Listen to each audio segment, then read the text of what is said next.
Alright guys, BLM here, back, another live stream. Might as well check audio because why not? That's good. Alright. Yeah, we're gonna finish Jedi Fallen Order. This might take a bit. I'm worried. It's gonna end up being a long stream. Because I think we're about 5 hours out or so. We'll see. I'm gonna finish this though. I'll be honest, like, if I can't finish it, oh well. Like, it's not like I haven't played this game before. But, yeah. Also, I would so much rather be playing Final Fantasy 16 right now. Oh, fuck me, dude. I'm fucking thinking of fucking Final Fantasy controls. I was pushing R1 there to try to dodge. But again, like, not too much to talk about tonight. I mean, like, what really is there? I mean, Survivor Time and Change happened. There was that. What was the other thing? Well, obviously Final Fantasy, but there was another. Oh, Amazing Race Cast came out today. That was Amazing Race 36.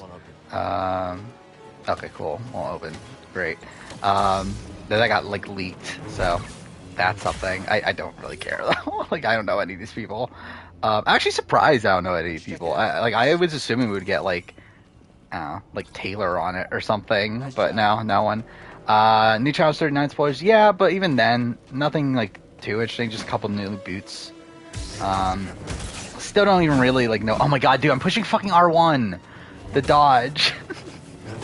I love how, like, R1 is, like, such a weird dodge button, too. Yet, like, I've just, like, gotten used to it now. Like, who the fuck pushes R1 to dodge? In a, like, combat-heavy game, but whatever. Is Jeff still hiding a Mama C return? I don't think we know. We haven't heard since, Game Changers. Then again, like, I believe she was, called for 40. But, like, we still, like, that's still, like, 3 years ago, right? So, we don't know.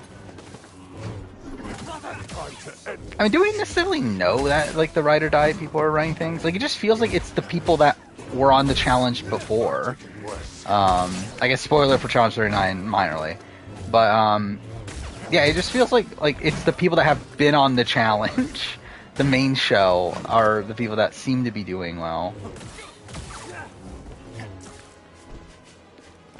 For, like, I guess it is the Ride or Die people, just from the fact that there's a lot of Ride or Die people, but I don't know if it's necessarily just that. Which God War Ragnarok today. Yeah, last quarter's great. I mean, that's my thing with Ragnarok. I think the first couple hours, last couple hours, fantastic. The middle, like, a lot of fluff there in my mind. I didn't even watch Trish on Snake in the Grass. How'd that go? Actually, I completely forgot about that. To be honest, I forgot she was even on. Because yeah, that was the only one I didn't watch that had, like, someone like from Survivor Big Brother. Like, I legitimately just forgot that happened. Take a break from Witcher 3. I think you were losing your mind. In what way? Just from, like, playing it so much, or just like it got too repetitive or something? Is Lisa bad from SA Malaysia? Like, I barely remember who Lisa is. Lisa is the that's the one that, like, Graham was working with, right? And then he cut her loose. That's Lisa, right? I don't know, she didn't seem great.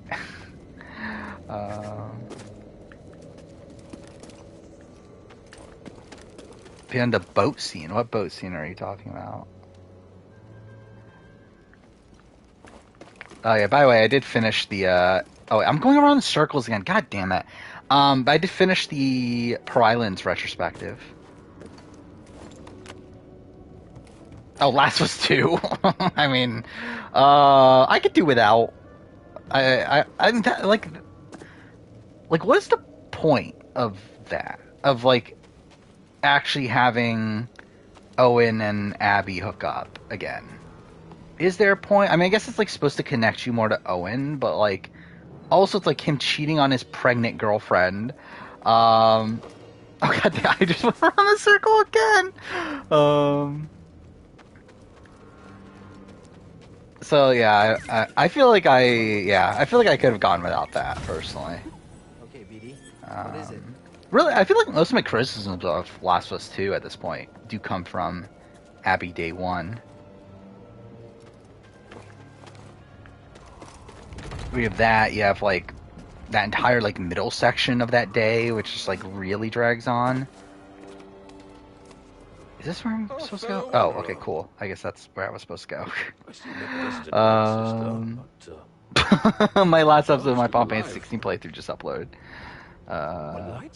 It's been I will say it's been kind of annoying uploading these Final Fantasy 16 parts where like they keep on like some, well, not all of them, but like some like cancel out and I have to like restart it and everything. Like this one I recorded this morning and like it just uploaded now. But whatever. Traumatizing? I wouldn't go that far, but again, I need it. The jury speech video? Thank you.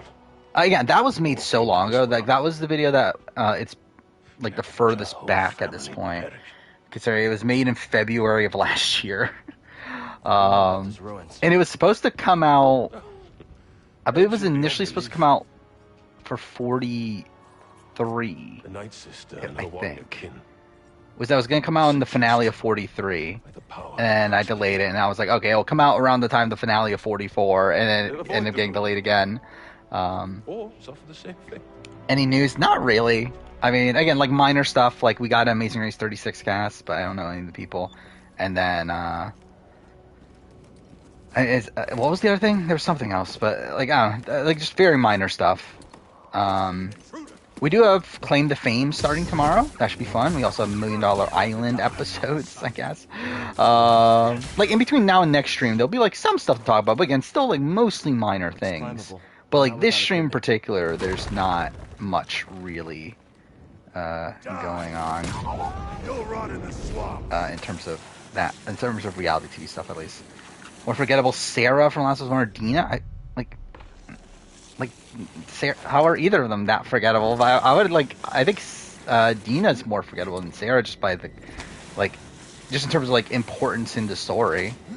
Okay, cool. Again, I'm not gonna do Big Brother jury speech because there's not many good Big Brother jury speeches. It would all have to be from like BB10. Actually, even then, no, that's not even jury speeches. It's just jury questioning. Yeah, it's not even the same thing. I have thought about top 10 voting confessionals. I'm not sure. Like, I think it will have to be the same thing where I do like top 25 or something, because I feel like top 10 wouldn't do it. Okay, there we go. Cool. But yeah, that, and then I have final words also on my list of videos. Bryce played Ragnarok and definitely simp for Sith, I guess. Yeah, there's not many characters to simp for in God of War. I feel like that's the thing. Like, I feel like a lot of my favorite game franchises, there's like, again, there's no one to simp for. That might be an issue with all the games I've been playing. Thoughts on Idled Out? Oh yeah, he did do that, didn't he? Jesse 1. Oh, Omer 2, I feel like is high. Marianne 3, I would also... Marianne above Jam Jam, I completely disagree. Actually, wait, Jam Jam even below Erica is interesting, too. But yeah, I mean, like, I think Marianne I would definitely have lower. Well, I mean, obviously, I have my fucking list, like, but I mean, like, I feel like even like just thinking through it, it's like I don't think I can even like rationalize why Marianne would be higher. Like, I don't think I could like properly explain why I think Marianne is a better player than Jam Jam, personally. And even Erica, like Erica, I can like I think there is like an argument there, but like. Stand aside. No. He was right. Oh yeah, that is the thing. BB25 is gonna have an anniversary special, which should be interesting. Like it's essentially it's probably just gonna be a clip show though. Back off. If you attack me again, and we know like I'll certain strike you people have down. been like doing interviews for production But my murdered sister. for this thing, so yeah, it's like 100% gonna be like this like greatest moment sort of thing, which is fine. It'll be interesting to see. Do I simp for Yennefer or Triss? Yennefer. I mean, obviously. Triss, like, I never like connected that much with Triss personally, and like, too fair, I think a lot of that comes from the fact that I haven't played 1 or 2. Where like I feel like from the Witcher game perspective, you look at Triss as like the main love interest, because like she's the main love interest in 1 and 2, and then Yennefer is like a new character, like from a game perspective, is like a new character for 3. Where like if you look at like the books and like the overall like story of The Witcher, like Yennefer like is Geralt's true love. Leave this place. And like I think you can kind of tell in like the story that Yennefer's like a lot more important to things. You almost had sex with your Uber driver. Okay. That's something. I also said Marianne's plurality vote is the best move in the new era. I can see an argument for it. But also it's like, I don't know. Like I can see an argument for it. But it's also like, it didn't do much, really. Because like people talk about like that move as like one that won her the game, when it straight up didn't. And like even like Omer says in his deep dive that he actually thought her chances of winning were actually higher before she made that move. Where like after she made that move, like actually Mike was getting like a lot more credit from the jury. And it wasn't until Final Tribal that obviously everything like swung around. But it's still a very good move though. Mind you, again, it's one that like technically wasn't her idea. She executed it. But like the plan to get rid of Omer was already like originally set, and then she was just the one to like say, hey, well, I have an extra vote, so I can make sure this happens. We better stay on our toes. Wait, do you have toes? Any idea what that flying creature is? Of course. I like look at chat for like 1 second. Of course, I follow up. I did not listen to the Carolyn interview yet, but I did listen to the Jam Jam one, which nothing new really. I'll be honest. Like I don't really care about these interviews. I feel like I no. Okay, what was that? But yeah, I feel like I have a good sense of things already. So I don't feel like I need these interviews to really like explain much. Wait, what? Was I not supposed to do that?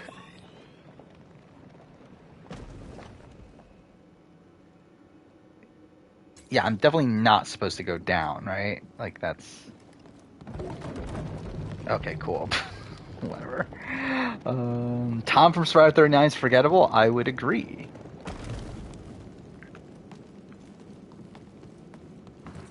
But yeah, I will say, like, with Jam Jam, I can understand criticisms of Jam Jam, for sure. And, like, the fact that some of his strategic thoughts don't 100% agree with. Like, again, he still seems, like, super resolute in the fact that he would have beaten Carson if they got to the end together, and, like, he seemed to want to get to the end of Carson. Like, that's not good. Okay, cool. But also, it's like, I just feel like Jam Jam is, like, such a, like, naturally talented player to where if you put Jam Jam on any given season, I think he's going to do extremely well every single time. Or in comparison to, like, Marianne. Okay, what the fuck is going on? Can I not get a hit in?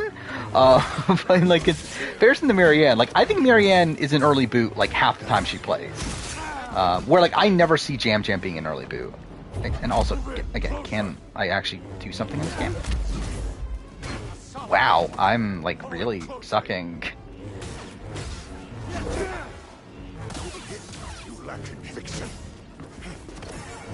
Yeah, I never liked Dathomir too much either. If UK pulled campaign with better production companies, would they be good seasons? I mean, like, what does that even mean? like, like if they were good, like you're essentially just asking, like, if they were good, like, well made, then would they be good seasons? Like the entire point of what makes them bad is the fact that they weren't.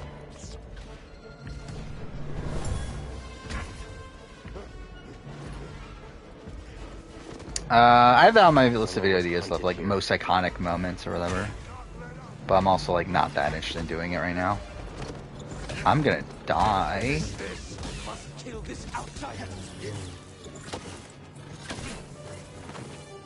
Here's a big more interesting Survivor. I think interviews for Survivor are more interesting. It's just that we're not getting those anymore.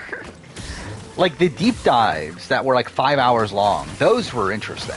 Because like there's like a lot of information that we don't know. Okay, cool. Well, like with Big Brother, we mostly know things. We just get to see more of like this like specific player's perspective. Where like with Survivor, it's like okay, there's a lot that we get to like see for the or hear about for the first time.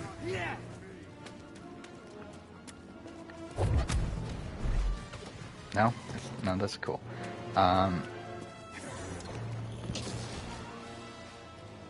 Wait, how do I get there? Can you shoot me again?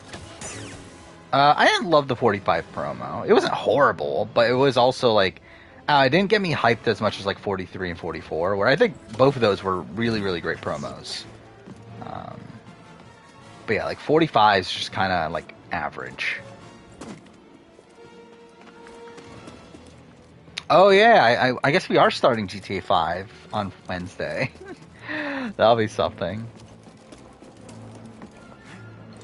I don't even know. I generally don't know how long that's going to take. I feel like it's going to take way longer than I expect. But we'll see. There we go.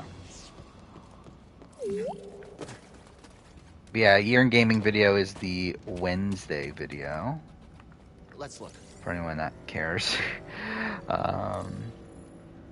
Who stuck out from 45? Well, I mean, I know of Brandon, but like not like I guess like his story about his grandfather like robbing a bank for his grandmother or whatever, that was something that was there. Oh, is that there we go. Who is the guy that was shown twice? Like he's the one that like I'm like looking at as like someone that's Jake, that's his name, right? Yeah, Jake. Like I do find it interesting that he was like pretty prominent in it, but also it's like how much does that really matter that much? I think it's like as long as you're shown in the promo, that seems to have more correlation to winning chances. Is that the only thing I can buy? Oh, well, I guess the other things take more points, right? Whatever. Yeah, I rewatched the Year in Gaming video the other day, which is, it's funny that I already forgot a lot of the games that I played. Yeah, I'm in love with Jedi Ground. Yeah, you're mentioned in the video, briefly. Where I do mention that you're the reason I played that game. I straight up, I actually regret not putting I'm in Love with Your Grandmother like second to last instead of last. 100%. Like New Tales from Borderlands should have been the worst game of the year. Okay, this is not where I'm supposed to go. Where the fuck am I? JMI was like barely in the preview. Like she had like one line, right? Like she stands out to me like from outside the show, but like in terms of like the actual promo, it's like I feel like she didn't get much to really do. Oh, yeah, Caleb stand out too. Yeah, his confessional about being a villain or whatever.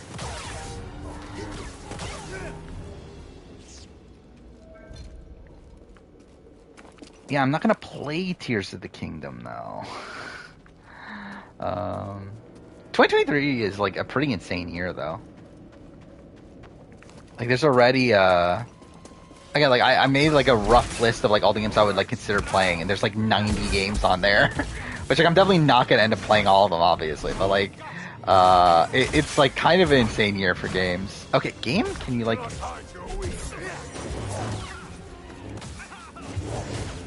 Like, it'd be great if I could like not fight in the middle of a hallway. Why am I playing Tears of the Kingdom? One, I don't think I would like it, and two, I don't have a Switch. Actually, I mean, straight up, I know I won't like it. I mean, like, I know, like, it's just not a game for me. And, like, I think I've, like, come to realize, like, I don't give a shit about player freedom in games. And, like, it feels like so much of, like, the new Zelda games are based around, like, this concept of, like, oh, you could do whatever you want. You can, like, you can explore everything, find things that, like, it's like, I don't give a shit. I don't want that in a game, personally. Wait, I fucking backtrack. God fucking damn it. Where am I going? By the way, the Pearl Islands video is probably the video that has the most cursing in the channel, in the main channel up to this point. So that's something. Close to a village. There's just so many like quotable lines from that season that like involve cursing where like I kind of had to. I haven't seen motherfucker. I'm kind of surprised that that didn't get demonetized. Because I assume that would have been like something that could have gotten demonetized, is saying motherfucker. Because what Sandra says, where's that snake motherfucker drawn? Fight with me, brothers! Brothers! If Rachel, Jack, and Ashley 2 didn't end with Miley Cyrus's performance, would it not be the worst episode? I mean, no. I mean, like, I think the issue with the overall episode is, like, not the actual, like, ending scene. It's more so, like, the overall tone of the, like, narrative as a whole. Particularly, like, the back, like, third of it, I would say. Like, the entire, like, the point where you're working alongside, Ashley, and then, this is where, wait, why the fuck did the enemies respawn? But it just feels like super tropey, and like I will say, I kind of regret not putting it a bit higher, because like the reason why I have it so low is because of like conceptually, I do think it's like just not very Black Mirror-y. But like straight up, like I enjoy it more than like Maisie Day, and probably even enjoy it more than what was the other? There was one other episode. What was the episode above Maisie Day? But anyway, it's like I kind of regret not putting it a little bit higher, just because like it's an episode that I can enjoy watching. It's not good from a Black Mirror perspective, but I can enjoy watching it though. While like Maisie Day is just like really boring, and also like still also on Black Mirror-y. What's going on? Witcher 3, I'm not sure, because the problem is that it takes so much time. Turn back, Jedi. To where, yeah, like, ideally by the end of the year, but I'm not sure when exactly. Yeah, 46 finished filming. I did see that Redmond's on vacation, I guess. To where, because that we might not get the cast until he gets back, which is going to be like an end of week. So that's interesting. Let's move, BD.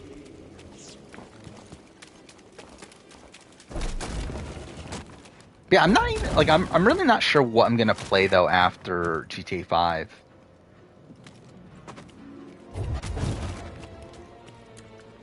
Because I feel like it's a bit early to play Spider-Man. Because at that point, it'll be, what, about a month from now? So it'll probably be around, like, the start of August. Like, Spider-Man at that point is, like, still almost 3 months away. Well, I like Waldo moment. It's kind of the same thing as, like, Rachel, Jack, and Ashley 2, in the sense that, like, it's watchable for me. I'm like to go replay, obviously. But also, like, I feel like it does, like, have Black Mirror-y, like, themes there that kind of, like, keep it, Don't fall behind. like, not, like, at the very, very bottom. But I think it's an enjoyable, like, episode. It's just, it's also, like, Oh, by the way, I think I edited a lot out of that. Out of the video for the Waldo moment because I think I like didn't. I didn't like how I explained it. But like I didn't love like I don't know, like the ending of the story has always been something that like I felt like it was always like unsatisfying how it ends. Particularly like him being like just on the streets and everything. It's like okay, that's like a bit much. But like I said, I think the concept is like interesting. Through there? Not unless we have no other choice. That figures. Pokemon Go? I've never played Pokemon Go in my entire life. But again, we still have a month until then, so it's whatever. Imagine Bruce winning Survivor. I would love it if Bruce won Survivor. That is not where I meant to go. Will it happen? I don't know. I don't feel great. One, based on the fact that he's the only returning, and then also, just even then, like, I mean, coming into even 44, I wouldn't have felt great about him. Where the fuck am I going, dude? Where even am I? Okay, I'm below this.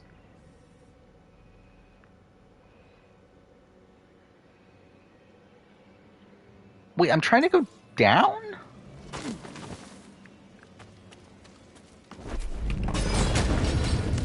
Okay, I guess. Finished House of Dragon Season 1 yesterday? Well, that's good. Again, okay, I'm about to die again.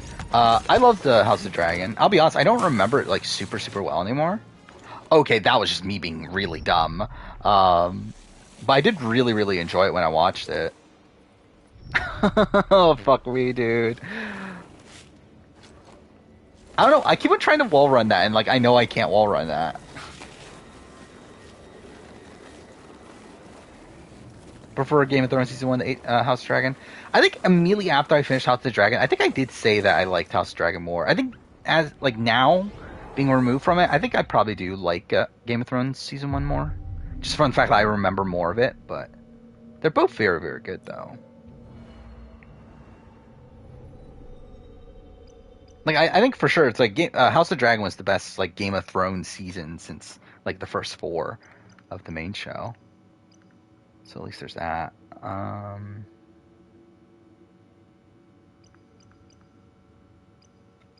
any of these matter? What do I want?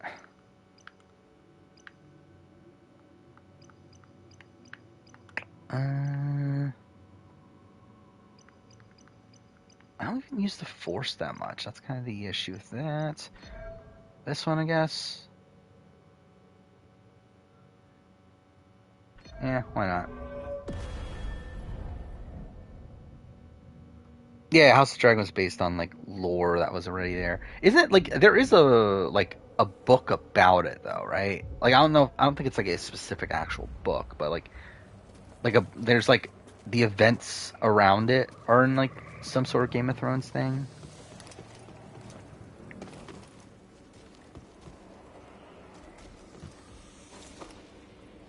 Another one of those things. Possible in another ejection shot, sorry? I mean like possible, but like hopefully not. Better Richard Hatch or Richard Owen? I'm like Hatch won, but I will say if Richard Owen won, I probably would be more impressed with Richard Owen. But also he didn't, so I don't know.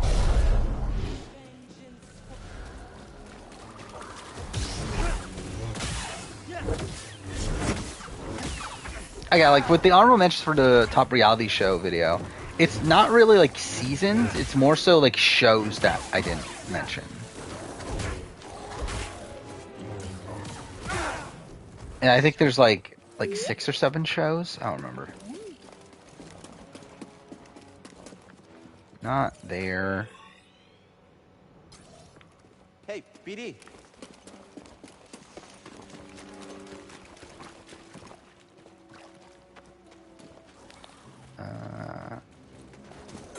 I have no clue where I'm at in chat at this point.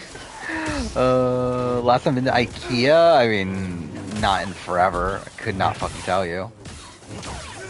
I remember I used to go like every now and then when I was a kid, though. But yeah, it's probably been like over 10 years, if I were to guess.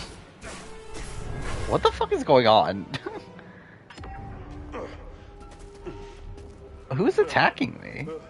Oh, wait, no. Yeah. Well, who the fuck was attacking me? I was looking at attack out of nowhere. Whatever. It's fine. I did not put All-Star Battle in the honorable mention. Because, like, truth be told, it's like, I did enjoy All-Star Battle Season 1. 100%. But, would it really be top 25? I don't think it would be. Like, I mean, the fact that, like, challenge free agents didn't make the top 25, which I will say I kind of regret not having it in top 25. But, like, the fact that didn't make top 25, am I really saying that fucking All-Star Battle is better than challenge free agents? Or, like, better than, like, almost every Australian Survivor season? What was that? Okay.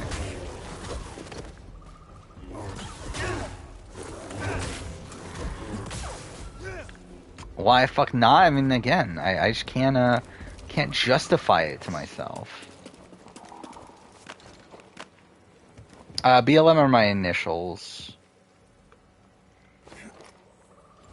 Which, yeah, I've told... Wait, I've fucking been here, dude. Alright, I told a story before. That's, like, essentially, it's, I had a YouTube channel. Or, like, when I first started YouTube with, like, older channels, like, I was in middle school where people would call me BLM. And because of that, I'd go by BLM in those videos. So when I started this channel, the intention wasn't to go by it. But then, like, when I started recording the first video, I just, like, naturally said it, where I'm like, okay, fuck it, I guess I'll go with it. In retrospect, I definitely wouldn't have. I think it's better off not doing it, especially considering, like, connection to Black Lives Matters, and, like, I don't know if, like, I don't want to, like, make it seem like I'm, like, trivializing it or anything. And then also, I feel like, wait, where's this go? But also, I feel like it would probably been better off, like, going by, like, TMR or something. But it is what it is at this point. God damn, oh my god, dude, I keep on pushing the wrong buttons. No, like, that's, or not? Wait, what just happened there? Oh wait, I'm an idiot. Okay, wait. I'm still pushing the wrong buttons, that's why. There we go, that's the one I want. Oh! Dude, I'm a fucking idiot.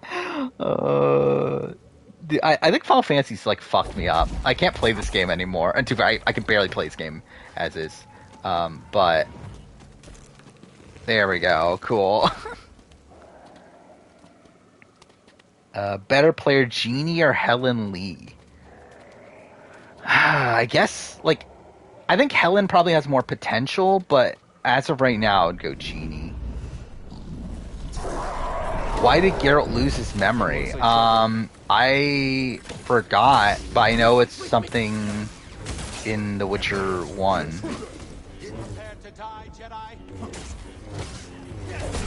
Where, like, The Witcher 1 has him already having lost... Like, the beginning of that is him immediately after having lost his memories. But I forgot exactly what it was. Like, I'm pretty sure it was, like, some sort of battle. But, yeah, I don't remember... Because, like, Yen also lost her memories. It's just that Yen got it back a lot quicker than he did.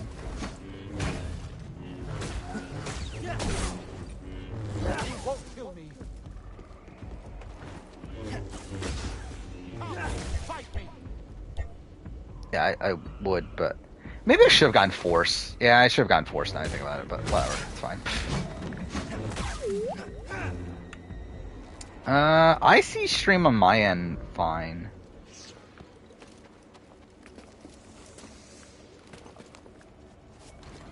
Make a top 10 worst players in the new era. I thought about it, but, like, I don't know. Is it that interesting? Do a top 10 worst of the new era? But I did think about it. Like, I've actually, like, I don't know. I'm kind of... Okay, what am I even doing right now? Let's head out. Yeah, I'm kind of like, I have a lot of, like, new era videos coming up. So it's like, kind of thinking like, I don't know. Do I already have like too many? Like I saw like someone else already did, like someone posted on Reddit there, like heroes versus villains of just the new era. And it's like, I kind of thought about like doing a video on it, like a casting heroes versus villains new era. But it's like, also it's like, I don't know. Oh, I actually died. Whatever. Next Saturday, I'm not 100% locked in on it yet. But as of right now, it's going to be the what if, what was it? What if fraternity captains swap tribes? But I'm not like locked in on it. And to be fair, it's the start of a new month, so it doesn't matter that much anyway. Yeah, that's probably what it'll be. And then I got my 400 days video coming out that Monday, and then the BB4 retrospective that Wednesday. I don't know when I'm gonna get my FF16 video out. Oh wait, fuck off, dude. How far back is this? Is this far back? I feel like it is.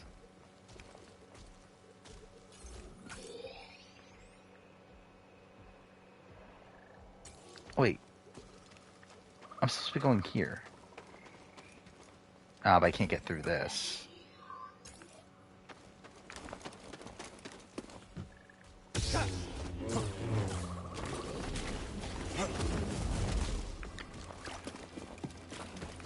I mean, it's just like kind of an easy thing to do right now. It's like rank the players in new era. I mean, like super. I've always been planning on doing it now. Like I even said this like back around time like 42.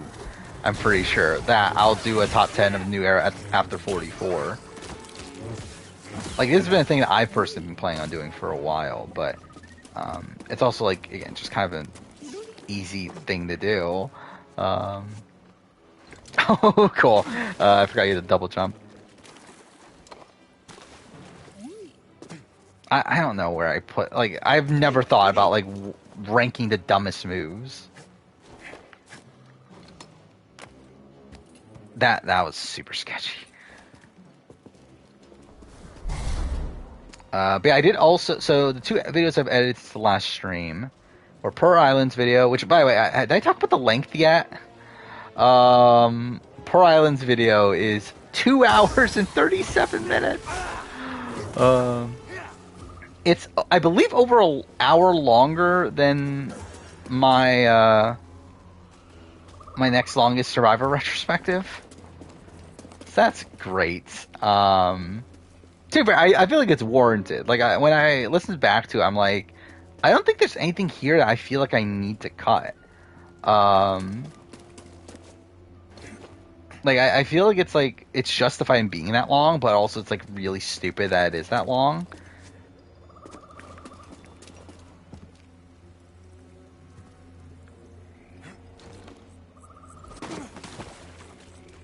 Must watch. Well, I mean, I can bring it up here because it's literally at the start of the episode. Oh, fuck off! I still have my own stream playing. God damn it! I need to mute that. Where is it? By the way, I also find it funny. Like, I don't believe this was intentional. I forgot. Like, I don't remember like the recording sessions anymore. But like, I'm pretty sure this wasn't intentional.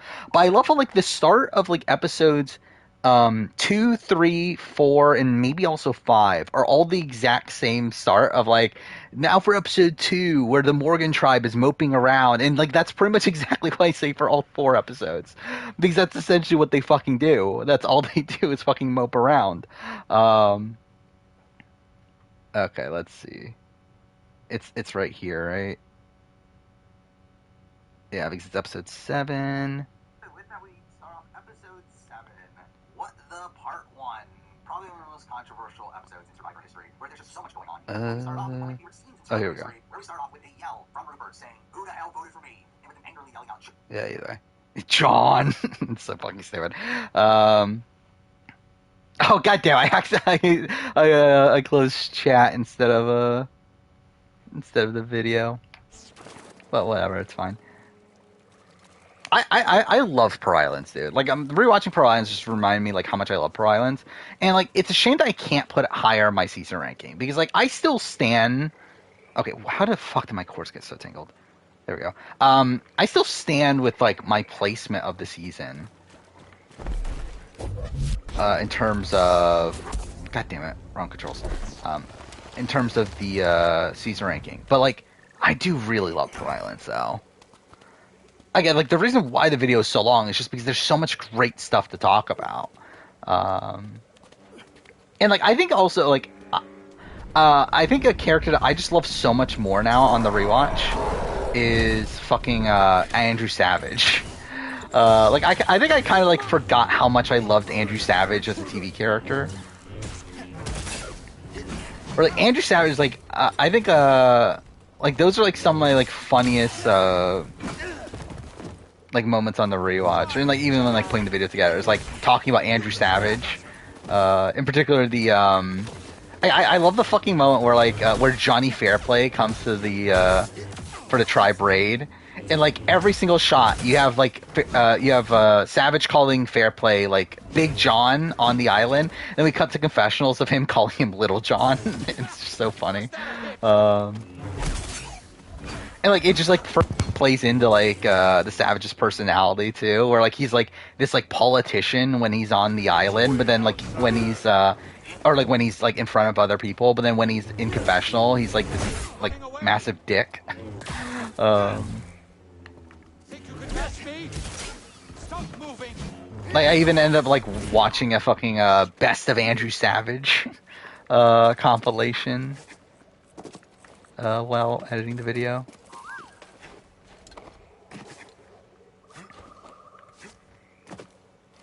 But obviously you still have like Fairplay, you have Rupert, Sandra, even Krista. I feel like there's like a decent stuff to talk about.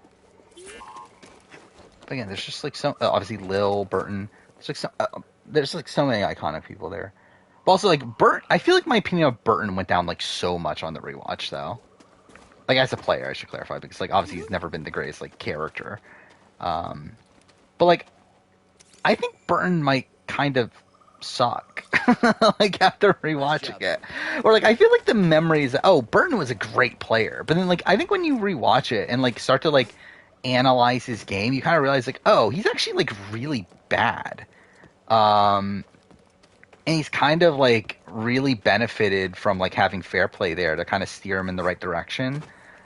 Where am I going now? And like even like his first boot, like I always attributed that to like I don't know, I never like blame Burton that much for his first boot most of the time, but then like, I think rewatching seasons you realize that, oh, he like does ostracize everyone else. Like this is kind of like this is definitely his fault.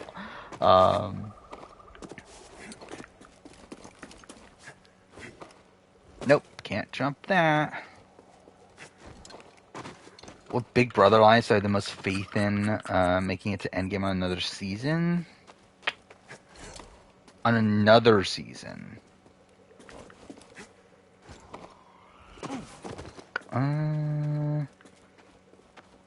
Like the committee would just be boring, right? It would have to be one that's like good at comps, right? And are we talking about like with the prejudices, like with the like targets that would be on their back? Because if that's the case, then that obviously makes it a bit tougher. But yeah, I would say like it'd probably be like the committee, which would just be really boring.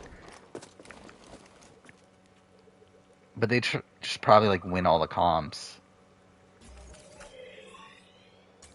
Okay, where am I going? Like, am I just supposed to go this way? Like, is that not where I came from? Maybe it isn't. Whatever.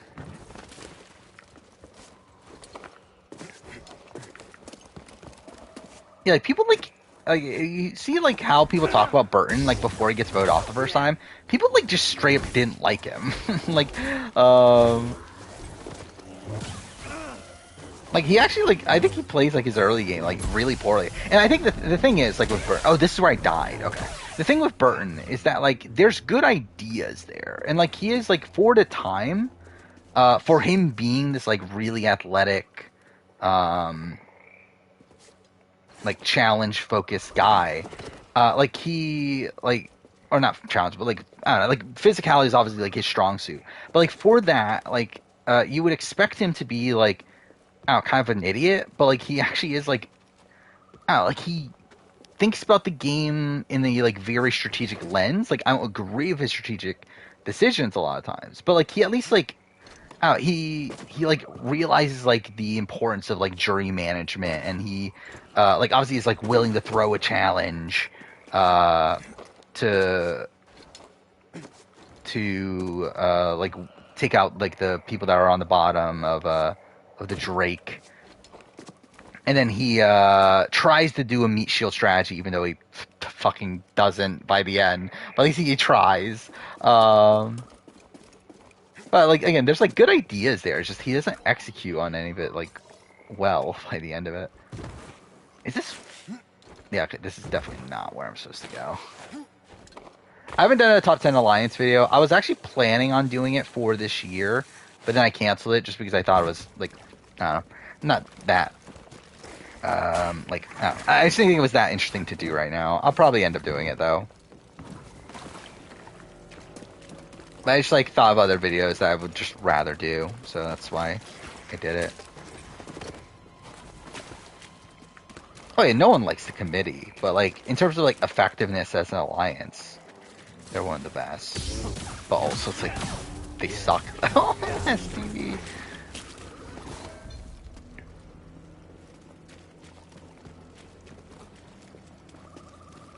And yeah, I think like the reason why the committee didn't break is just because they were always winning all the comps. So at that point, they were like, "Well, these people are going to win comps, and we might as well just stick with them."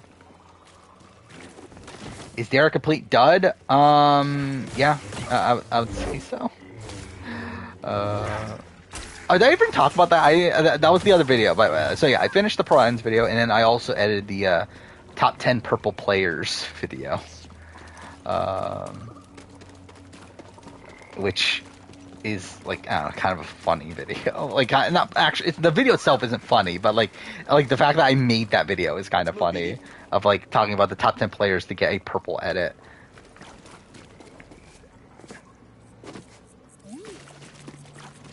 But yeah, that one was like a super quick turnaround though. No, cool. Where the fuck am I going, dude?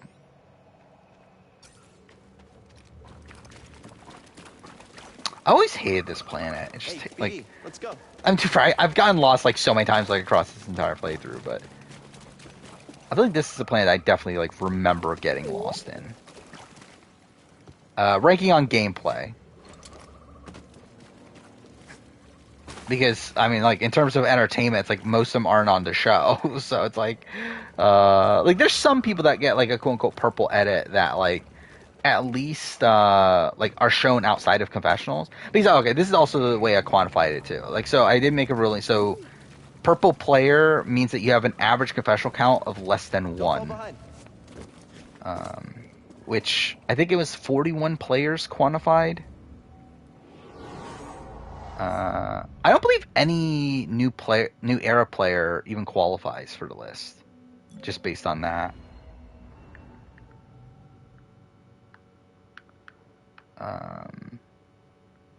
Where I believe the last season someone's eligible is Edge of Extinction. Most purple player of all time, I believe it is Chelsea, right? In terms of like lowest average confessional count and then also made it the furthest, I think it's Chelsea. I think lowest like average confessional count is Hope, right? Hope from that one season from Caramoan. I think she only had 1 confessional in 3 episodes.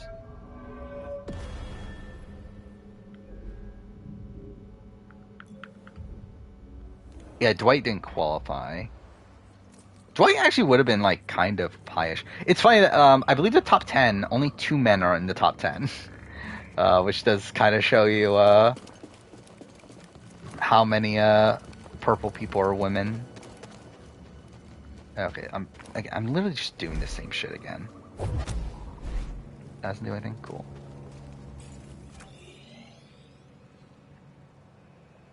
I don't get how I get there. Because what? It's like, this is supposed to be the path, right? But obviously it's blocked. Oh, wait. Can I climb this? No, I can't. Or can I? No, I can't. Cool.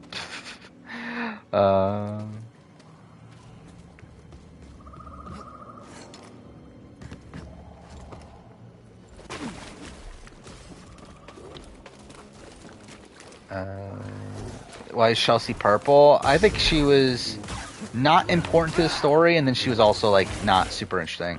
Where I think a lot of like Chelsea's content went to Kellen. Where like Chelsea and Kellen were working together for a lot of it, and I just think they thought Kellen was more entertaining. And also even then, like it's not like that integral of like a story to be told to where like, yeah, I just think they just didn't bother laying out some time for Chelsea. Wins a Laurel, Donathan, Angela, final 3, Laurel. Pretty definitively. Like probably like near unanimously. Like I think the only people that vote, like I think Donathan probably gets no votes, and then Angela might get like Chris. And then maybe like Seabass or who's another person? There's another person. Des. But I think Laurel gets most of the votes there. Like, I'm literally going around circles. God damn it.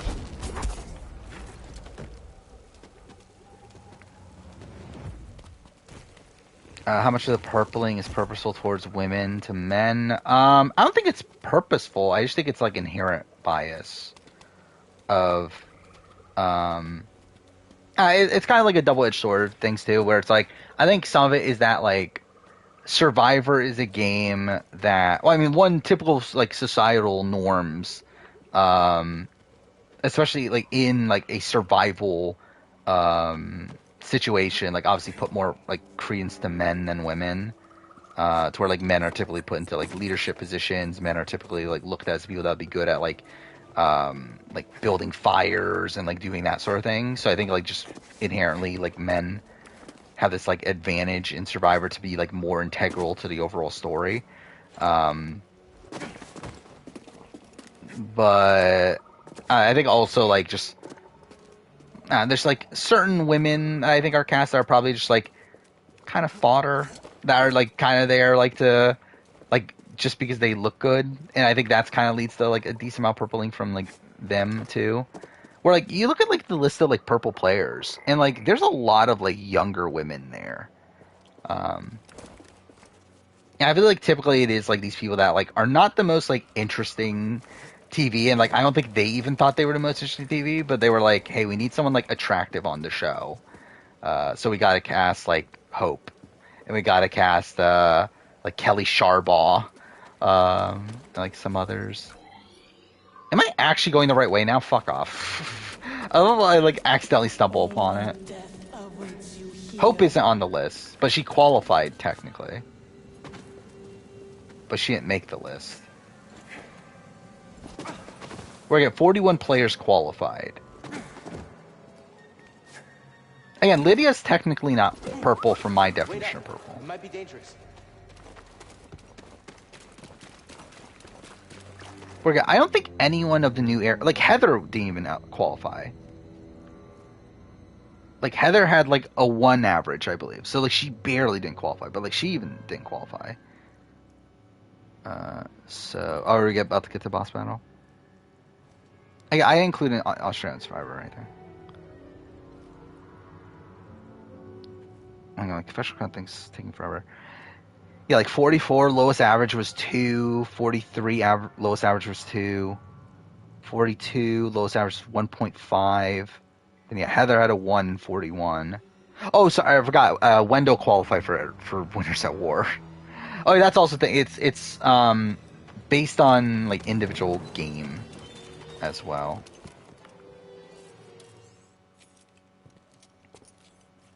So like there are like returning players that are on the list for like one specific season. That's pretty loud. Okay, dude, that's like so loud in my ear. Oh, whatever, I'll just turn it down manually. I think it would all be from Australia. It's like, would anyone qualify? Actually, I can look it up. Like, I have professional accounts. Would anyone qualify from SA? Panama, lowest is 2, 1.6 in Malaysia, 1 in Santa Carolina, 1.17 in Maldives, 1.08. I don't think anyone qualifies. Yeah, like, no one qualifies from South Africa. Even Killarney had a 1.14.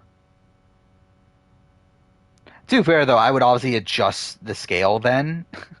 Because, like, the reason I made it, okay, less than a 1 for Survivor US is I realized that, oh, there's enough players.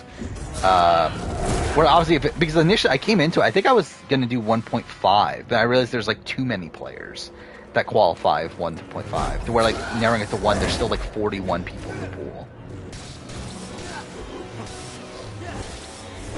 First purple player, I would say Zoe from Marquesas. Then after that, I would say Dara. Like, technically, like, maybe one of the pre-merge boots. Actually, no, even then, yeah, I don't think, like, I think even, like, Jean and Joanna got a decent amount of content. Dude, I'm thinking I could fucking throw fire, because I'm thinking I'm playing fucking Final Fantasy still. Which, by the way, is great. I get people's criticisms with it, and, like, I feel like if I cared, like, about the, like, integrity of Final Fantasy, I would also have those criticisms, but I also don't, so I'm fine. Like, it's kind of the situation, like, with, like, Assassin's Creed and, like, with, what was the other series? And, like, Tomb Raider. Like, these things are, like, actually, it's more in line with my opinion, to Tomb Raider, but, like, I can kind of see it, like, where, like, it's obviously, like, very different from the OG, games, and, like, Super, I feel like it's not as different as, like, modern Assassin's Creed, old school Assassin's Creed. But, like, I can get, like, people being upset, like, okay, there's not much, like, it's very linear, it's, like, so cinematic, so story-focused.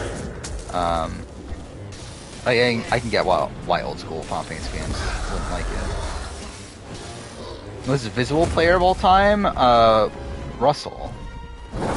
In Samoa. Has 108 confessions, the only person in Survivor US to have over 100. Second highest is Boston Rob, right, in Redemption Island? I think. And then it might be Tony next. And then Hatch is definitely up there. Like, I'm already playing Final Fantasy 16. That's literally what I'm talking about. I'm like 10 hours or so into it. So, like, people, like, a lot of the reviews online have been saying, okay, the game doesn't open up until, like, 10 hours in. I think I just got to that point.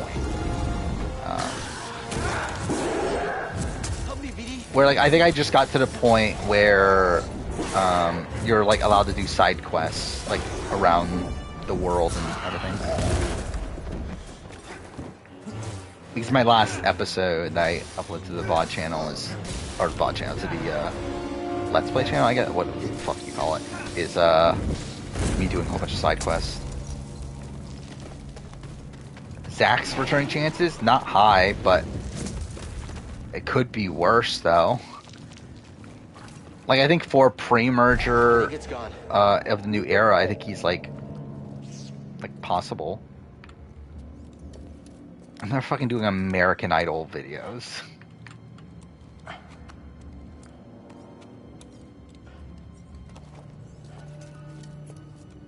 But I wonder how many people are eligible from Australian Survivor, though, for the purple video. I'm sure there's a lot. Let's see. Actually, no one qualifies from 2016. Good on them. But then 2017, you have Amy. You have Ben. And that's it. Okay, only Amy and Ben. Champions contenders, you have Monica. Is that it? Oh, wow. I really thought there would be more. Just Monica. Champions Contenders 2, you have Simon. I guess Simon Black was a person.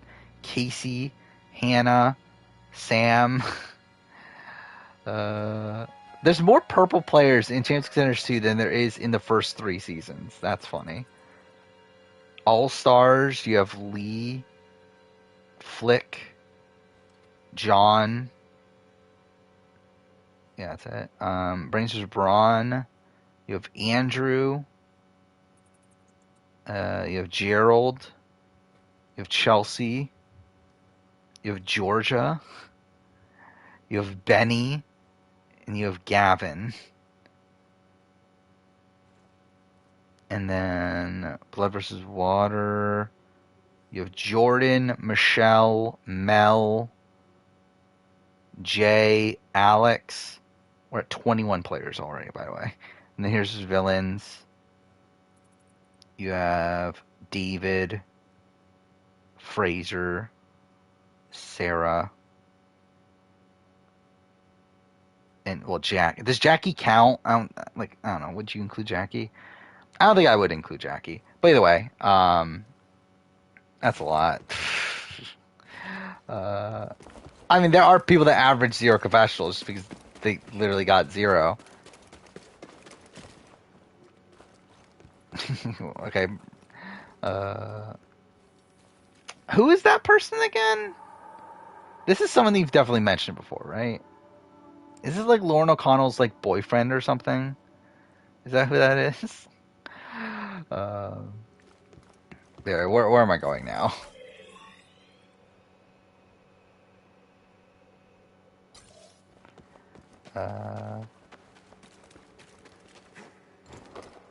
Has it been that long? I feel like you show up like once a week or so. Yeah, Lauren O'Connell's boyfriend. What's Lauren O'Connell doing nowadays? I haven't seen anything of Lauren O'Connell in a while. I feel like ever since like the rumors that she was dating Xander, I feel like I haven't seen anything from Lauren O'Connell.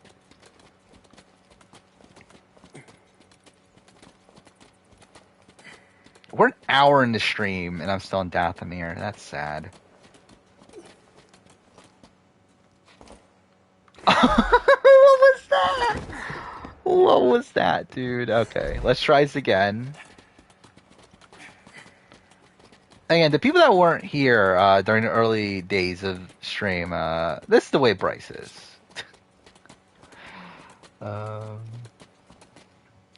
Does Jeff like any new era players more than Devins? I would assume so, but I don't know. Oh yeah, he loves like the Tika 3. He loves Heidi for some reason. He loves Danny. He loves Franny. He loves Marianne. He loved Jonathan at the time.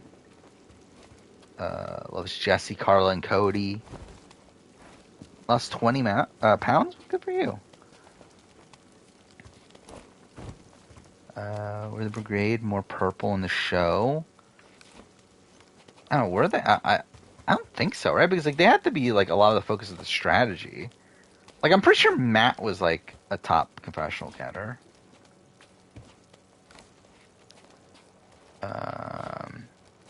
Let's see. I do have DR counts too.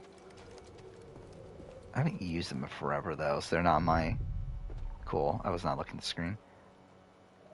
Yeah, I haven't used them since BB Can ended. There we go. Yeah, how was the BB-12 DR count? Enzo had the most, so that's something. Yeah, Rachel had the most until she left. Then it was Brendan, and then it went to Brittany, and then it went to Enzo. So I don't know. I guess that, so Hayden got a lot early on, and then he kind of fades off. He gets a lot early on, fades off for like week 3, and then he's pretty prominent week 4 and like kind of 5. Actually, no, he's not prominent 5, but like he's like still like has a decent like total through 5, and then after that he's kind of like middle of the road. Lane's pretty low for almost all of it. I thought Matt had way more DRs than he did. Okay, I guess not. Yeah, like Brendan had more than Matt. Enzo had more than Matt, even at the time that Matt went home.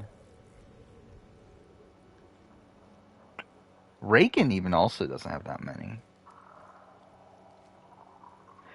I should do that. I should do top purple player for Big Brother. Like, I don't even know what that would even look like. I've never even thought about, like, purple players in Big Brother.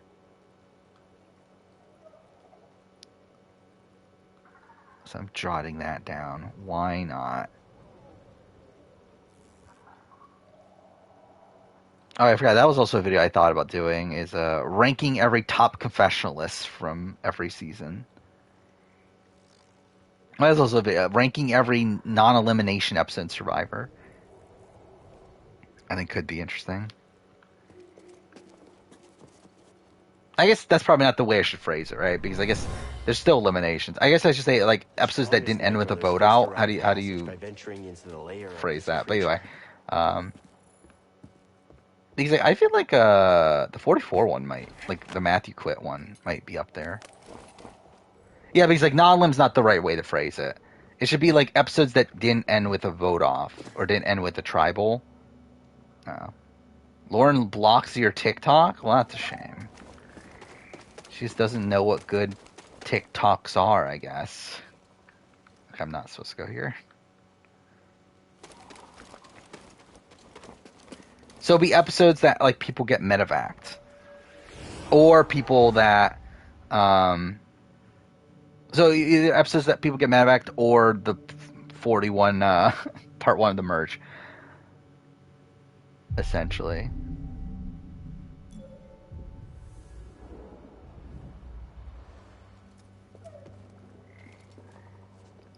Like essentially, it's like a test of, because like this is something I've said like a lot in like previous videos that to me it's like episodes that don't end with a vote off are like already like are like it's a major knock against the episode as a whole to me to not end with a vote off. I feel like that's kind of the okay, cool. That's kind of like a necessity in like a great Survivor episode. So, like, I kind of want to, like, just see, like, what is the best of the episodes that don't have a vote off at the very end. Again, I feel like the 44 episode with Matthew quitting might be up there if I'm doing it under those rules.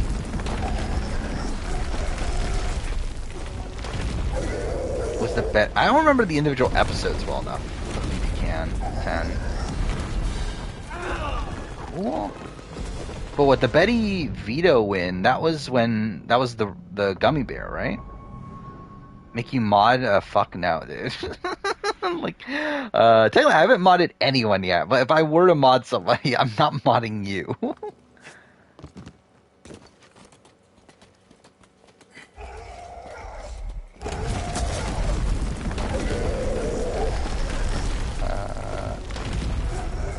How's she doing the traders? Who is this?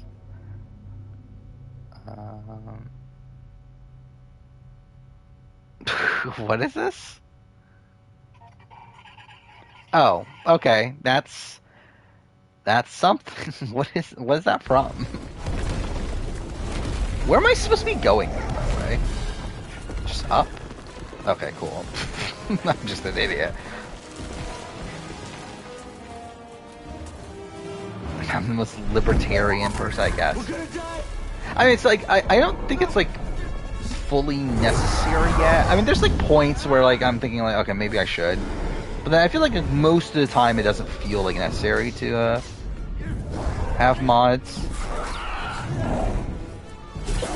But I probably should though.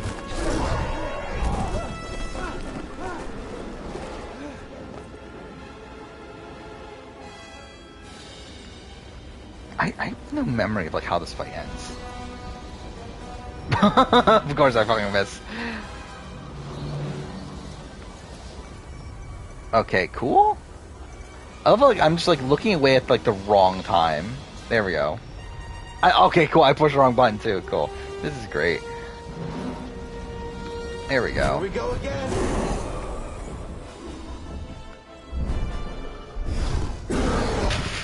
Yeah, I'm Bryce phobic. Yeah, I think you could say that.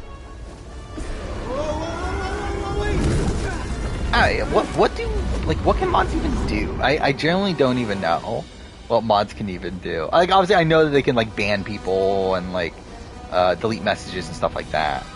I think they can also change stream title, right? I believe that's a thing. Dude, that looks so janky.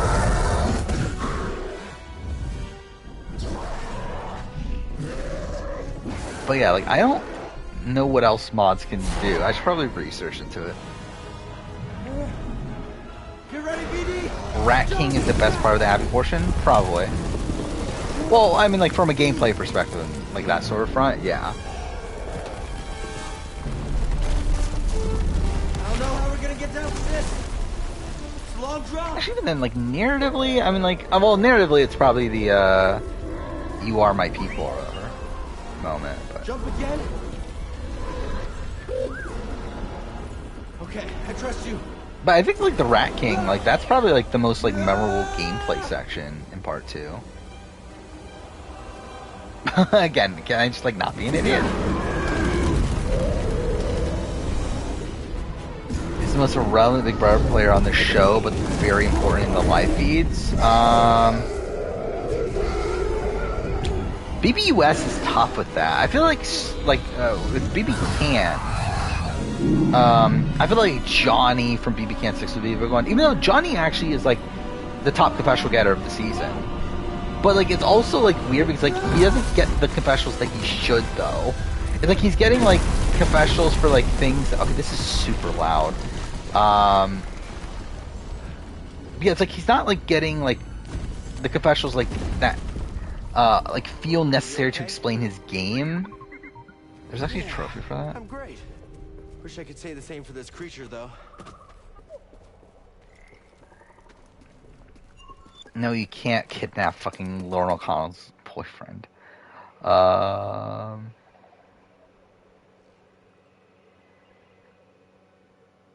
Okay, so I'm just like going here.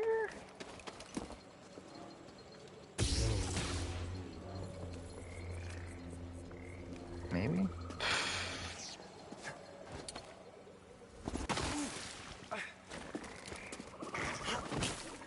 Do I find more annoying Marianne or Carolyn? I don't find either of them annoying personally. I think if I was on the island, I think I would probably find Marianne more annoying, I think.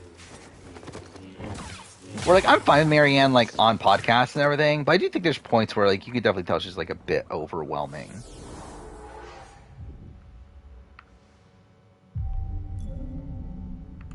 You find Survivor in general annoying? Well, I could see that. I mean, like I think if I wasn't like running a channel that like a lot of the focus was on Survivor, I probably would be like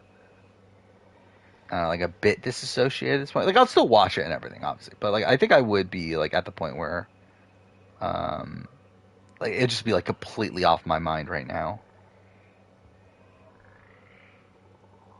Wait, where am I going? Okay, wait. So I'm supposed to get back up, right? Now that's what I'm doing now, is to get back up.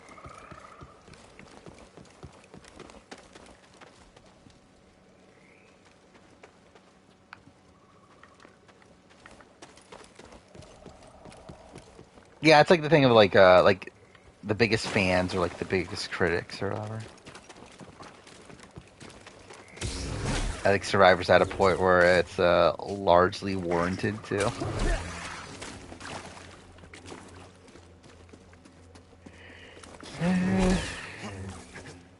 Okay, maybe I wasn't supposed to go down here.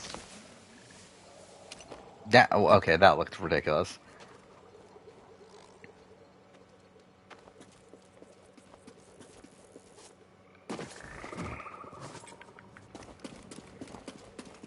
More annoying. Wait, more annoying this game. I'm sorry. I don't even know what you're trying to say.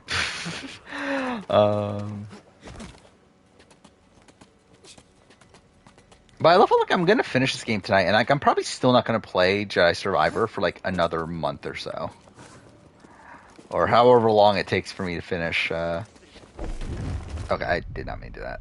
However long it takes for me to finish FF16, which don't know how long that'll take at this point. like I believe I'm about like 30% of the way through the game, which is actually like a good chunk considering like it's obviously only been out for like what, 4 days, and like I have been like I've essentially been like so like immediately after I wake up I'm like playing it for like about an hour or so. Before I go to sleep I'm playing it for like a couple hours. Like obviously outside today. So like I'm playing like a decent amount of it a day, but like still being able to work on like videos and whatnot. Then again, like to be fair, this weekend I haven't worked on that much just because like obviously I'm working too. But oh, cool. Or, no.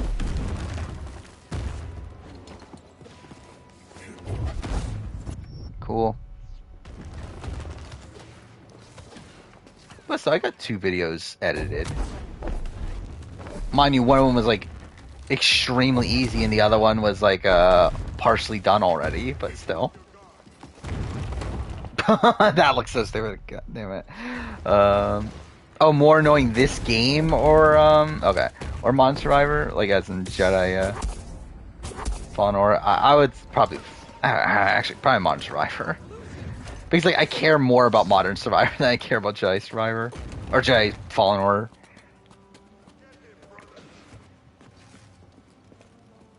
Would Jeff ever consider ranked choice voting at Final Survivor? No. And like I don't want that either. It's really dumb to have that. It's like not TV friendly, and also it doesn't fucking matter. There's got to be a stealthier way in. It's like as long as you get the winner. It's like at the end of the day, it's like second and third place like literally don't matter at all. Like I guess to the people themselves it matters and says that okay you get $20,000 more. But like from a like entertainment standpoint, from a like at home standpoint, it doesn't matter. I just wanted to see what would happen. To where like why would they go out of their way to change all this and make it like less TV friendly? To have this like really convoluted voting system. We have sacrificed too many. He's too dangerous. We should kill him. No, we take him to Brother Business. Let's see what you found. They can do it at the reunion. What reunion? But again, like they're just not gonna bother. Like why? Like what difference does it make? Like I mean, like who? Like is there anyone that like is genuinely like you know what? Like Survivor sucks because there's no like there's no ranked choice voting or whatever.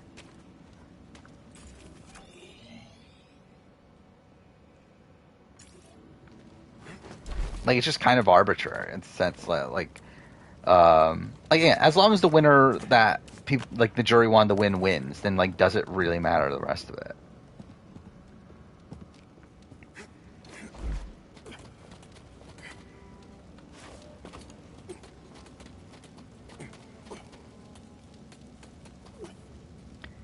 I don't know if I'll redo Nightmare and Dreamcast for Jeff Probst. I don't plan on doing it just because like it doesn't feel necessary because I don't think much of it changes. I guess Dreamcast changes, so maybe I'll redo Dreamcast. But like Nightmare Cast, I don't think there's a point because I don't think that has changed that much. Because again, like I don't think there's anyone from the new era that he like actually hates. Cool.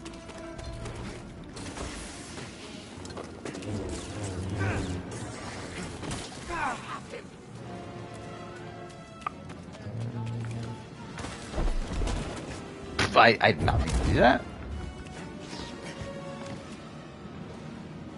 Where do I need this?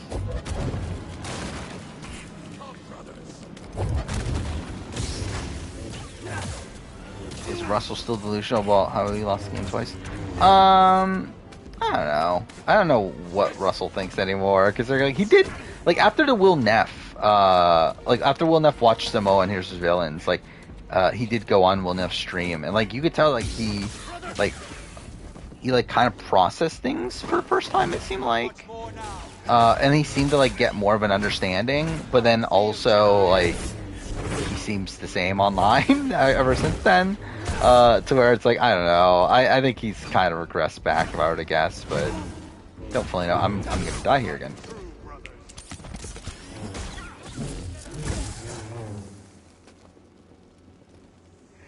I even remember, like, Roxroy. It's like, I feel like Jeff is fine with Roxroy. Like, obviously, like, Roxroy doesn't play the game that he would, like, ideally like it to be played, but, like, I don't think he, like, dislikes Roxroy. Like, if anything, like, Nightmare, I think it might be, like, Jackson, just from the fact that I think he would maybe be annoyed at Jackson. But, like, still, I doubt it would actually make his, like, Nightmare cast. Yeah, they had a nice moment together at Exile. Yeah, I would watch for Quebec if it had English subtitles. Mind you, I wouldn't watch it now. I'm kind of too busy with videos and stuff. But maybe definitely by the end of the year. I would say, like, probably, like, around, like, September or so would be when I would get around to watching it. But yeah, next video to edit is my Captain Spirit retrospective, which is, yeah, that's a thing. And then also my, oh, here we go. Then after that, my Life is Strange 2 video. So those are next. Then I believe it's the cast ranking? The cast ranking based on gameplay.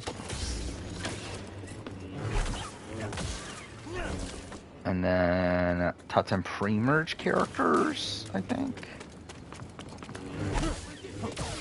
But anyway, it's like, see, I have the Life is Strange 2 videos, and then a couple Survivor videos. Then after that, it's what, AC4 and Red Dead 2 retrospectives. Which, by the way, also, I'm a bit worried about how long my... which one was it? My Genius Season 2 video will be. No, I'm not going to do a review or a play ranking of Quebec. It's, first up, not that many people watched it, and also, it's like, it's after Season 2 originally aired. Like, I don't care enough to go out of my way to make a video on it. Someone outside the Mantis. Dathomir is getting to him. Pretty sure that's who he is. Are you all right? I'm not seeing things, so yes. I'm coming out of a Night Brother. But yeah, like the Genius Season 2 retrospective, the raw audio was 20 minutes longer than my Pro Islands video. And like the Pro Islands video, again, is 2 hours and 37 minutes. Which means more than likely this video will be like 2 hours and 50 or so. Which is like really stupid that I'm making a fucking 3-hour Genius video that won't even do well, but whatever, I guess. Alright, here we go.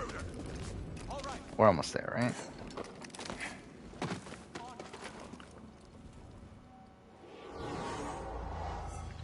Would Jeff ever sleep with a survivor in a new era? I mean, well, I mean, like, if we're talking about, like, if he wasn't married, I mean, potentially. I don't know, like, would he want to do it again? Like, would he want to do the Julie situation again? I don't know. It's still pretty, like, surreal that happened, though. That he literally, like, dated a Survivor player for, like, 3 years or whatever.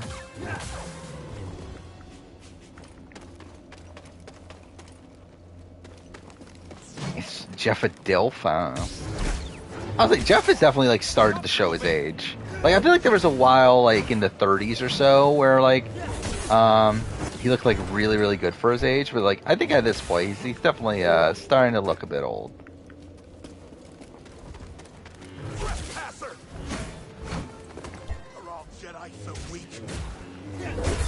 Jeff and Lindsay. God damn it. Who would be the person that Jeff, like, yeah, like, what if I did that video? Like a player from every season Jeff is most likely to hook up with. That should be a video. Probably not one I'll ever make, but that should be a video.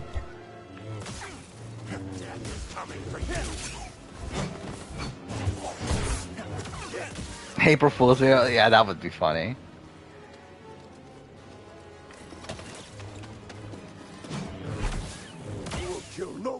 Oh, cool. Who from Gabon?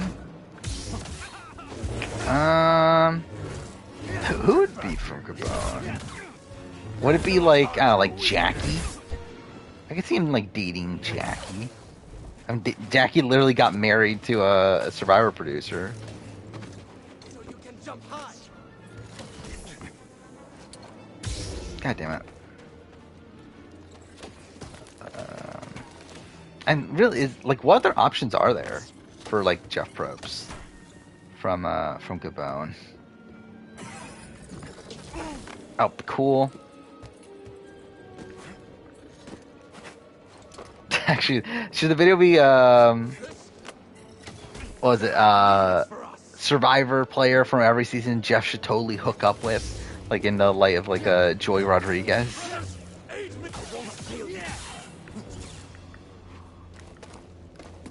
Who the fuck is Jackie? And that is a question.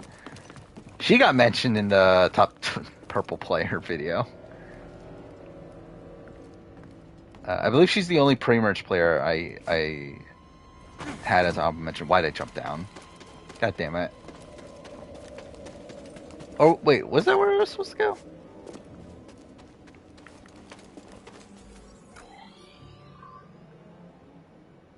I don't know how I get so lost while playing this game.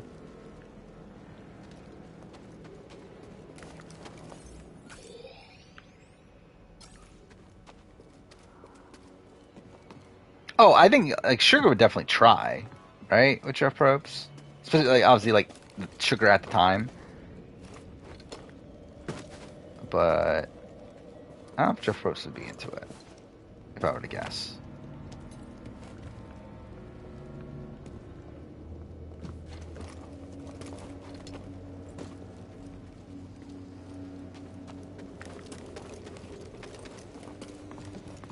Yeah, like who from the new era would Jeff like most be into? I could see a world where it's like Lauren. Like I think if I was gonna pick someone from 44, I feel like I would pick Lauren for Jeff. Okay, where? Okay, so cool. Where am I going now?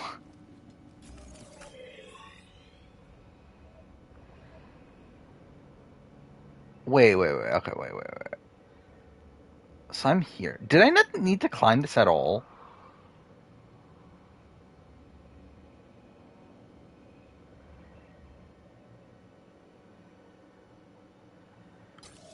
Wait, okay, wait. Where am I now? I'm here.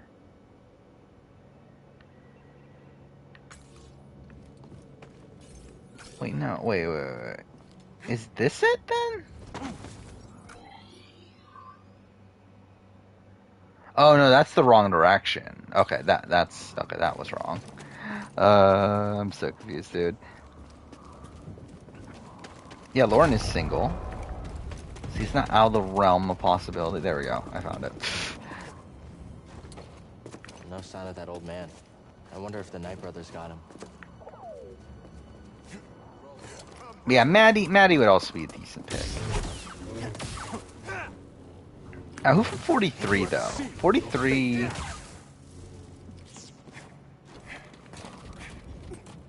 I don't even know who would it be from 43. Would it be like This must be the tomb. like Noelle maybe? I don't really see him being into like Cassidy.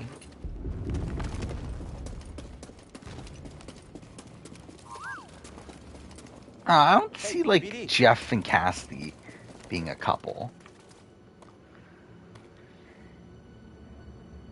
Maybe like Janine, maybe? I don't know. Even then, no, not really. Maybe Ellie. I think I could see Ellie.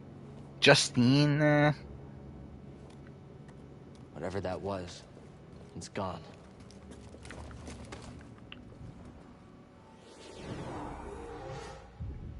Naka. Yeah, obviously Naka. That's the person. Forgot Naka was a person until right now, but yeah, obviously Naka. Oh wait, what?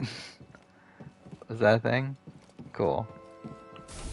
I love how like I like didn't even like purposely go to the meditation section like as a part of the story. I just went there because like I legitimately was like, hey, I should probably like Ready for a rematch like restore my health right now, Anytime. but Hold it. I guess I needed to. Yeah, I forgot about this flashback until now. Finally, I'm ready to be gone from this dump. That looks stupid.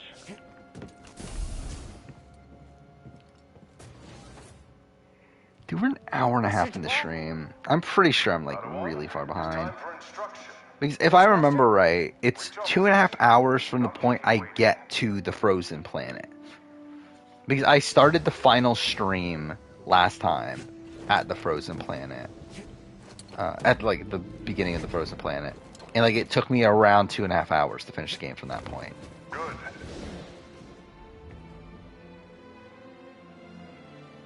Wait, what? Is it this? Nope. Cool. Remember, we make our own luck. Be cool to live in a spaceship? I mean, kind of. I feel like it would also get like... I guess it matters like how big of a spaceship it is. But I feel like I would get claustrophobic. If it wasn't like a massive spaceship. You're almost there.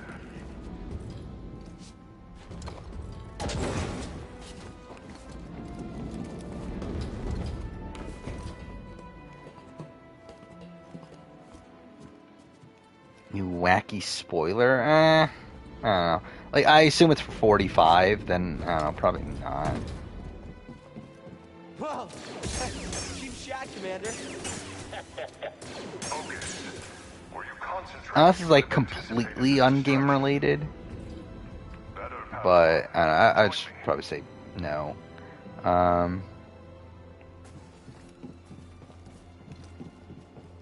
Yeah, I said this earlier, I prefer Game of Thrones Season 1 now.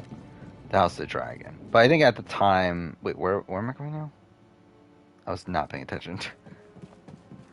So I definitely can't make that jump, right? On the lookout. Yeah, cool.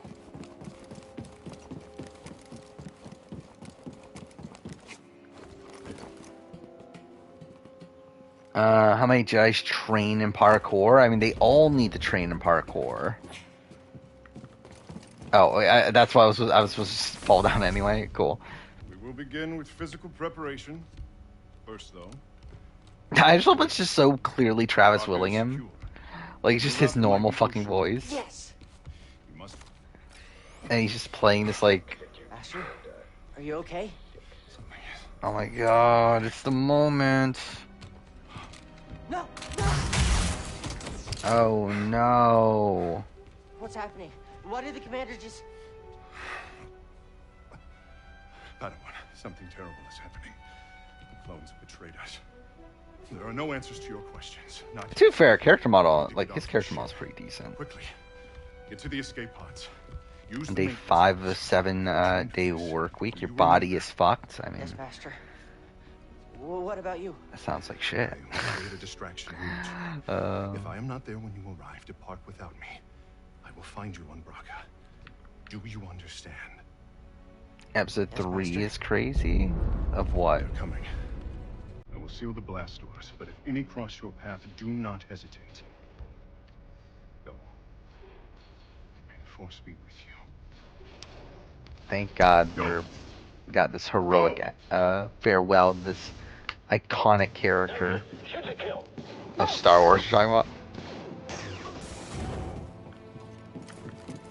Is it crazy? Like, isn't it like what we knew?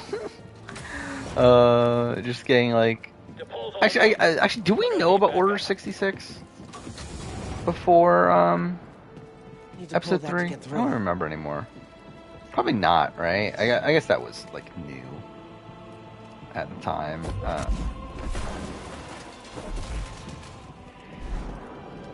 Doesn't make any sense.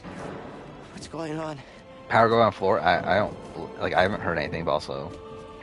We have eyes on the Jedi. I don't watch the news or anything. But I have power. You can't have gone far.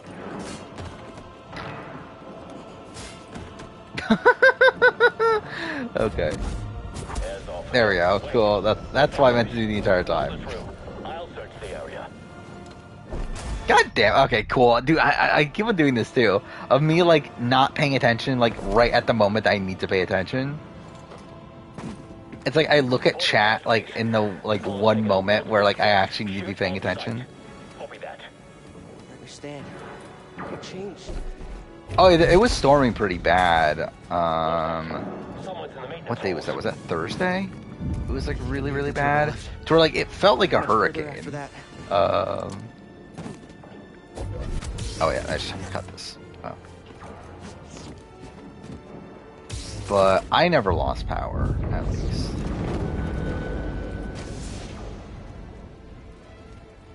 The roads were fucked though. There was like a lot of like debris in the roads I saw. Oh, there's a rope there. I didn't see that rope.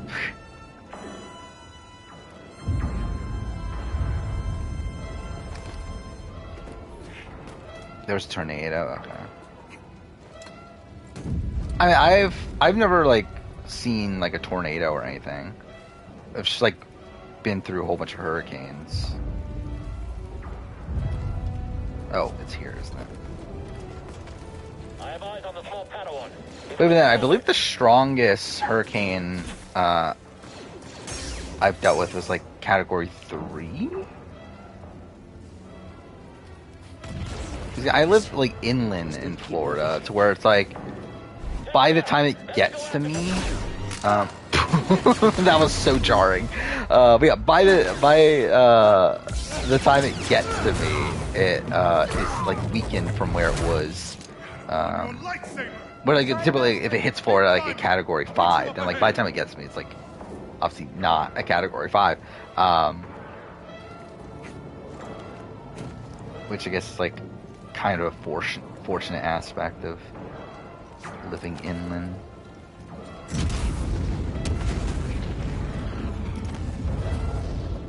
But yeah, again, like I don't know, I've never seen like any bad natural disasters personally.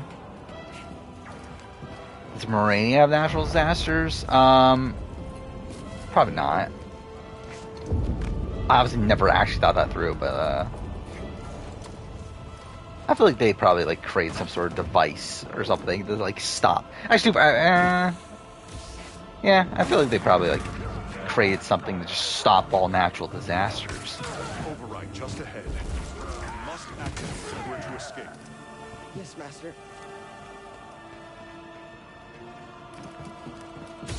There's a lot of inland Florida cities. I don't know about a lot, but I mean like there's those, and like what, Gainesville is a thing. Taken far too long to cut through these doors with that lightsaber. We'll just wait here until he's surrounded, then move in for the kill. There's probably more.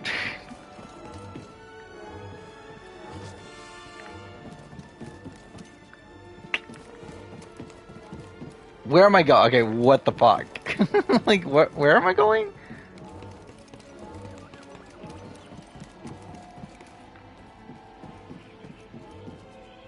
Oh wait, am I? Okay, I'm supposed to do this. Okay, cool. Get ready.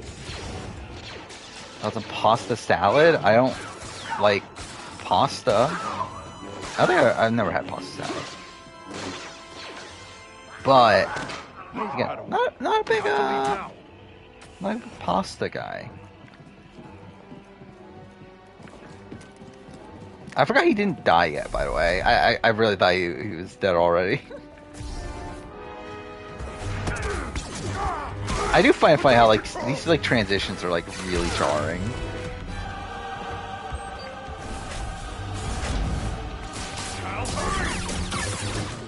What's wrong with pasta? I mean, like, I don't know. I just never like grew up eating a lot of pasta. Oh, there we go. Now he's gonna die.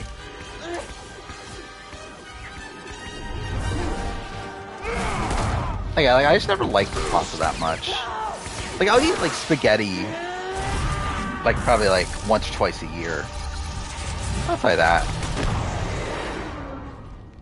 Like, not really my thing. Favorite Survivor Michigan season? Season 1, personally. But, like, Season 3 is also really, really great. Season 2 is my least favorite. Like, my ranking of Michigan seasons would be 1, 3, 5, 4, 2. But really, it's like I think all the seasons but 2 are like really, really great. So.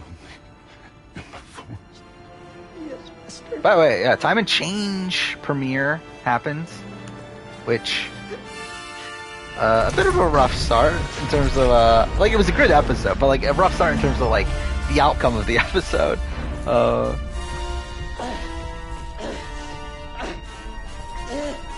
Again, also the vote off was great technically, a bit foreshown, but like the vote off was great. Didn't happen to the person I would have wanted it to happen to, but so Time and Change was fun. We'll see how the season plays out. Spaghetti's your least favorite food. Okay, interesting. Yeah, I've liked like spaghetti, meatball, and like garlic bread. I feel like that's good. Outside that, I don't really have much interest in pasta, especially like Italian pasta.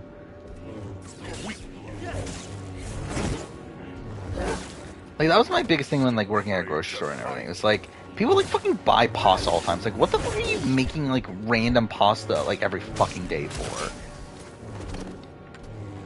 You are spineless. Okay, game. Thank you. Yes. My blood is on your hands, apprentice. Yeah, you fucking sucked, Cal. You're a failure. A weakling.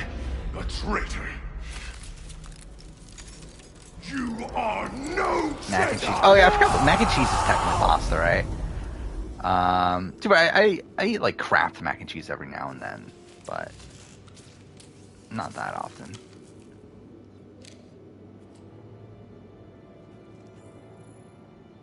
Nothing. Cool. I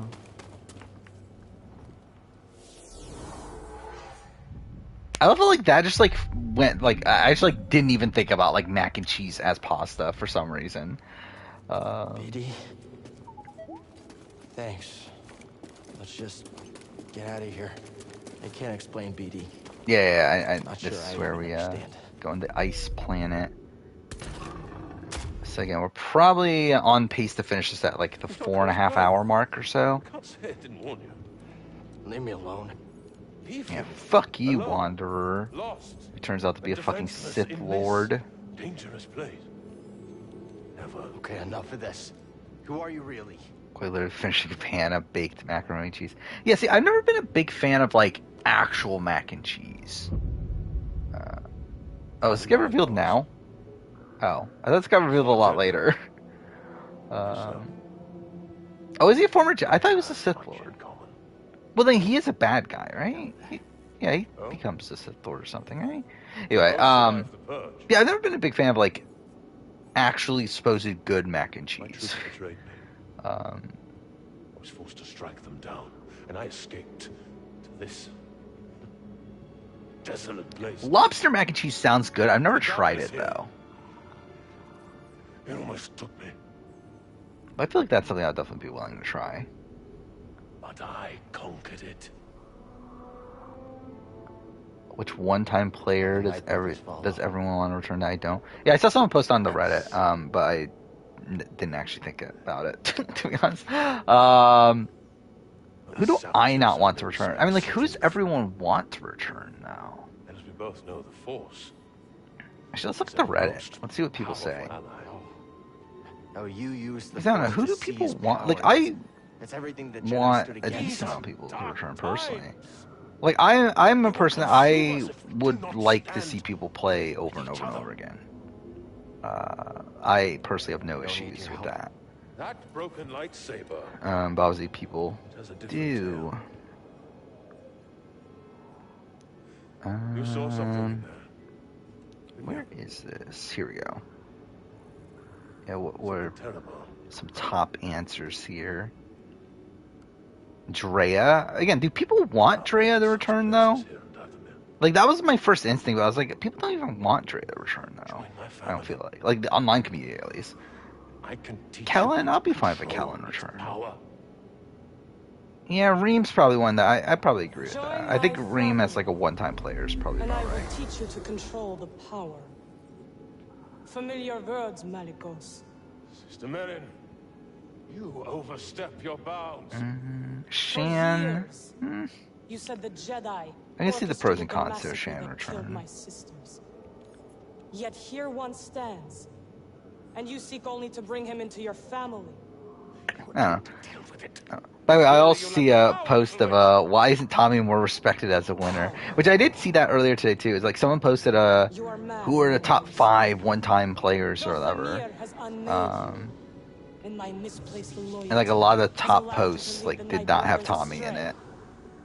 Unlike the Jedi, the Night Sisters of Dothamir do not turn on their kind.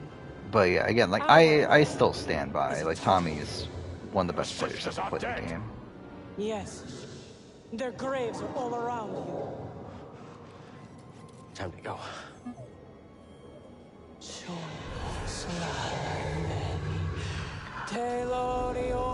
Dr. Mike. Do people want Dr. Mike return?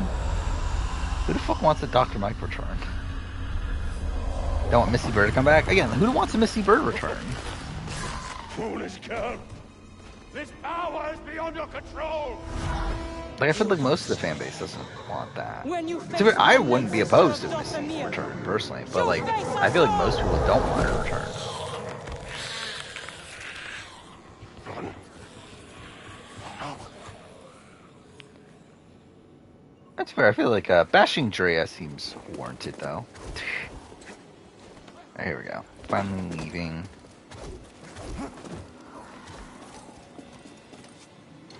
Why is there like no music playing here? That feels weird. Okay, there we go. Now we get music.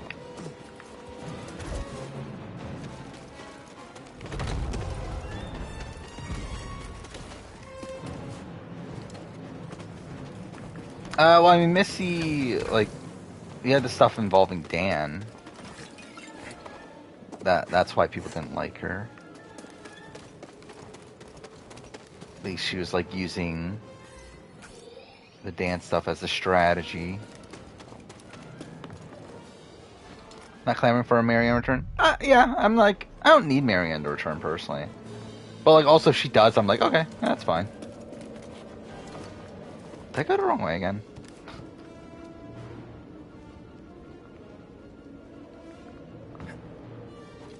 Wait, I'm an idiot. I don't know why I did that.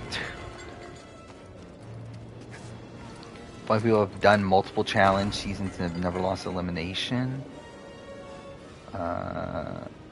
So is that Frank, Susie, Emily, Natalie?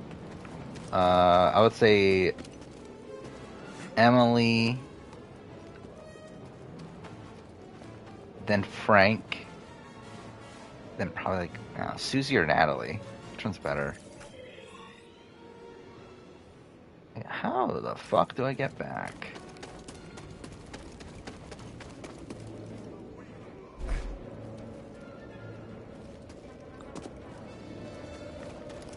Like, I love that this is supposed to be this, like, tense escape sequence. Yeah, I'm just still getting fucking lost. No, that's the wrong way. Wait, I do need to go here, though.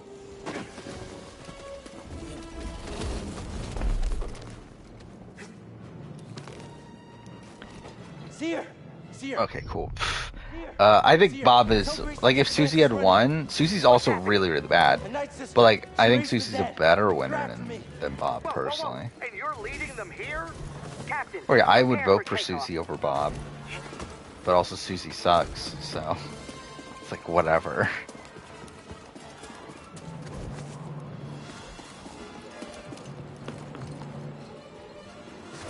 Oh, cool. Okay, what the fuck? Wait, do I not have my lightsaber? I don't, do I? I'm an idiot. I forgot about that. That just happened. That I lost my lightsaber. So cool. I think we're looking at probably no returnees until 50, if I were to guess. But we'll see. Get us out of here! Need to rewatch IOI? Do you though? I think you're probably good. What'd you do, kid? I got dead witches crawling all over my ship! Just go!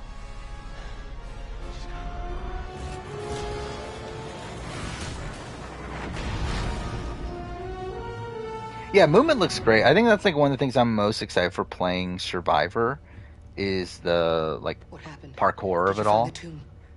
where it does look really fun.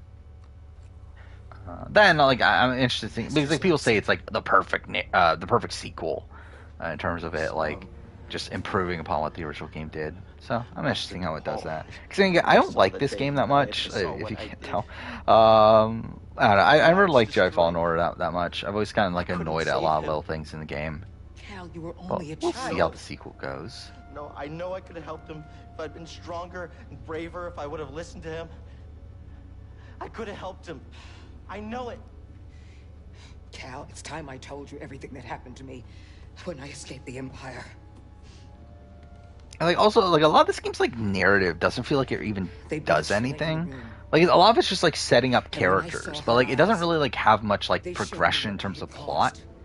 It just feels like this story that's there to just bring this group of characters together, which I assume they'll like do things in the sequel. Into the dark side. But like here, it just feels like this like like just this like reason to bring this grouping together. Except for her. Shrek 2 is the perfect sequel. I mean, maybe. I couldn't forgive myself. And it's right about who people don't want to see back, just he said himself. Yeah, that's funny. And I tried pushing it down, but there was no hiding from myself.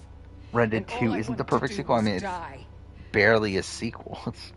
I mean, like it's obviously a sequel gameplay wise, but like it's a prequel like narratively. Of hope that there could be a future, that we could move on. To be honest, I never think of Red Dead 2 as a sequel. Get up. Like when I think of like Red Dead 2, I'm like, oh yeah, that's the prequel to Red Dead. Like it just like I don't know, it just like feels weird to me to think of it. Oh yeah, it is technically the sequel, I guess. Change what I did no more than you can change what happened to your master. It's in the past, but Susie's font tribal speech is underrated. I don't remember it. I was like trying to think like, do I remember it? No, I don't think I do. You're gonna start with this.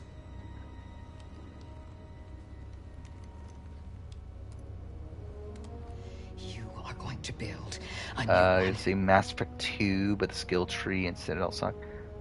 I mean, like, Mass Effect 2 is, like, a weird one. Like, I talked about this in the retrospectives, that, like, to me, Mass Effect 2 just feels like them redoing Mass Effect 1 again. Where, like, it feels like they're both, like, this, like, kind of setup to Mass Effect 3, but in, like, very different ways. To where, like, I feel like you could start from Mass Effect 1, then go to 3 and not miss much, but while you could also start with Mass Effect 2 and then go to 3 and, like, also not miss much from 1.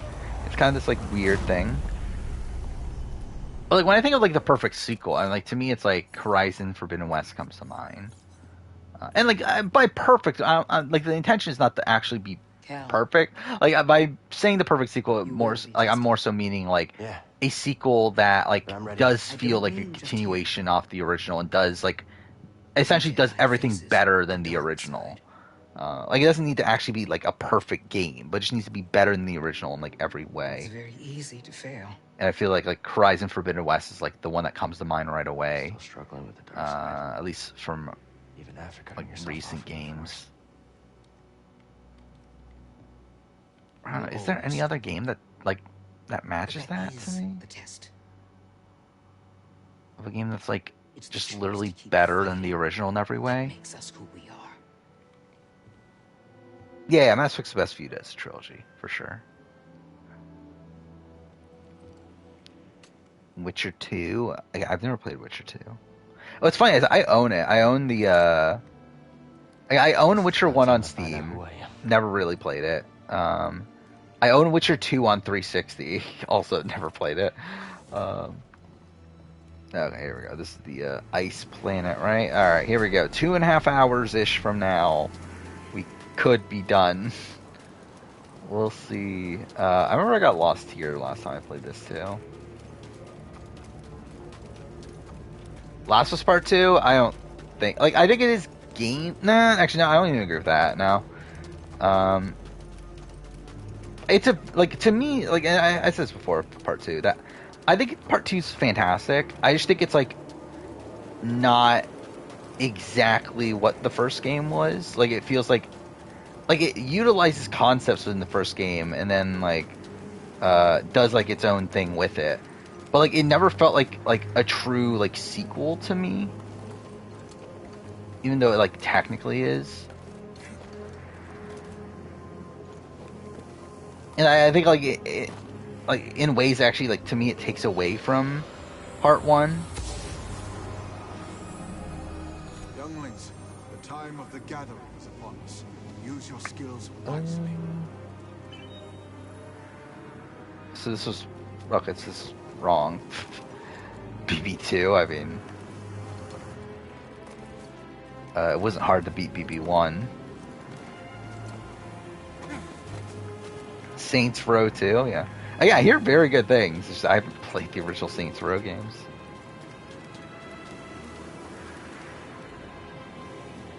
What was the other one? Mafia 2 is supposed to be really good too, right? Which I never played. I bought all the Mafia games too, and I just like haven't played them for some reason. What's my favorite Saints Row? I've only played 2022, the reboot, which is shit. So I don't have a real answer. It goes.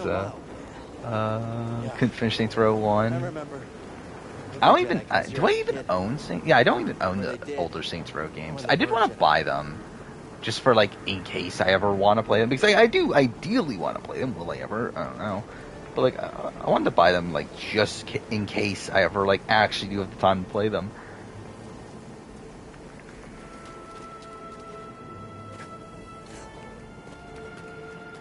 Yeah, I hear great things about 1 and 2, and then like 3 is like some people love 3, some people don't. It's like I believe like 3 is like kind of this like more wacky game, and like like some of the like people that love the OGs like don't love 3, and then 4 is like kind of like a mix of like the OG formula and 3, and then 2022 is just fucking shit. Be careful with the ice. Oh, cool.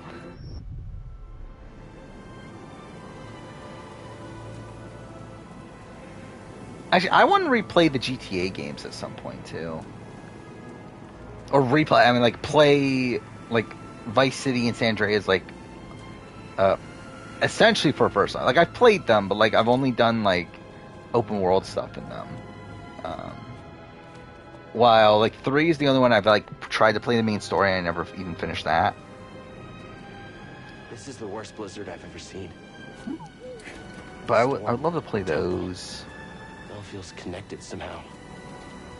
What was the other thing? Yeah, Actually, I did want to replay Arkham.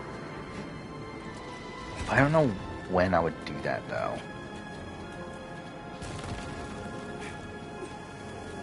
Yeah, I think we'll see where we're at after GTA 5, and then figure out like how much time I have before like there's something else that I feel like I need to play. So maybe like Arkham would be in the running there. It's like something to play.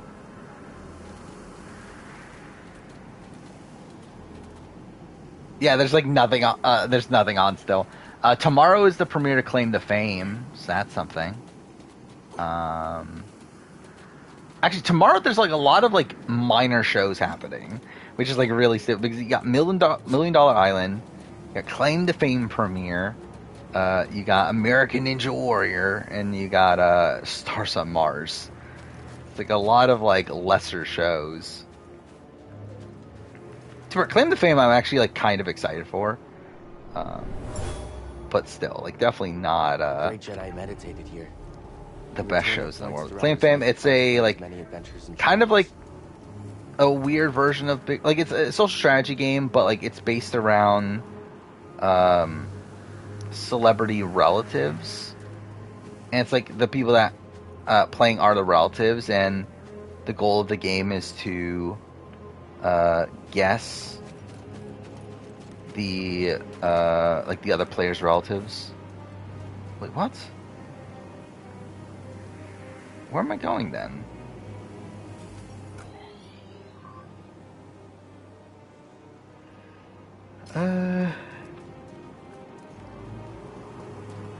Oh, well, actually, should I jump off this? Like, where am I going? It's $1 Million Island. It's okay. Like when there's like nothing else on, it's like okay, that's fine. I just think like my overall issue with the show is that I just don't know who most of the people are, and I think it's just like tough to like really care. What's the best video game sequels? What do we got? The 10 best video. Okay, Dark Souls includes the sequel. Resistance 2. That's interesting. I've never played the Resistance games, so I would really like to know. Arkham City. Okay, that's about right. Dark Souls, fine, I guess. Melee, cool. Mass Effect 2. All right. Dead Space 2. Again, I never played Dead Space 2. Do I own Dead Space 2? I do, right? Yeah, I own Dead Space 2. I own 3 though. Kingdom Hearts 2, okay. Uncharted 2. Portal 2, again, I never played the Portal games. Psychonauts 2 is number 1? What? I like Psychonauts 2, but that's the best sequel of all time? Yeah, I don't know about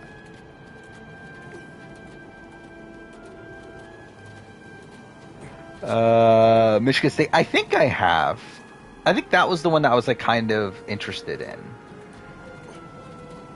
I believe that was Michigan State.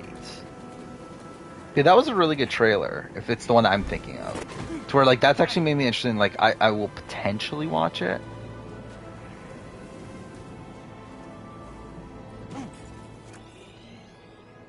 Like, is that the one I'm supposed to go to? Like, that one there? Wherever that is. Not there. It's Carlos to the front runner. Carla, Tess, and Corey, I think, are like the 3 people that stand out to me as people that can win. Oh, cool.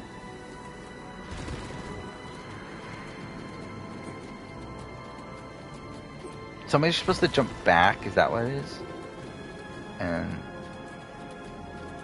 oh, it's like that cliff right there, right?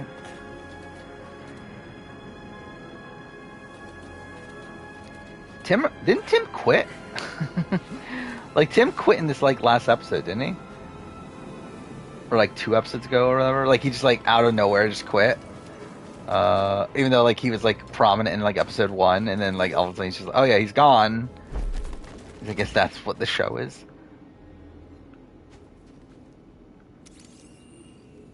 I don't know why I told him to scan that. Wait, what the fuck just happened? I love how, like, I was not looking, all of a sudden I think I accidentally,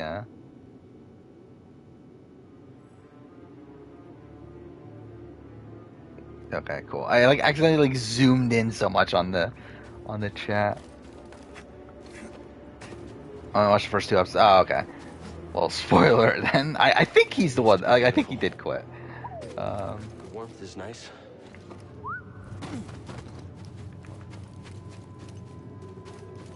Or again, it's just like people just like jump in and out of the Master Yoda melted that door to let of the story all the time on $1 Million Island. Not with the Force, with that crystal, the light passed through it. Because like that's kind of a necessity of having a show of 100 people. Also, it's like then don't have a show of 100 people.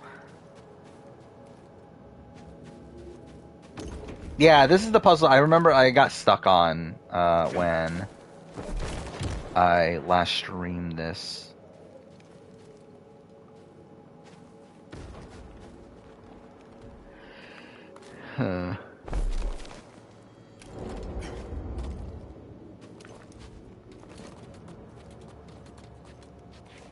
Rewatched a lot of my videos for work today. Well, that's something.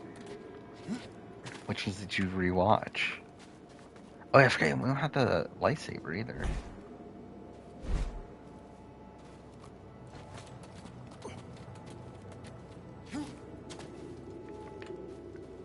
You only watched episode 1. You thought Carlos Hemingway said it. Yeah, again, it's 100% there. Let's go, BD. Like she hasn't been like that prominent though in the show. Like she's been like a constant presence, but like one that's not really like that like she doesn't do much, but she's like there, which I guess is like an Australian Survivor sort of thing. Oh, isn't that what it is? Wait, wait. It's like... Oh, wait, no, it's not.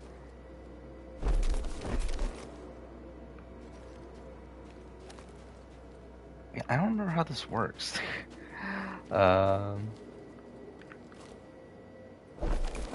damn it. Cool.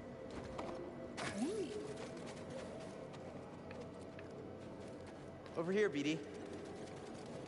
Prediction of starting try for 46? I mean, it's probably what, gonna be... Actually, wait, what's 45 again? 45 is like... blue... Is it blue, yellow, red? Is that 45? So if that's the case, then like 46 will probably be like green, orange, purple. Let's head out. Yeah. Maybe you can add in blue. Because what, 40... Wait, so 41 was what, yellow, blue, and green. 42 was green, blue, and orange, right? Actually, I didn't realize they use mostly the same colors.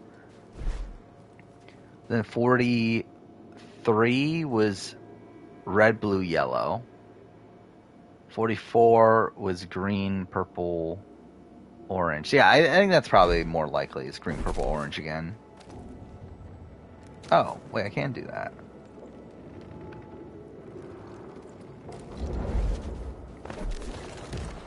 How do you connect these?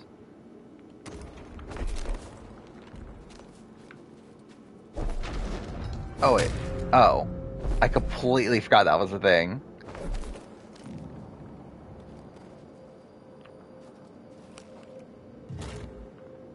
Okay.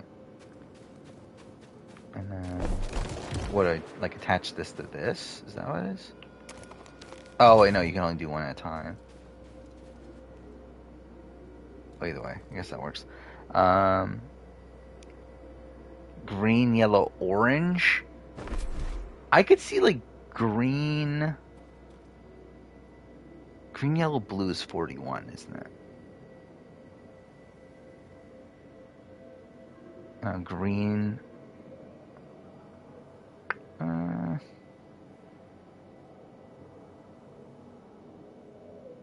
Like green, blue. Isn't there a show? Oh, fuck, that's fucking Time and Change. It's green, blue, purple, I believe.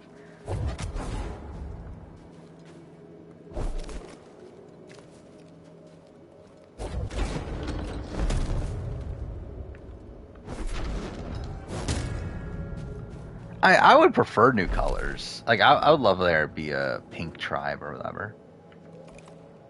Like, why haven't they done a pink tribe? I mean, obviously we've had, like, merge tribes be pink. Request the hint. Why I need not? to get back to the window so I can let the light in. All right. Our ice wall's in the way. Okay.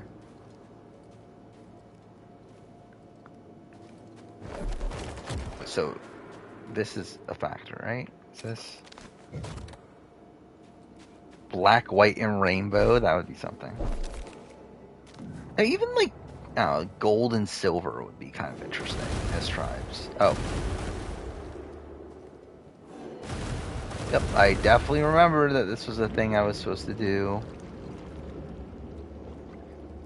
Is this working or not? There we go. Yep, that was definitely intentional. Oh, I forgot about Bayon. Oh yeah, Bayon was pink, wasn't it? I guess they have done a pink tribe. Why was that the only time, though? Hey, And why was it on a returnee season? And they should do, like, I don't know, like, yellow, pink, and blue or something. If that would work.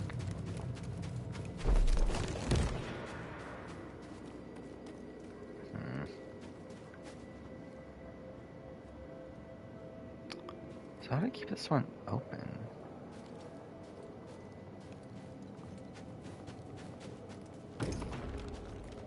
Oh, wait. I think I... Ah, fuck. God damn it. Yeah, like I get that, like it's associated with like with women, but it's like also it's like, well, then blue's associated with men, so it's like I don't know, like it shouldn't really matter. God damn it! Oh, fuck off! Cool. Black Starring Tribe, yeah, I wouldn't be opposed to it. Like, as long as we don't get a Black Merge Tribe, I feel like I'm good. Like, Black Merge Tribe's just, like, really boring at this point. Brown, I feel like Brown is, like, I don't know. Like, even though we haven't had it before, I'm also, like, I don't know. I think I'm good without a Brown Tribe. I don't know, this Brown just seems like kind of a boring color to me.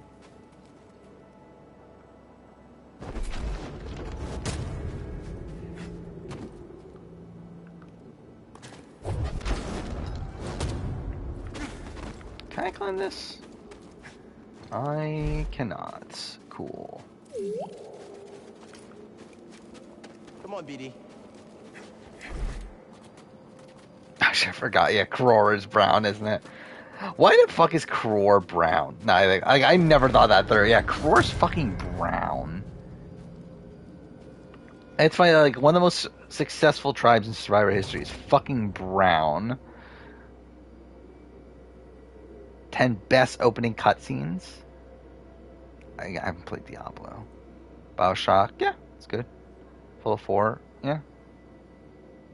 Walking Dead, Telltale. Is it? Is that also a cutscene? Like, is that considered a cutscene? He's like, technically, that's gameplay.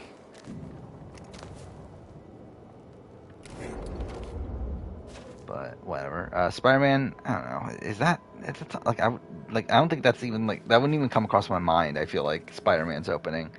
Ghost of Tsushima, okay, that's fine. Skyrim, yeah, fine. Breath of the Wild, sure. Last of Us. This isn't the opening cutscene though, right? Because like it seems like it's implying. Well, it says opening cutscenes, I guess. Like the opening cutscene is like Joel and Sarah's conversation on the couch. It's not the fucking Sarah death scene. Whatever. FF7's number 1. Yeah, sure. Why not? I guess. Oh, what is the actual like best opening cutscene? I don't even know. Like singular opening cutscene.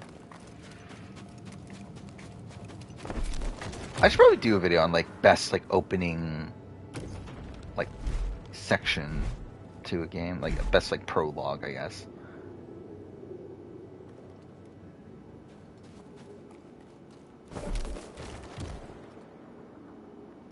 That's definitely not it. How do I keep this open?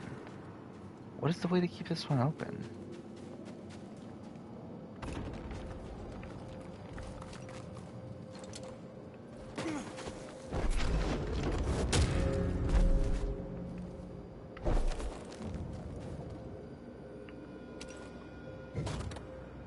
Oh, wait, is that what it is? I guess we'll see. I've played like 30 minutes maybe of Breath of the Wild. That's probably too much. 15 minutes? I've played like a sliver of Breath of the Wild, but I haven't played a lot of it.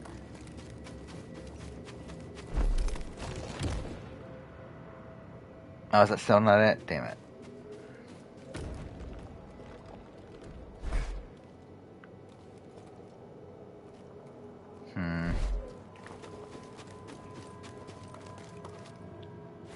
So I need to push this? Is that what it is? Oh, push. There we go. Will that work? Legends of Kasai. Oh, fuck off. I still, yeah, like, what would be the best way? Like, for, if I were to ever release Tales of Ring in some way? Like, I don't even know, like, how I would even do it. Like, what I would even, like, what format I would write it in. There we go. That's what I needed.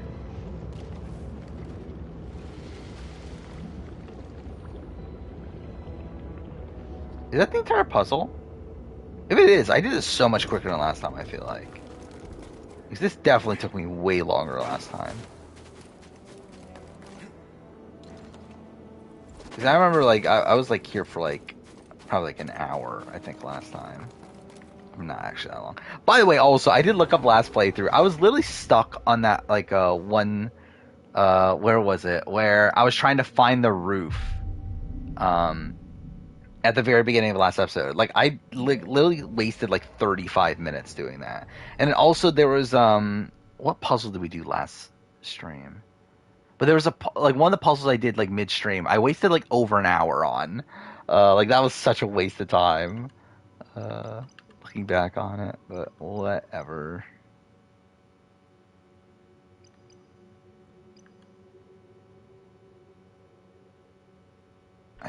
I'll do that, I guess.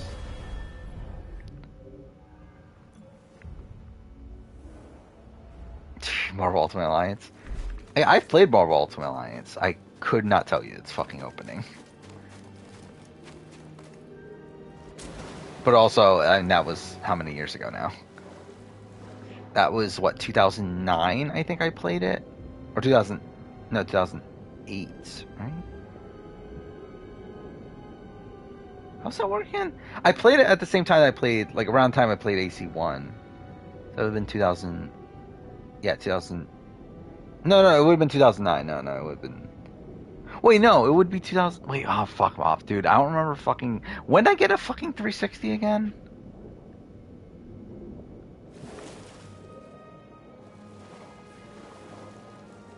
Well, because I got AC2 for my birthday. No, it would have been 2009. No, it would have been 2009. Yeah. Because I got... So, yeah, AC2 just came out. That's what it was. Those cracks underwater, but it's freezing up here. I can feel it. It's calling to me.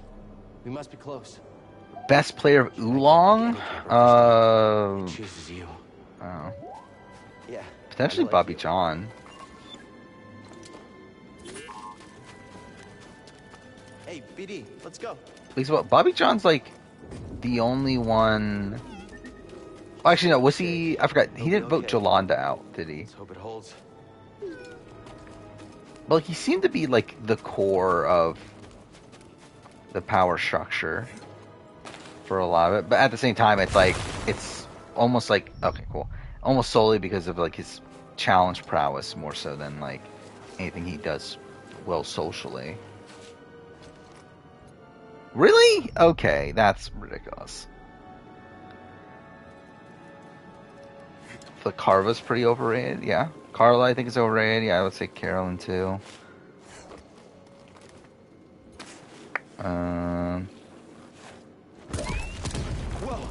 Like, I could see an argument for like Jam Jam being overrated. It's just I don't agree with it. Call's getting stronger. Let's hurry. Who else is there? I can see being overrated. I'll say Cassidy. Will survivors stick to 3 tribes forever? Probably not. But I think they're liking 3 tribes right now for whatever reason. As the intro of the Marvel Ultimate Alliance, let's see.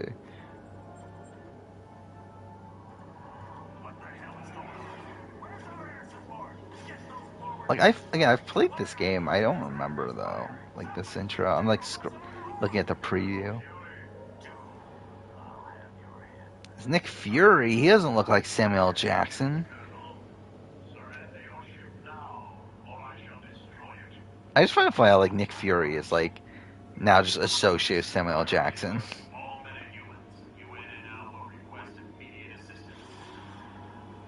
All GTA games have good opening cutscenes. I don't remember them. Well, actually, I remember 5s, but I don't remember the other ones, though. When does 3 tribes come to a stop? I could see 47, 48. But if not then maybe 50 at that point. Yeah, I don't know why I'm still watching this. If George comes back for another season as an early boot, would that change my opinion? Not really. Not just the notion of him being an early boot, at least. Like, I think like we have to see like the reasons for it, but like for most of the time it's just because like he's a massive target. But I mean, like, obviously, if he comes back, he has How like did they find us a here? ridiculous like target on his back, to where like it wouldn't really detract that much from his from my like assessment of his game.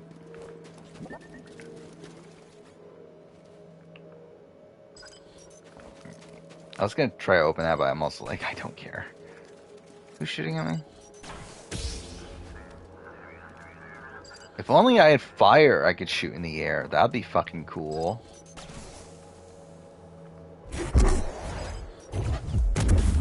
Actually, I forgot I have the force. Oh, that actually does damage them? Oh.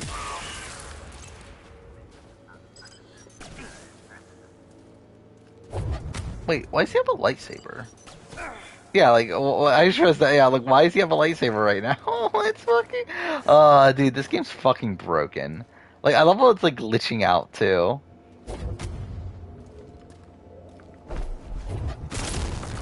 Yeah, what a masterpiece fucking Jedi Fallen Order is. It's funny that, like, Survivor came out, and, like, you hear all these, like, criticisms of Survivor, like, how glitchy it is and everything. But, like, it's like, almost as if, like, people, like, forgot, like, how glitchy this game was, too. Okay, cool. Like, I was legitimately stuck there for a second, too.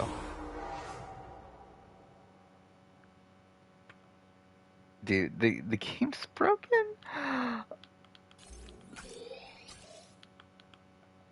What is going on, dude? Sure. Yeah, cool.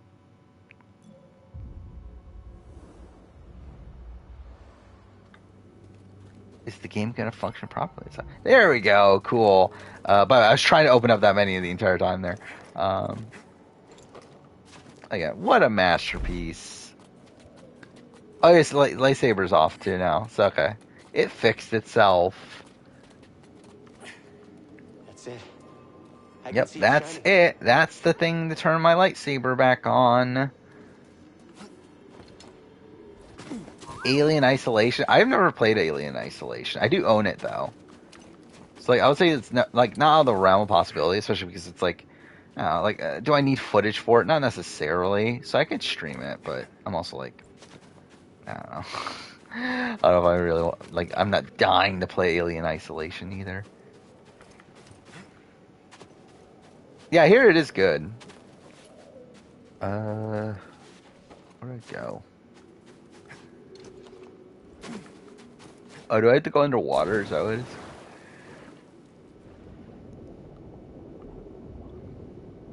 Hey, there's too many games I want to play right now. Dark Pictures games, I think we'll stream them eventually. I don't know when, though. Probably whenever I decide to do a super massive game ranking. We'll probably play through the Dark Pictures games again. Well, I mean, I'll play through them again, but I'll stream them that time.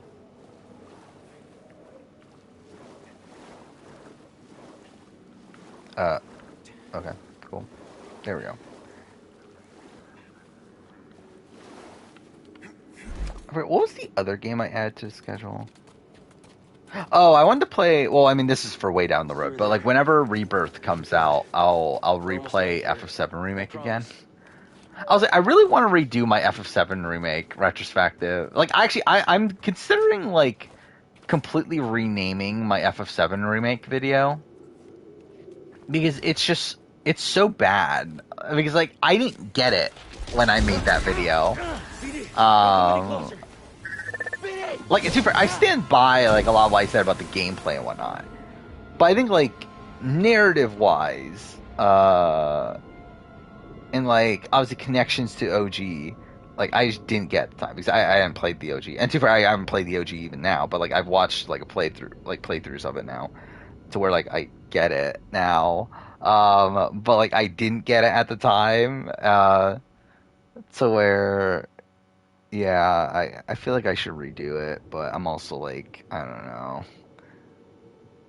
I don't know if I really want to put the time into that right now. How's BD1 supposed to help here? I mean, well, he can do things. I don't know what things those are, but he can do stuff. Yeah, I'll probably replay Remake. before Rebirth comes out. I'll probably also play Yakuza Like a Dragon before Like a Dragon 8 comes out.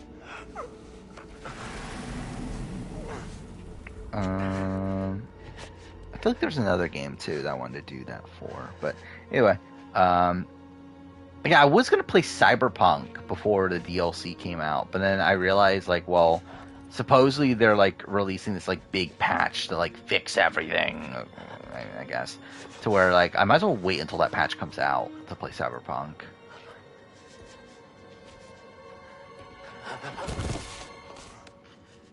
I would not said Carolyn deserves all credit for the Danny move. I completely disagree. I think she deserves almost no credit for the Danny move. Like, I think Jan Jim and Carson deserve all the credit for the Danny move.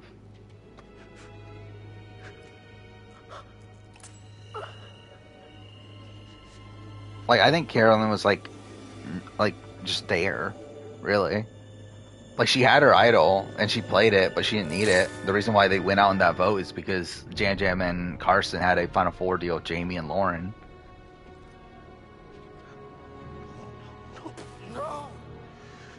And, like, that's a lot of the reason why I do think Carolyn is overrated. Because I think, like, when you really think about it, Carolyn is kind of irrelevant to a lot of the game. Like, Carolyn's simply just there as the third in the Tika 3. It's like it really is Jam Jam and Carson doing a lot of the work. Or like they're the ones building these bonds with the people outside of the Tika 3 that allows them to progress through the game. And even at points where like Carolyn starts to build her own relationships and like Franny, it's like they cut Franny. Like she's simply just she doesn't really have much agency in the game. It's like, yes, there's like, I'll still give her credit for like, again, she's in the majority group and whatnot. But like, she is mostly just a number there. And she's a great character, for sure. I can sense the doom of the Jedi Order is upon us. And yeah, obviously, a lot of it comes down to like, obviously, Carolyn like is a very likable person, really fun character, and that makes people want to think of her as a much better player than what she is. Or at least think of her game who continue to fight in a better light. Like you, BD1.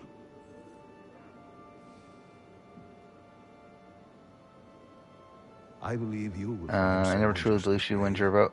Yeah, as you have been. I think I lost faith around the time to merge. Right, I think like coming into merge, I was like, okay, it seems like some like momentum's building up, but then it just like didn't mean anything. Will be completely lost. Are you sure you want to do this? But I saw that I just lost viewers when I talked bad about Carolyn. Maybe that's the thing I can't do. I can't talk bad about Carolyn, or people stop watching the stream. Beginning total memory encryption. It's like, how dare he not like Carolyn? Only with a trusted connection with you. Carolyn would be great on the traitors. I would love to see Carolyn on the traitors. That would be funny. I believe in you. As I always have. But I do see that the jury speech video has like a relatively low like dislike ratio. To replace me. That's fine. If I were to guess, I think it's like 1, people expecting to see the actual jury speeches, and then 2, probably people being disappointed that like certain speeches that are relatively low like are higher. Like the Corinne speech. And like Reed's speech. What else was there? I don't remember the video anymore. I actually did want to rewatch it, to be honest. You risked them for me. Because I remember I feel like I liked that video. Even though like I feel like there were a couple placements I kind of regret. And I feel like what was it, the TED speech I regret not mentioning. I remember that. Yeah, you're right. There's still a chance. Yeah, what is the list? So Sue won, Eric. I forgot I had 3 all-star speeches in the top 10. I feel like that was also like a bit much. Come on. Did I say deceptive lying bitch? I assume I said deceptive lying bitch, right? Speech here specifically her line of you were a deceptive lying bitch. Yeah, I did. Never treated kids with respect, and that I love how I just say that straight. like, it's like no like attempt to do any impersonation or anything. It's just I'm literally just plainly saying the line. Because at least in the Pearl Islands video, I at least try a bit to do like some level of impersonation, at least for Rupert. Be wary, Padawan. You do not choose your crystal; it chooses you.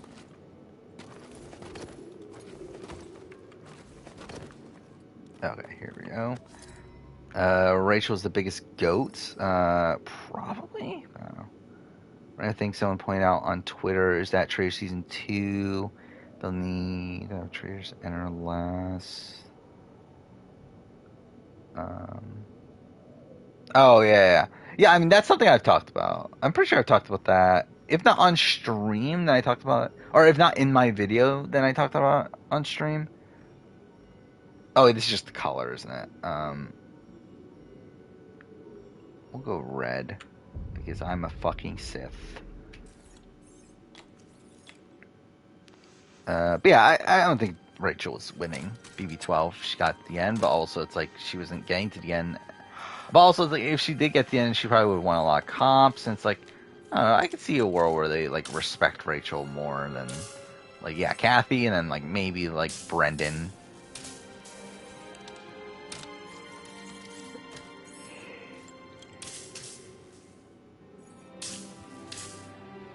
But again, I think it would mostly be like begrudgingly at that point.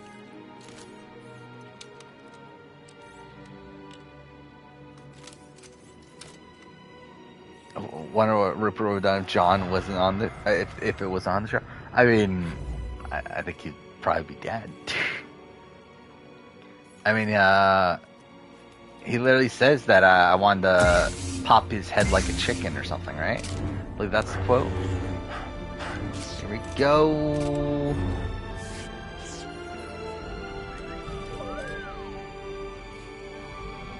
Dude, I love fucking Rupert in Pearl Islands. Like, such a great character. And not like the holier than thou figure. I feel like obviously like Rupert like gets this like really fucking good at it. And like when you rewatch the season, you can see like a lot of cracks there. Like a lot of moments where it's like clearly the show's portraying him positively, but like I don't know, like his moment with like Sean, where like Sean loses the fishing hook. Like Rupert like openly says that like, oh, now I can stop yelling and berating Sean. It's like, okay, because I guess that was the thing that was justified to begin with. And you can just like so clearly tell like how massive an ego he had on that season. Like how dare anyone go after me because I'm catching them fish.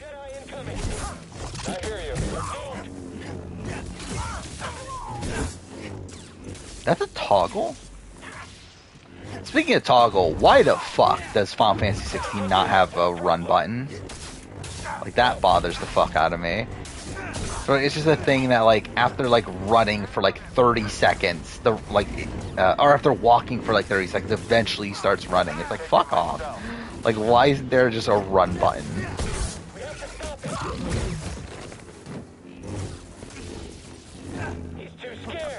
I love him not hitting anybody. Stop watching after Rupert was out.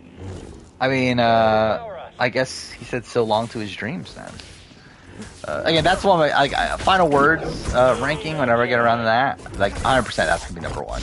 Like, there's no way that's not number one. Rupert's fucking final words. But I feel like that's like a decent way to say goodbye to Survivor, is to see Rupert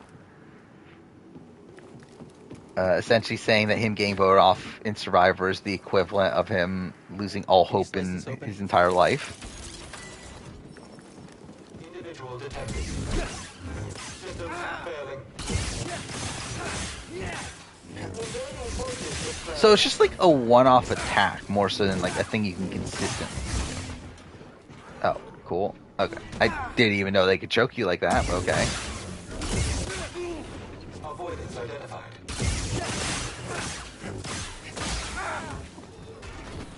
Wins a Kalia Shelly final 2. Probably Kalia, I would guess. He's like Kalia would already have Danny and other person and Portia, and then would probably also get Jeff and Jordan at that point. Shelly would probably get Adam, and then Brendan and Rachel, probably.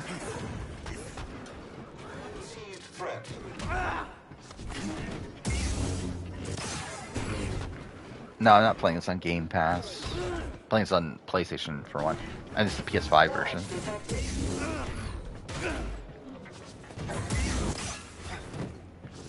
Everybody needs to run for governor again? I mean, obviously. Yeah, and now that Mike Pence is out of the running, I mean, obviously Rupert's gonna win. Yeah, where'd you find it? In the ocean. Dude, so much of the video is me talking about fucking Rupert.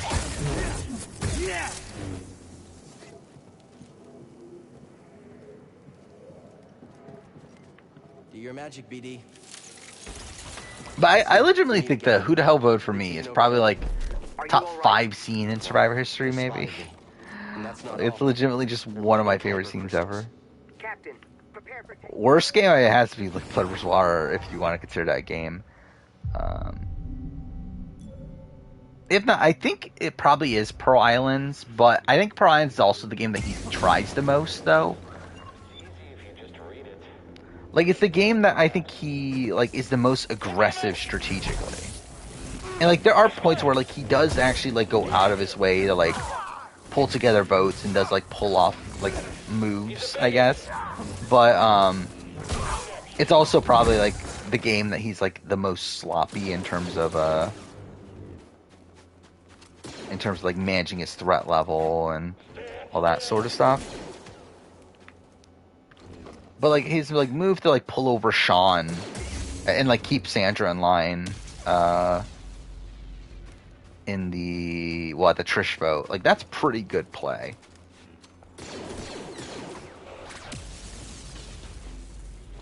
Get the coward!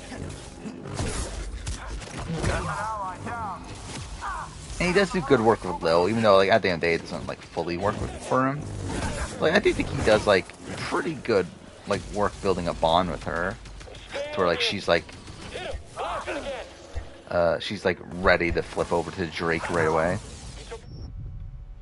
I love, like, whenever I talk about Drake, I always say the Drake. Just because that's how they call it.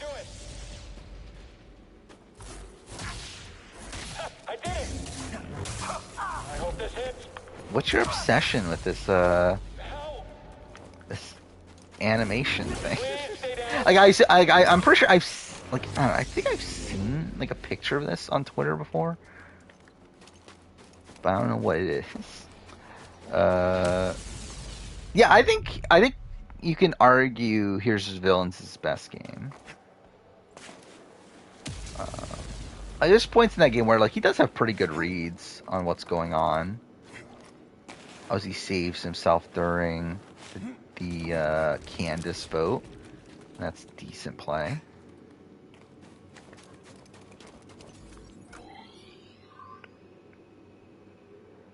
How the fuck do I get out? I don't remember the Pro Ends player ranking, to be honest. Like, I've recorded it, obviously, but I haven't edited it yet. So I don't fully remember it. I think that sounds about right. But I also don't... I mean, I do have the list I could look up. Yeah, I don't fully remember, though. Like, I feel like I remember top 2. It should be expected. Oh, no, I did have Lil at 3. And then it's, yeah, Rhino and Savage. I forgot how low Krista was. Actually, Burton is also very low. Actually, that's kind of funny. I didn't realize Burton was so low. But that's about right, based on my rewatch. Obviously Skinny Ryan's number one, obviously. I did see this like post from like a couple years ago that like Savage talked about how he rewatched Pearl Islands and he feels bad for how he treated Skinny Ryan now. So that's something.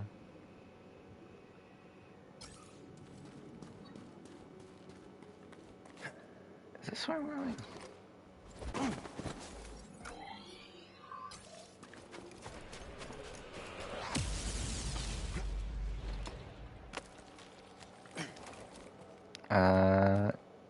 Yeah, in my opinion, Burton went down a lot on the rewatch. Like, I still think he's I still think he's a competent player, and I think he's the one that definitely could improve on a return. But I mean, like, his game's just like so sloppy. And like it's funny too because like I think he has the right idea from the beginning of the season. It's just that he doesn't go through with any of it. Like he had like right away he's like talking about, okay, I need to keep Rupert around as this like meat shield essentially. And like, okay, that's a good idea. The problem is that he doesn't, and he gets rid of Rupert almost right away at the merge. Like I said, he wanted to get rid of Rupert at 9 and couldn't because Rupert won immunity. And it's like, what the fuck are you doing trying to get Rupert out at 9? You're lighting up Imperial channels. They're sending everything they've got at you. And yeah, like both his boot rounds are really bad. Really, I mean, like his entire like early game. Like I mentioned this earlier in stream that like I used to not really discredit him that much for his early boot, but like rewatching it, like he is really bad. Where he essentially like isolates himself with Sean and Michelle. And even by the time Burton goes home, like even Sean like turns on him.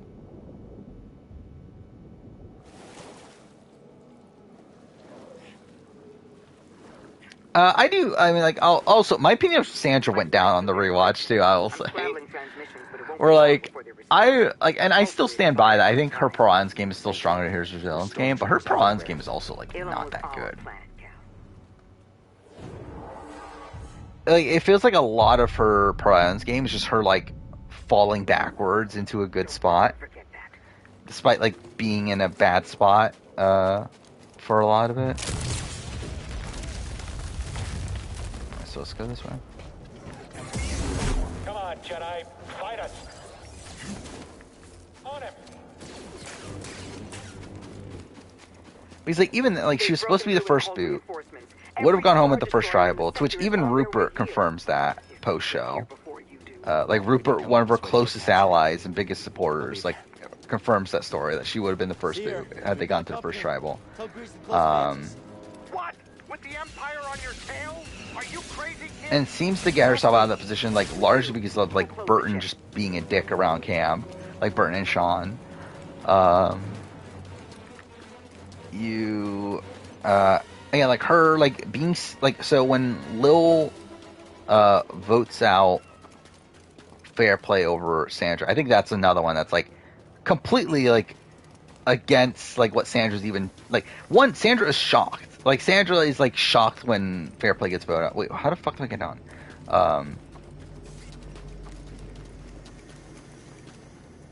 Wait, what?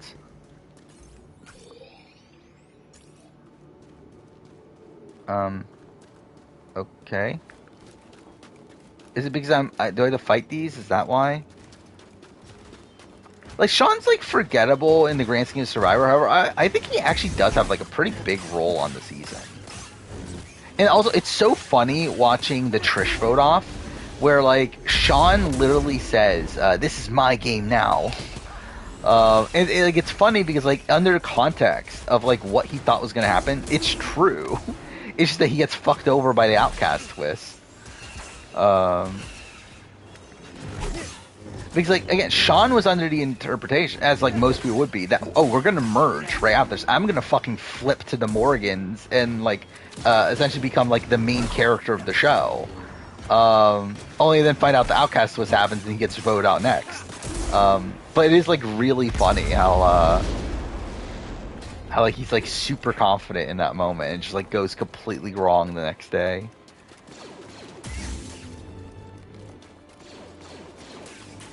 Yeah, see you later, Menace. The diplomat. What's the diplomat?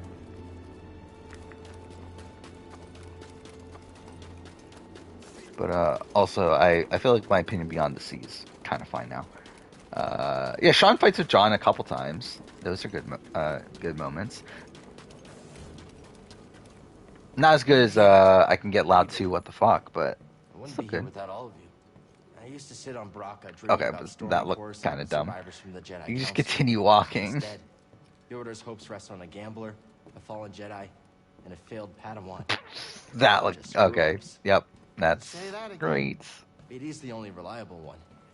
He let Cordova wipe his memory so he could stay behind. I have not been paying attention. Fucking Russia. To keep going even when it seems impossible. I need a second.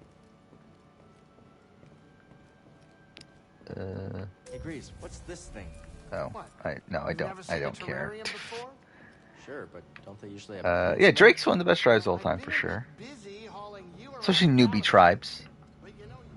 Like, who's the biggest dud on that tribe? It's probably, well, like Trish and Michelle, I guess, are both like kind of just okay.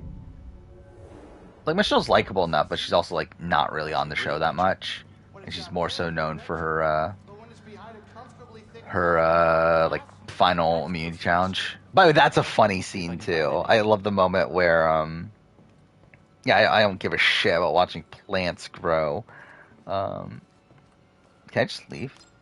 Oh, I guess I can. Cool. Wasn't there a gigantic crash ship on Zeffo? Think there's any good loot in that thing? I wonder. Dude, this game's broken, dude. Oh, it's not even letting me go. Cool. Well, that's cool. Yep. Great. The game's literally like stuck. You know what? Yeah, let's do this. I think Sandra was looked at as weak. It's not because she annoyed people. It's just because she was looked at as weak and like a person to get rid of to do better in challenges.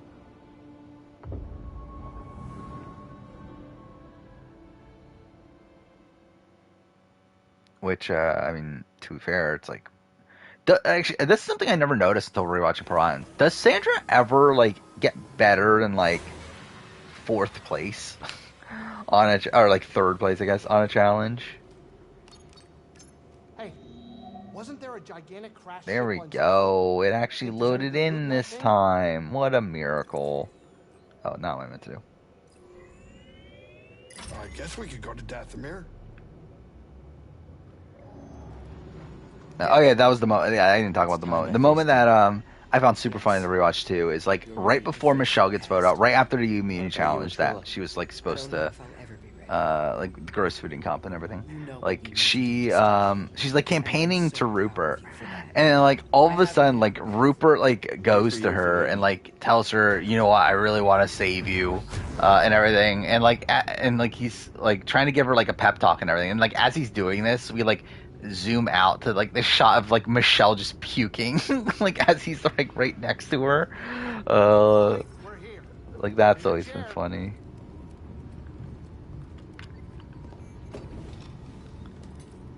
I say Cherie thinking Sandra is one of the worst winners. I think her 2 winning games are both pretty bad. Like I think her Brian's game, like again, rewatching it now, it's like it's definitely worse than I remembered.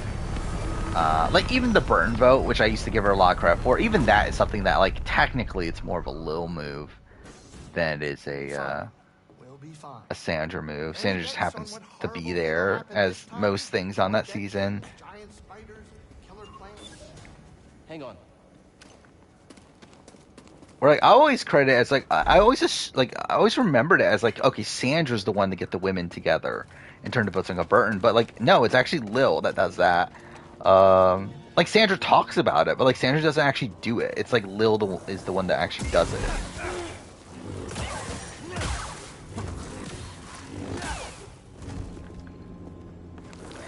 And it's like the reason why Sandra's not getting targeted throughout a lot of the end games is because everyone knows that Sandra's not going to win a competition. And like I think like people give credit to Sandra for like a lot of that too, and like talking about how, oh, she's so great at threat management, but it's like no, she like legitimately sucks. Like she legitimately sucks in challenges. It's not like she's throwing challenges and she actually can win Final Immunity. No, she actually does suck. Okay, this must be the wrong way. Radio Ranger was here earlier, wasn't he?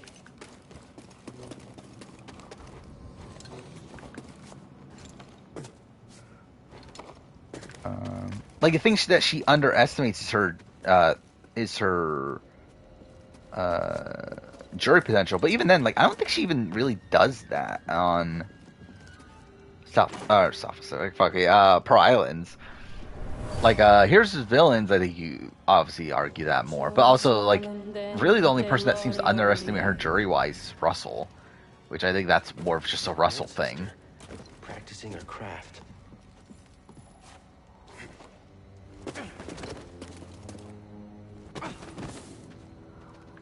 But yeah, I think like rewatching Pearl Islands like just reminded me of like why I've never been high on Sandra's game.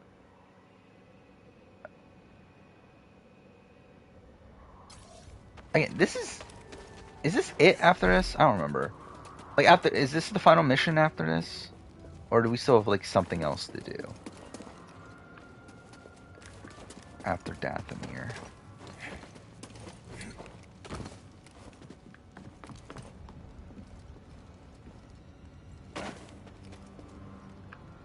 No. There's not anything here. Bocano. Yeah, I don't even remember it. Like, I don't remember what happens in that section, but whatever, we'll see. Okay, where the fuck am I?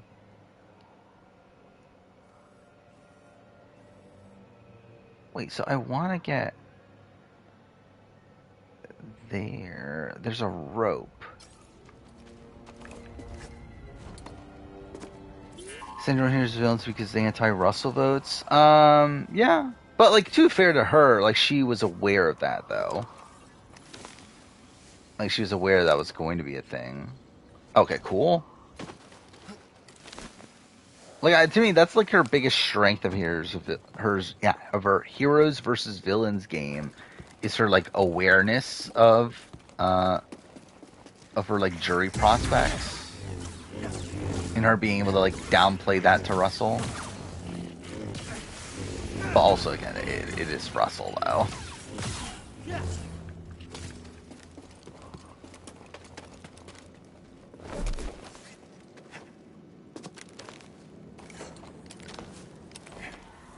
I assume Nicole and Skinny Ryan are at the bottom. If I remember, I think Sean's pretty low as well. But so I think it is Nicole and then Skinny Ryan.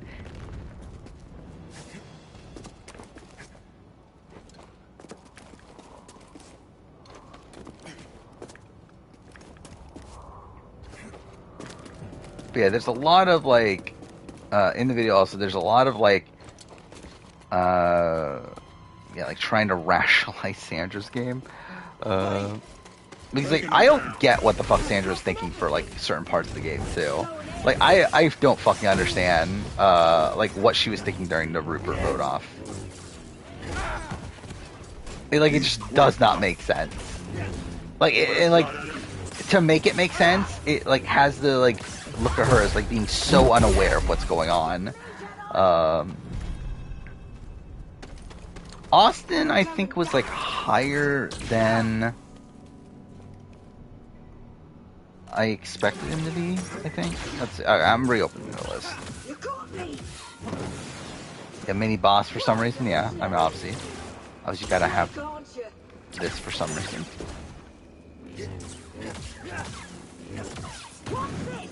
Fuck me, it's 2 a.m. already.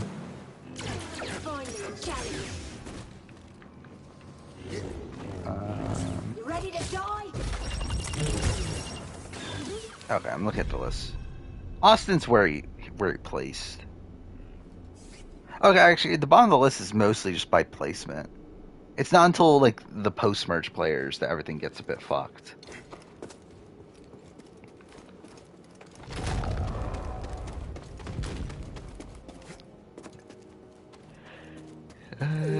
Yeah, Sean's a spot lower than his placement.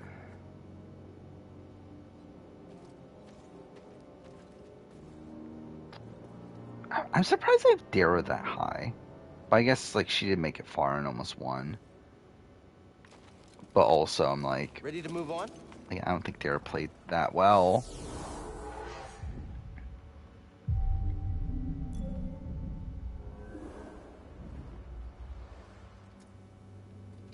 Yeah, I agree. I don't think Austin quits if it's not. But also, I talk a lot about Austin's quit, and like the rationalization behind that, to where like it actually made me think of like a video idea that I probably will do at some point. Don't know when, but of rationalizing every survivor quit.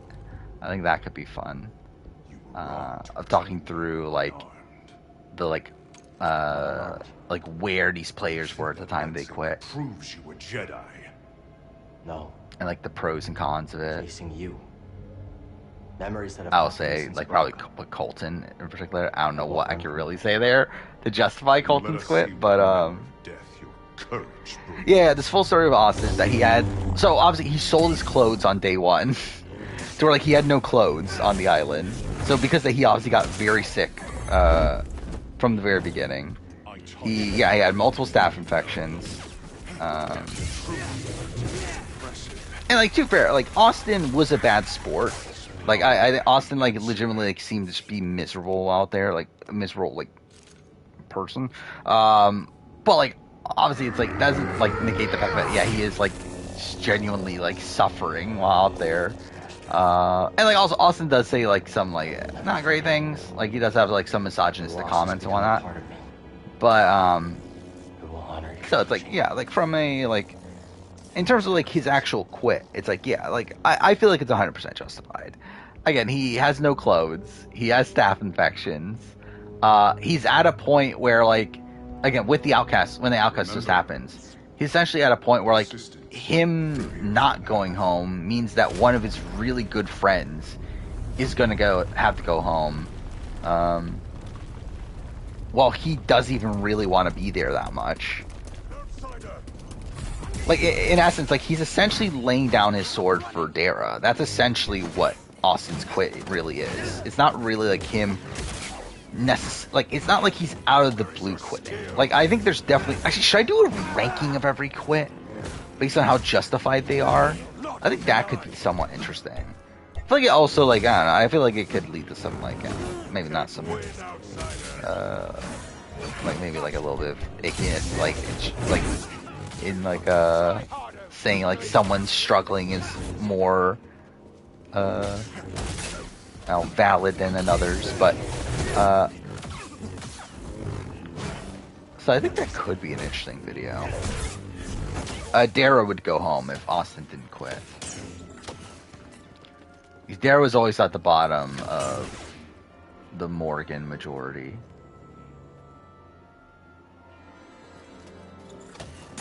Where like the core alliance was Andrew, so Savage, Rhino, Austin, and Tawana was like the core four, and then Dara was like the fifth.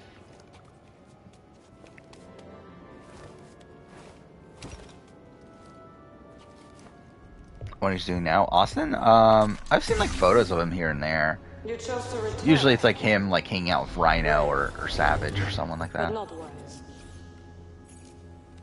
Maybe. Marin, right? I'm Cal Kestis. Is her name Marin? What you were told about the Jedi. That is not the name I remember. So you say. Cal. Malikos said many things too. Terran Malikos might have been part of my order, but what he is now... Looks the same, yeah. Like I feel like every time I've seen him, he pretty much just looks the same. All I do know is having a lightsaber isn't what makes you a Jedi. Let's see Then if I what can find a does? modern picture of him. We were peacekeepers. We were betrayed by. Yeah, that's also like so. I looked up him on Reddit. It's like there's even a post saying, "Did Austin really even quit?" And it's like he really like doesn't. Like it's not. Oh yeah, I see a picture of him with Savage from a year ago. I was only a child when they attacked. Yeah, he pretty much just looks the same. An armored warrior brandishing this descended upon us. Like a bit older, obviously, Cut down but my he people. pretty much looks the same. My sisters. Until I was left alone with the dead. Then Malicos came. I forgot. Yeah, there's a lot of talk about Austin And too. promised I me forgot about that. revenge That's another one that I shared our I talked secrets with him quite in a bit return. about. Yeah, it really just is a great cast. It is like one of the best like newbie casts. And Malicos was wrong to use that against you. We don't have to be enemies. Yeah, maybe I won't have to do the boss fight because I became a Sith. We will need this. There she goes again. I'll be watching. Let's get out of here. All right. Malicos lies ahead. You could turn back. I can't. Lives are at stake. I can't because the game won't let me progress if I do. Force sensitive children who will be hunted down and murdered.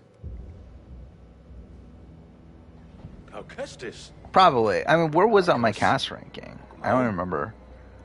I do feel like it was like probably too low. You so much to risk death. I could ask you the same thing. There is power there. Let's see. Beyond Jedi I generally have no memory of my power cast I rankings. control.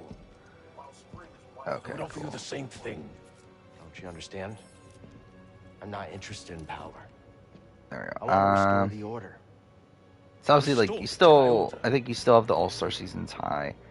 Kakion 4. Korong 5? Did I ever have Korong 5? Jedi fell long before the Purge. Goliath. He was stifled by tradition. Deafened by our past glories. Wow, okay, I had it lower than I thought I did. By endless war. Maybe. But it's never over, Malicos. We stand here now, the chance to learn, to rebuild from our mistakes. Jedi learn. There's no future for them. Wait, where the fuck is Do you it? not see that? It's time for something new. You. Like, how low did I go on this? I had it at 25? Yeah, dude. I put it way too low. I think if I were to redo it now, I'd probably have it, like, probably around 10. Dathomir will be your grave. Maybe. Alright, boss battle time. And watch me fucking die. What? How'd he hit me from that?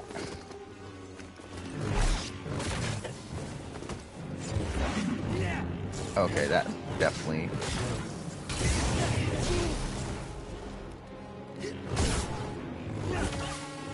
Lucky hit. Dodging won't save.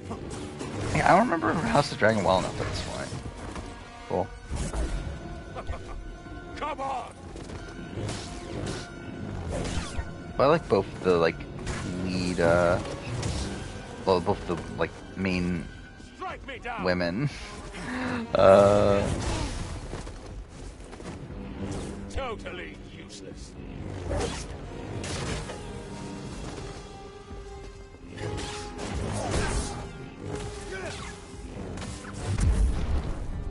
Yeah, I mean, like, super. I still stand by that. I think like some of the earlier. Okay, cool. Like, it is like a very, very top-heavy cast, but also I think like a lot of casts are. And I think like because it's so top-heavy, I think I would definitely like put it higher now. Help, please. Because of how good the people at the top are. Come on.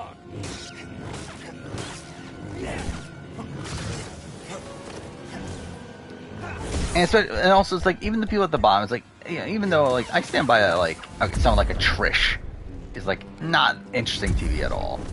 Michelle is also like not that interesting TV until like her elimination. Oh, also, I'm probably lowering Nicole Delma as a first boot. I will say probably after the rewatch. Considering, yeah, that was kind of bad, actually. Where, like, like, obviously it's like, okay, she campaigned against Tijuana, that, like, backfired on her. Like, that's bad, but, like, I think, like, rewatching it and, like, realizing, oh, she does it just because she doesn't like her, not because, like, of any, like, strategic reason. It's like, okay, that's kind of bad. This is, like, entirely pointless. Okay. Yeah, I'm so used to Final Fantasy 16 where, you could have the fucking, the accessory that allows you to, dodge, like, easier.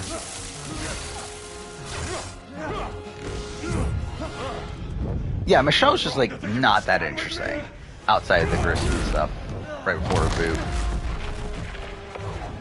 Like, surprisingly, she's the one to find the chest, the treasure chest. That's something that I found funny on the rewatch.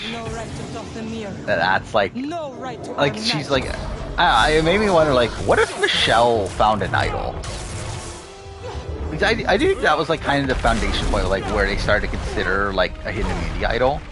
Is like when they were hiding the chest with these like clues they had to find and everything. And it's like if Michelle's the person to actually find the chest, like what if Michelle found an idol? Too slow. And then what if she like was able to idol out like fucking who was she even idol out in that position? I believe she voted for Sean, right? But like I doubt she sticks to the Sean vote. If she has an idol. It's really like idols out like Krista or something, right? Which that's also a thing, like, I don't get why, like, so Krista, like, is someone that, like, on the show comes off as, like, pleasant enough. Like, she comes off, like, perfectly fine on the show. Yeah, for some reason, she's hated on the island, and I don't know why. Like, it's never explained. Like, why, like, even at the time of her, tribe raid, like, the Morgans already just hate her. It's never explained.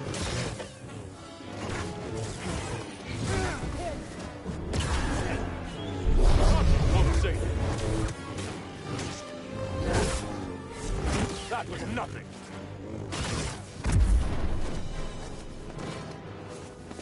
Yeah, that was.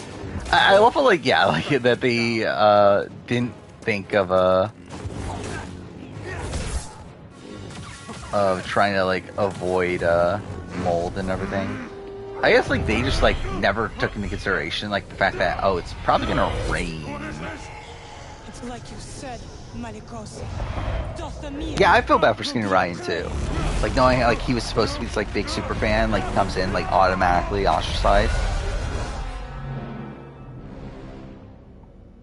Let him lie in the dark with his secrets until death takes him.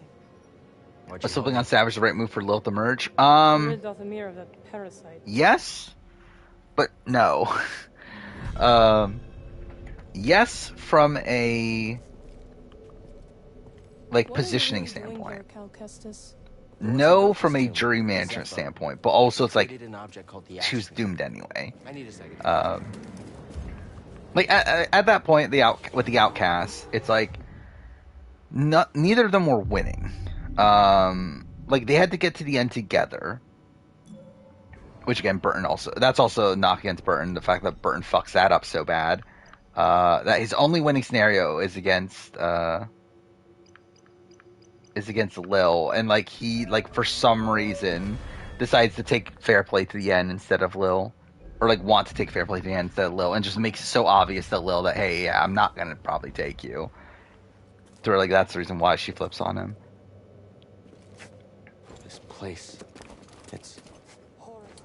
And again, like the reason why is because at Final 5, like Burton and John were like really solidified to going to the end together, and they thought that because like Darrow wins immunity, so at that point they can only target Sandra or Lil, and in their mind they're like, well, Sandra's not gonna win shit.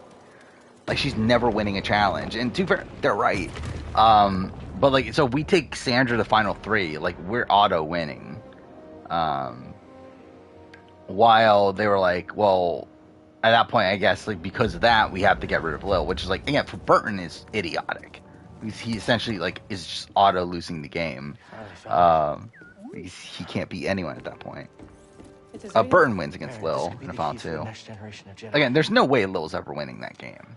Which again is also just a weird thing about Pearl Islands too, is that like Lil was never winning, but on the island they looked at Lil as the biggest jury threat. And like I don't get it. It makes no sense. Like it doesn't make, and like you would think that they're just like pretending, but like we have confessionals of people talking about Lil as the biggest jury threat. I think the only one that was aware of the reality was Fair Play, but everyone else talks about Lil as this like really big jury threat, and like I don't get it. Like it makes no sense. Where like Sandra talks about how she thinks that like Lil is this like big jury threat, and she openly tells Lil that I can't go to the end with you because you're gonna win. And it's like, what the fuck are you doing? It's so stupid. And like again, the fact that Lil takes Sandra to the end is just so asinine. Like it makes like it's like kind of annoying to see Sandra's like really poor play be justified. And like again, she constantly tells Lil that she's a big threat. And that like why would why would it take you to the end? But also like supposedly, and like this is even referred to in the final tribal, and again I've heard the rumblings of this after fact that like supposedly she treated Lil terribly, that she would like constantly yell at Lil about how annoying she is and everything. And like even Lil makes references to final tribal, talking about how like when she was asked the question of like why Sandra doesn't deserve to win, she says because she's like very mean and everything. It's like really insane that Lil takes Sandra to the end. And again, it's pretty much entirely because Sandra is a mom. Like that's pretty much the reason. It's not because she had a good relationship with Sandra or anything. It's simply because she had a mom. Or she had a what, did I say she had a mom? She has a family. Because she is a mom. Yeah, it's like when like Fair Play, obviously, like she assumed that okay, Fair Play has the money, then he's gonna waste it and party it. And also, this is another thing that I think is like also a misconception, that like people talk about Lil as like Lil knew she was a GOAT and knew she was gonna win at the end, and she was essentially picking the winner, which that's not true at all. Like Lil 100% thought she was gonna win coming into Final Tribal. And her decision between Fair Play and Lil, or Fair Play and Sandra, was not a decision of like who's going to win. It was her decision of like who's going to get second place money. Who do I want to get second place money against me? Like that's essentially Lil's like mindset. Because again, she had been hyped up for so long that she's the biggest jury threat. Dara literally goes home because she won't like commit to Lil, openly saying that Lil is the biggest jury threat. This woman you travel with, who is she?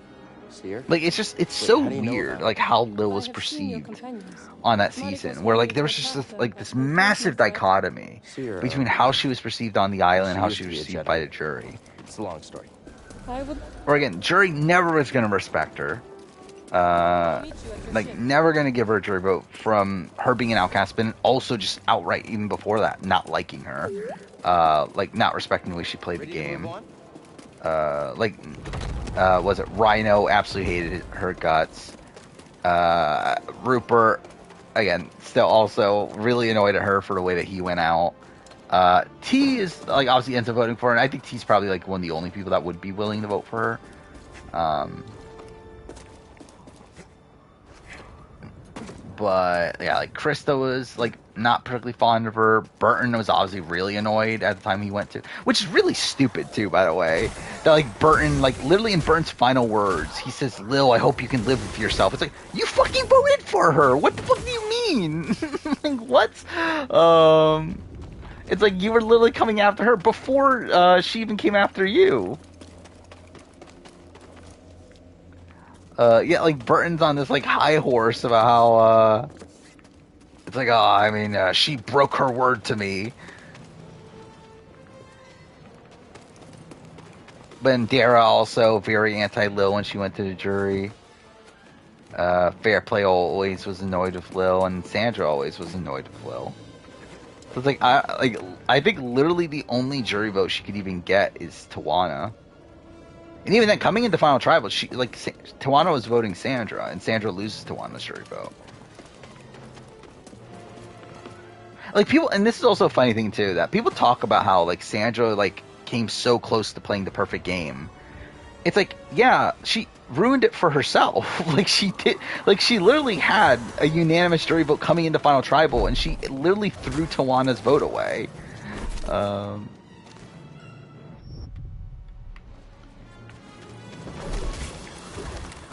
Oh, fuck off, game, really? Why did Lil get voted out? Because challenge strength. Because they thought Dara was better in challenges than Lil. Or even Savage says, like, in the episode when the Outcasts come in, that he's like, oh, there's no way Lil could hold up in those challenges, or whatever.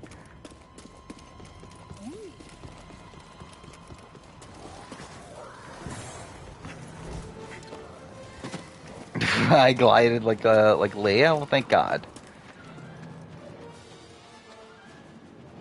Yeah, that is funny, too, yeah. That, Actually, is this where I'm going? I am, right? Okay, cool. Yeah, but yeah, that is the funny thing of, that Tawana's loved one is her high school sweetheart. Oh, well, who's this? Who, like, she's not with anymore. It means I'll be joining you. Seer, Grease, this is Marin. I think, yeah, Brian's still probably 4. Your fear is unnecessary. I kind of want to put it back at 3, because, like, when I don't remember, was that 3 during my original season ranking? I think it was, right? And Davis Goliath was 4, and then I switched it for the global one. I kind of consider putting it back, but also I've rewatched Davis Goliath so much, like out of any modern season, to where like I kind of do want to have that higher too. I don't know. They like you. Pro is great though, either way.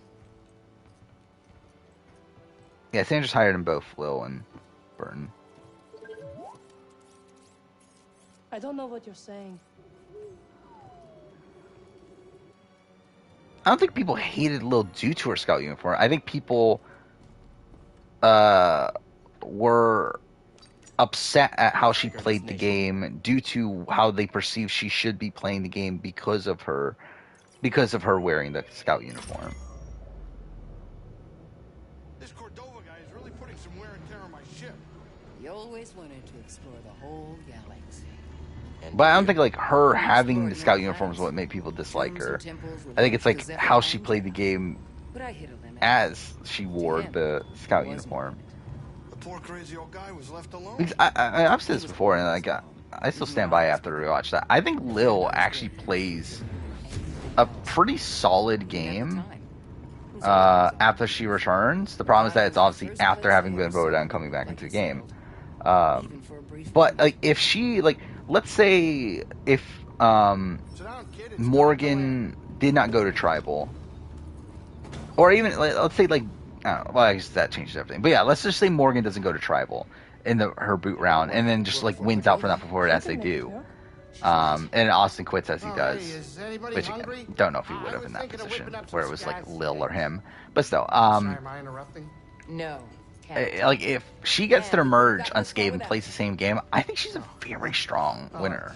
It's true. Well, again, this is like also like again, people talk about Lil as this massive goat and that she was like, and talk about her as if she was dragged to the end and she was this like power goat. But again, that's not the way people saw her though. The children on the Like it's not like people saw, oh, Lil's gonna lose at the end, so I need to like get on Lil's good side. That's not how like people perceived her. It was the opposite. People saw her as a massive jury threat. And despite her being this massive jury threat, she was still able to navigate through the game the way she was. Oh, Grease. Well, again, if Sandra won final immunity, she probably was voting out Lil. And to be fair, she still beats fair play anyway. But like still, it's like Lil again was perceived as like big threat in the game, which I do think like adds like a lot more impressiveness to how she was able to maneuver through the game.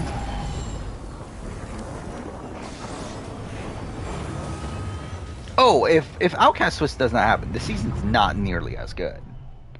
Because yeah, it would have been a Morgan steamroll, where like Savage or Rhino are more than likely going to win. If not, then maybe a Tawana win, if Tawana pulls off a flip at some point, which I don't think is out of the realm of possibility. Dara fair play, Dara wins almost unanimously, I think. I should say unanimously. 5-2, I think. Like, Dara wins against anybody if she gets to the end by the time of the final 6. Right? Yeah. Like, Dara beats Sandra. Like, no matter what, Dara has Tijuana and Rhino. And then, against most people, has, like, Burton and Fair Play, if they're on the jury.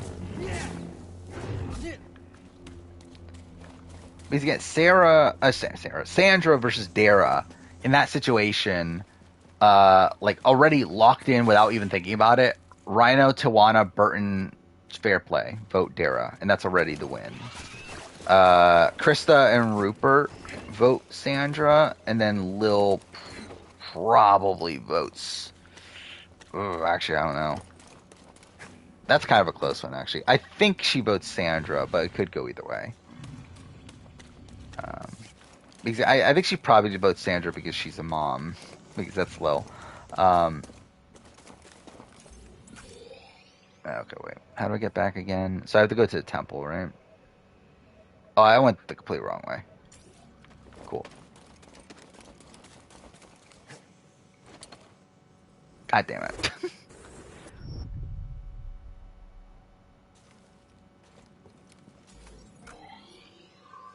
Oh, wait, I just need to, like, completely go back, right?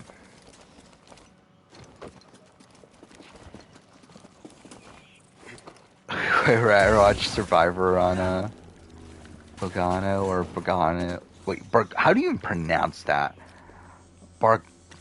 Barganoian? I guess it would, like, they'd probably get rid of the O, right? Barganian is probably how it would be pronounced. Like, who the fuck would be on Barganian Survivor? Like, would it be all these, like, fucking bugs that are here?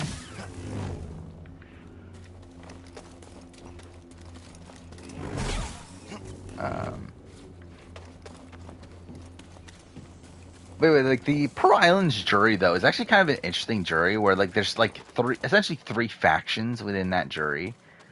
Like, in a kind of similar way to how, like, there is with these, like, scenarios that, like, each of the final 3 can win. There's kind of that case with Pearl Islands. The problem is that it never, like, works out that way like it does with those other seasons. But, like, there are 3 factions, essentially. There's the, like, the old Morgans. That's, like, a faction. You have the John and Burton faction, and you have, like, the Krista, Rupert, Sandra faction. Oh, cool. Obviously, I need this fight here. You're slippery. Though I think unlike, again, like the scenarios where like Godfrey wins and Ashley wins and Sarah wins, like there's not really that in Pearl Islands, I don't think. Because I think it's always like 2 sides that vote together, like almost always vote together. Or like I think they always vote together for like the same people. In his research, I basically trained myself. But he always had time for a round of hollow chess. You ever win? We'd go back and forth. Our approaches were completely different. Just when you thought you were winning, Oh, wait, surprise. Here. Sounds like you learned a lot from each other. In our own ways, we did. That's where it came in from, right? Let's head out. Actually, is it just here?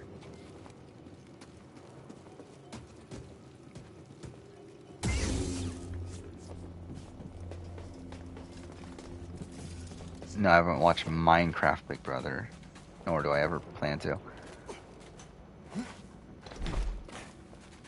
Barely got that.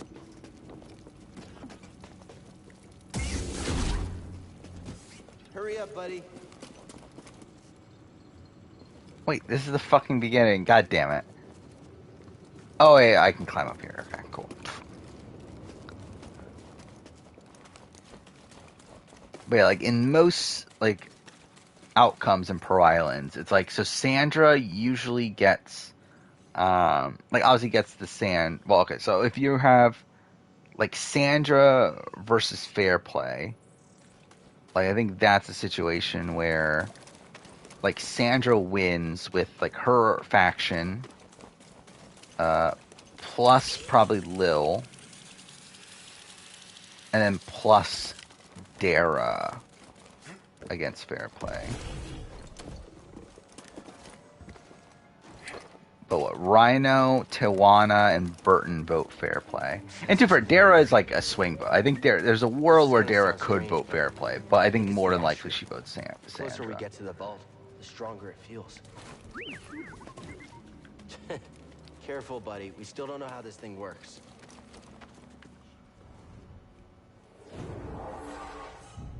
But if it's like Dara and fair play, then in that situation, I do think Rhino and Tijuana always vote Dara.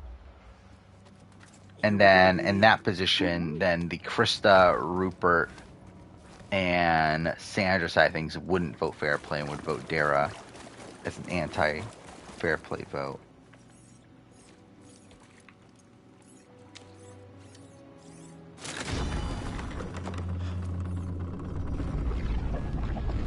Why is everyone of course not speak droid? I mean, it's just the common language there. The vault itself is built like a giant holocron. That watched Scary Movie series, yeah. I really loved the first one when I was a kid. Let's check it out. I liked 3, if I remember when I was a kid, but I never liked 2 or any of the ones after that. How many were there? I can remember up to 5, but were there more than that?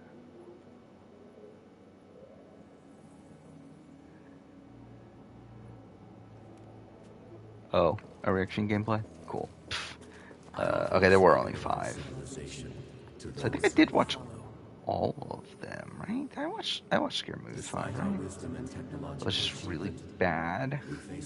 Yeah, Scary Movie 1's good, though. Like, I mean, like, I don't know how much the humor really sticks with me nowadays. I don't think I would find it funny anymore. But, it still is a, like, I don't know, a fun, like, spoof off of Scream. Actually, I watched Scary Movie before I ever watched Scream, which is funny.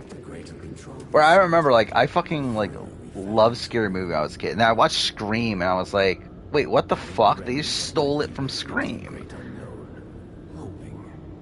Like, I didn't realize, like, how much of, like, a one-for-one, like, almost, like, exact retelling it was.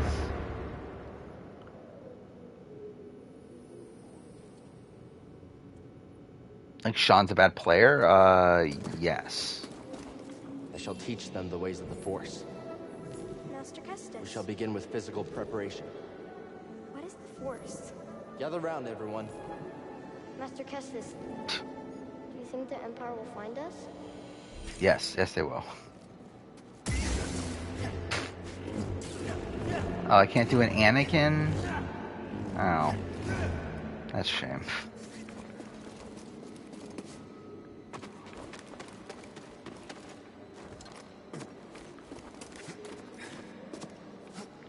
Favorite Genius Death Match?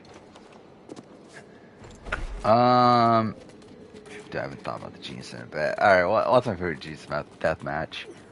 Yoan versus Jung-hoon is like the first one to come to mind, but I don't know if that's actually the answer. The Inquisitors have found us. I've always loved that one. Even like Jung-hoon versus what's his face? Versus, oh my god, why am I forgetting his name? The first boot. Oh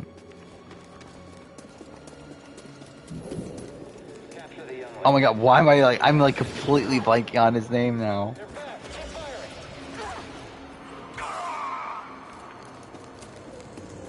Anyway, that one from Grand Final I'm talking about. That's pretty good. Also, I mean, like, the Blackout and Junsock. I knew the first few letters. I was like, what the fuck is the rest of it?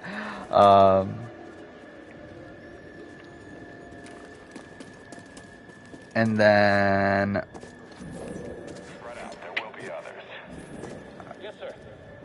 again, Blackout game's like bad as a game, but like really like fun TV. The one with Dookie. You have Dongmin versus Hyungmin in 12 Jeongi. which is like a great like payoff to their relationship in grand final. Surrender now, and we may spare the youngest. That's what else is right. there? I feel like there should be other ones that stand out.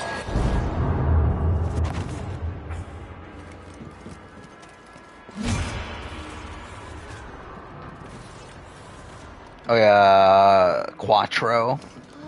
As bad as Quattro is again, like from a TV standpoint, I should say, great TV. The Hui Zhang, Yun Sung.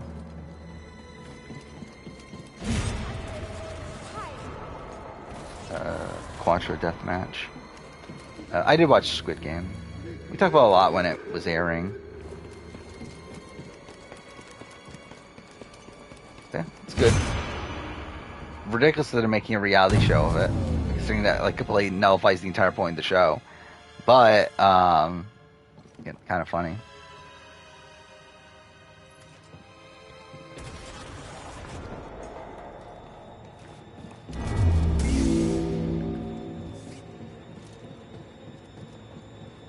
Does Brett Closer have the most purple final juror edit? Probably. Right? Final juror. I believe so.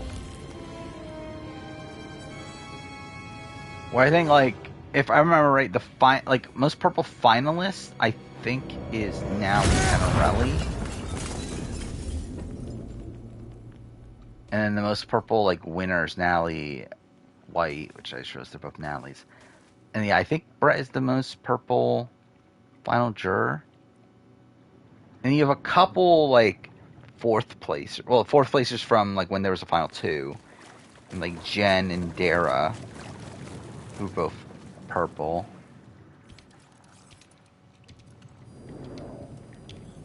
Yeah, they were more purple than Heather. Like all of them were. Again, I thought it was like earlier when I was talking about the top purple player video that I made. Like Heather has a 1 average confessional count. Like there's 41 players that have less than a 1. And like for my list, I only include people that have less than a 1 average confessional count. So Heather wasn't even eligible. Like Heather was like so not purple, or like not purple enough. That's literally why. By the way, that is what I literally had on my video. So like I essentially have 2 sets of honorable mentions, like a real honorable mentions, and then also the people that were not purple enough. And I literally put that on the text at the bottom is not purple enough, and Heather is one of those people. I do not remember this fight being here, by the way. Because like, obviously you fight her again later on, but I didn't remember that you fought her here.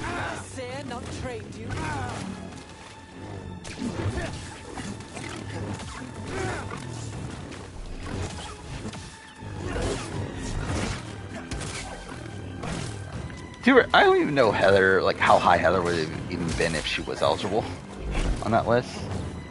Like she probably would have like barely been like number 10 or something. Is it 4 times? I was thinking 3. But yeah, it's kind of dumb to make you fight her that much.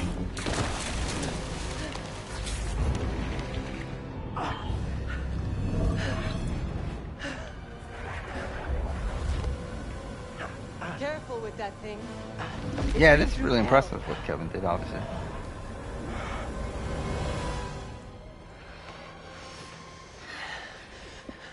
Don't go. We need to stick I together. get to see this moment. Thank God. I'm going to lure them away, and then I'm going to circle back. I don't agree with that. That Heather wins in that final 3. I think she gets 3 votes, but I don't know if she gets any more. It's okay. It's okay.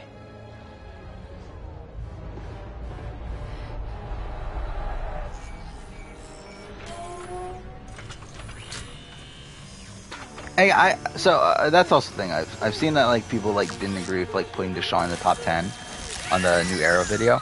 I still stand by it. I still think Deshaun on any given season would be a really strong player. I think 41 is actually like one of his like worst possible outcomes, personally.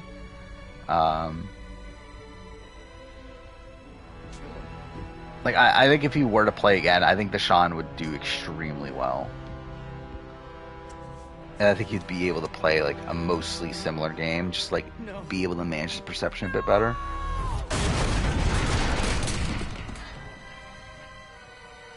Maybe. But yeah, purple player list is like, there's actually like surprisingly like a decent amount of like okay players there.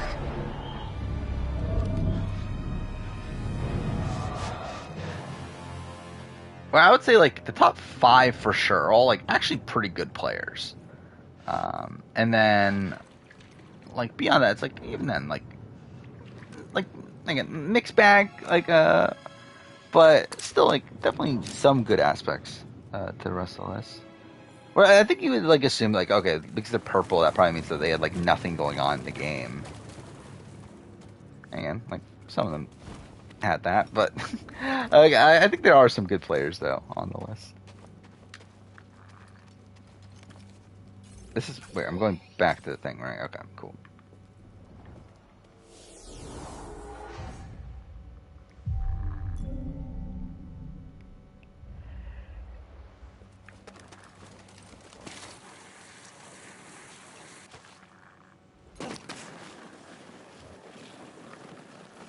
We don't know who wins a Heather Deshawn final. Heather Deshawn Xander final 3. But I think the most Heather gets is 3 votes, though. I'm done with this one. You will not defeat the Empire. Because we talked about the scenario a lot already, and it's like a lot of it is like we just don't know where they go. I just know they don't go Heather. It's between Deshawn and Xander. We just don't know which ones they go to. Where like running through the votes. So you got Tiffany. Again, it's Xander or Deshawn. She's not voting Heather.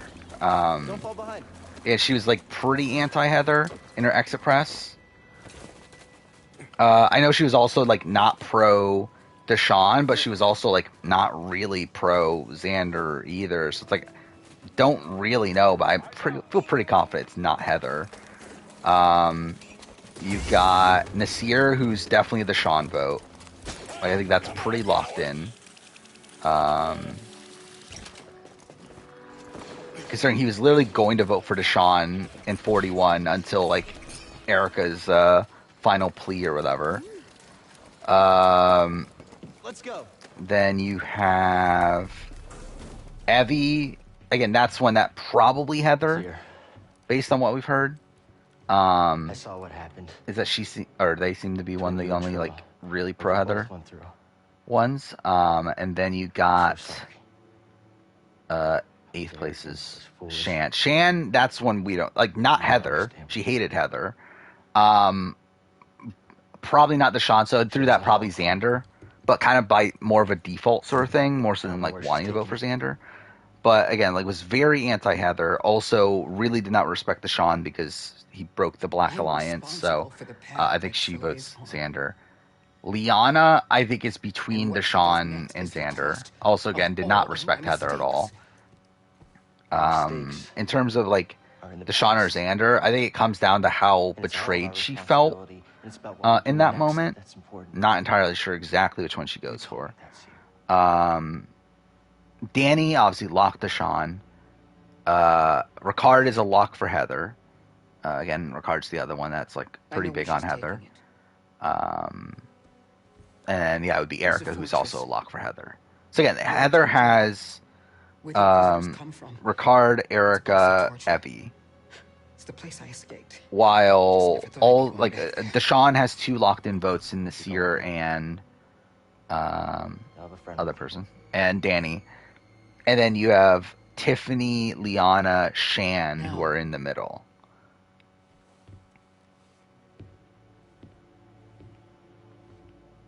I'll have a Jedi with me. And like to be fair, if there is a tie, Xander probably votes Heather, and Deshawn probably leans Heather. Like Deshawn, I could see it being a world where like he definitely had a closer relationship to Heather. By the way, I've not been paying attention to the game.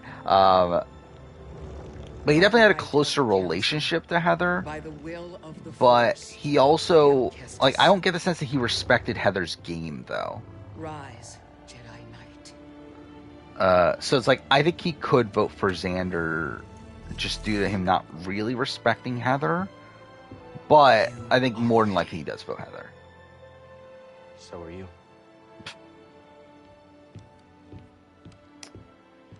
Seer. I saw what happened. Obviously, nice moment. Between you and Trillo. When you both went... I think Tiffany leans Xander, if I were to guess. Like, if I'm really, like, making an actual guess, I think Tiffany leans Xander.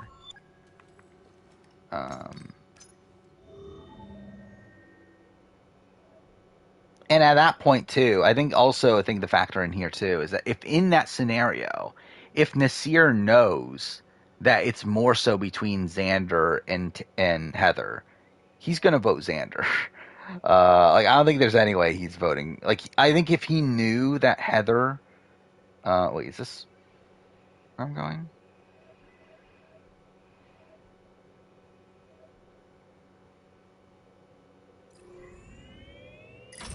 I can't tell. Is that where I'm supposed to be going? But yeah, if he knew that it was okay between Heather and Xander, and he's definitely voting Xander to make sure Heather doesn't win. I know, I've heard. But that's more so like, okay, does he actually know where all the votes land? Like, we don't. I don't think he would, but My great grandmother made a mean stew back on Lateran. Oh, it was special. It was the like, the thing is, like, I think there's a lot of anti-Heather people on the jury. And there's also a decent amount of anti-Deshaun people. So, like, even though, like, people didn't respect Xander, I think he also had the least, like, amount of negativity surrounding him. But we're still here. Don't forget that. So I think in this, like, in the Heather, Deshaun, Xander final three, which is essentially this, like, worst case scenario for them, I think, like, Xander would have been, like, one of the easier pills to swallow for a lot of them.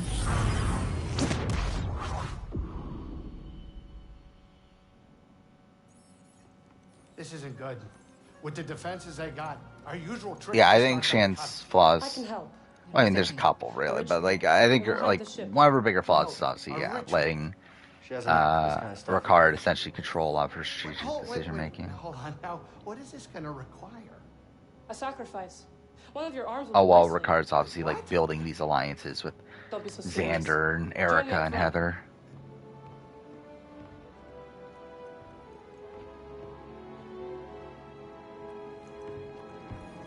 How far away are we from the end? I'll be honest, I'm pretty fucking tired, but I do obviously want to finish this game. Sister, But also, dude, it's 250 mother, already. Lend me your strength.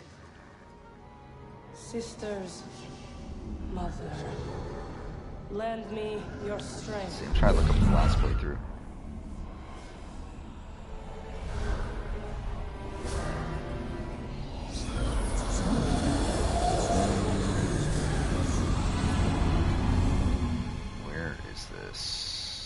Doing it's working. What do you think the odds are? Okay, we have about an hour. Okay, that's not. That's definitely better than I thought it was. Like about 50 minutes to an hour, so that's not too bad actually. I was thinking we were still like an hour and a half away or so. Once we're inside, I'll engage their defense level. No, I was always gonna be Danny at Final 6.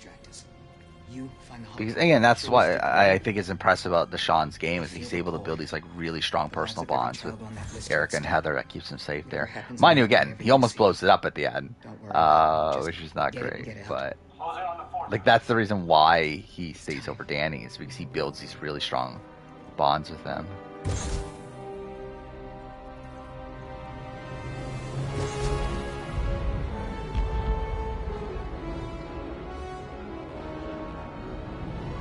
5 a.m. Yeah, we're not gonna be here at 5 a.m. I've stayed up till 5 a.m. though streaming before. Didn't I on Christmas? That was the stream, right? Where I played Plague Tale until 5 a.m. I finished Plague Tale Requiem at 5 a.m.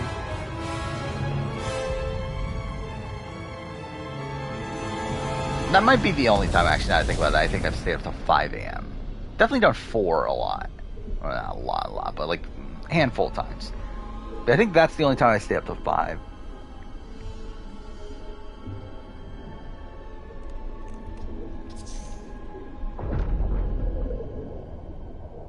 Oh yeah, again, I agree with 41 is definitely the most interesting season gameplay wise.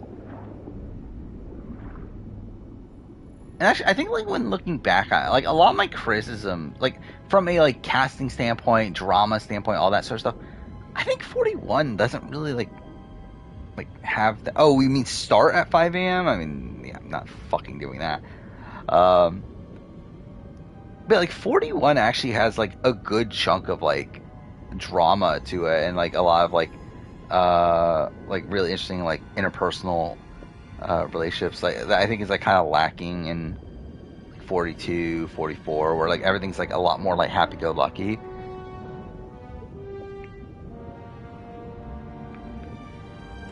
Or like someone mentioned this before though, like what, or like someone mentioned this on Reddit the other day of like what is the most I forgot the actual term, but like essentially what is the most happy-go-lucky cast? And it's like I do feel like it is 44. Like was there like outside of the Josh Jam Jam rivalry, like was there really any conflict on that season? Like that actually like got like personal. Like I don't feel like there ever was, right? Like even like the Carolyn Danny stuff, like that never really like did much. Yeah, like at least 43 also had like Owen and James, so like at least that's something. Like 44 really has like no real like true drama to it.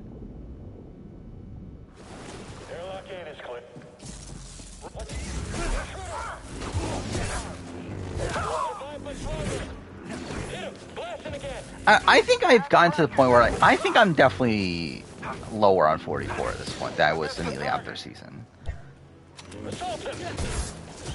Reinforcements are on the way. Where I think the thing about 44, I think like it tells this like great story with Tika 3, but it's still like it's a predictable story. Got it. We're on the move. And one that like even though like the actual characters of Jan Jam and Carolyn are fantastic. Like, for me, I don't feel like it's enough to carry the entire season. Can you slice this open? And, like, I don't know. I think with the new era, it's tough to really, like, rank all of them because I think they all have, like, such massive pros and cons. Where I think 42 is the, like, the best, like, traditional Survivor season since that, like, in terms of, like, having, like, a good balance of, like, entertaining characters. Like good balance of like good gameplay at points, definitely like some big moments.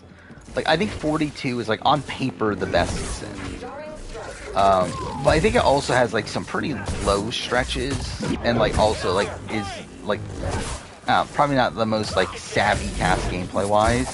But like, I think 41 again like has a lot of drama, has a lot of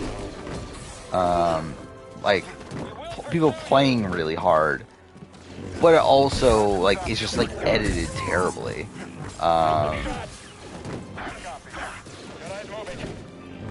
Which is, like, the main harm there.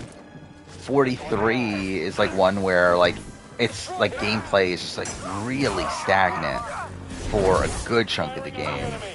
And, like, while it does have this, like, really wacky conclusion, and, like, it does have some, like, pretty good moments here and there, it's, like, it's still, like, a mostly like kind of mundane season for the majority of it. Then 44 again has like two of the biggest characters possibly in Survivor history, in Carolyn and Jam Jam. Has this like really great underdog story for Tika, but it's also like I don't know, like not like one. It's again like kind of a drama-free season. Also, it's a season like lacking a big like gameplay moment, and also it's a season that I feel like is just like I mean I guess like it's just like the editing is like not like it's weird because like it tells this great story for Tika and whatnot, but like I feel like it also like doesn't properly tell the story that well. Where like it feels like it's a story more so like so focused on Tika and their connections to each other that it like neglects how they actually did what they did. Or like it doesn't even focus on like the Jamie and Lauren of it all, which seem to be like very important to things. Yeah, I feel like there's just like a lot of things on season that aren't really explained, which is also kind of like that was also in issue 43 as well. Now. It's like I just feel like all the seasons like have these pros and cons. So we're like, I think on paper, 41 is probably my favorite season of the bunch, but it's also like just like so like flawed from a like a storytelling perspective. I'm standing in one. This needs power. Okay, well, how do we do this again? Over here, BD.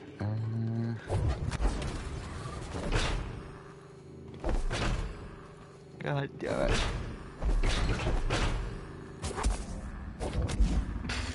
Okay, cool. How do I do this?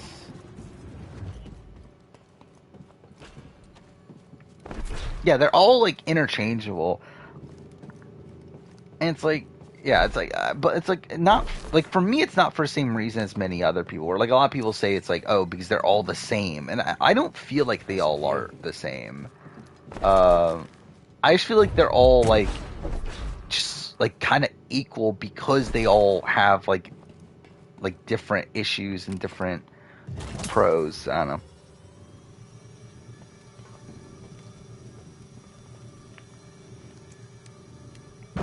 Yeah, like they all like average out to be like, okay, they're probably like mid-20s like seasons on my like rankings. Let's check it out. Like they're probably like 25-ish, somewhere in that range out of 44. I've disabled the shields on the outer sections of the fortress.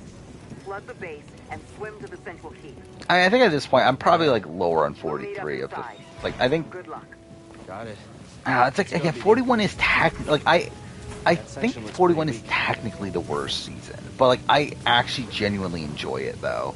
And like I went back and rewatched a whole bunch of 41 clips not too long ago. I was like, fuck, this was a funny season too, with like the Brad, all the like the Brad stuff.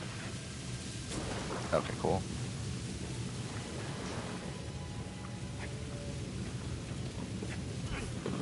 What?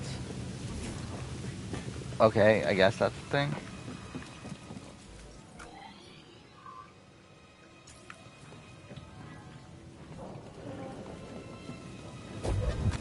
Ready for a swim, BD? Oh, that's what I was supposed to do. Hang on.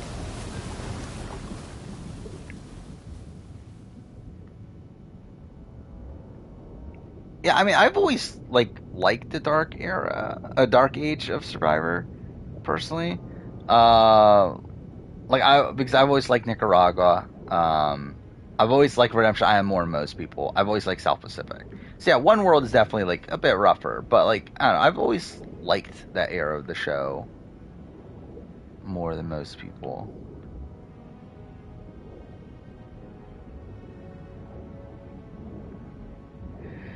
Where am I supposed to go?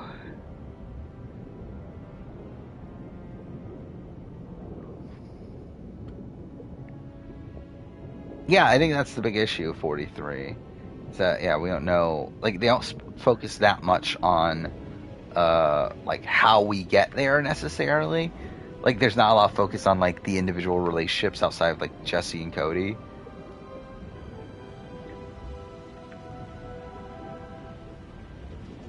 And, like, I think 44 has those same issues. It's just that there's this, like, through line of the Tika 3 that I think kind of makes you, like, forget about that. But still, there's a lot of like people that just like randomly like just like realign like left and right on that season that like isn't really explained. And too, I think like a lot of it has been explained post season though, which I think like has made it like a little bit better for me. Where like I still don't even fully understand the 43 dynamics even now.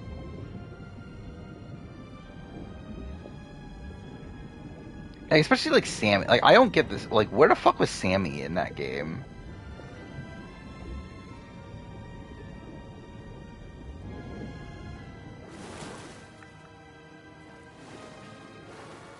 But okay, the water looks weird there. Like why is it just like a really like solid color there?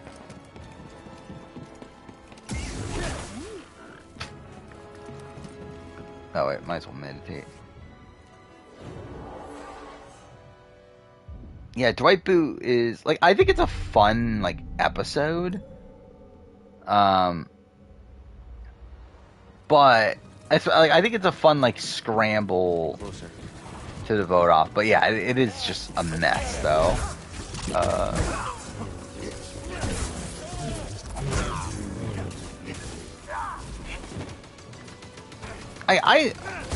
As much, like the more and more I see Dwight on Goose Goose Duck, I fucking love Dwight. Like like, if I'm doing a dream cast of like new era All Stars, like Dwight is definitely on my cast. It's like the Is Dwight actually gonna play again? No, he's 100% not. But if I'm doing a dream cast, he for sure is on my cast. Let's go, BD. Which is, that's another thing I thought about doing. Is like making a Dreamcast New Era All Star video. But again, like I feel like I've like already done a decent amount of New Era videos that are coming up. That I'm like, yeah, I think we're probably good. What am I supposed to do here?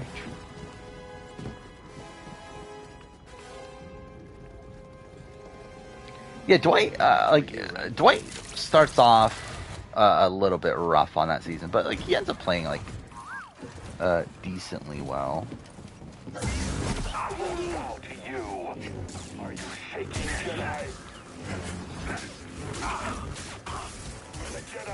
Oh, cool.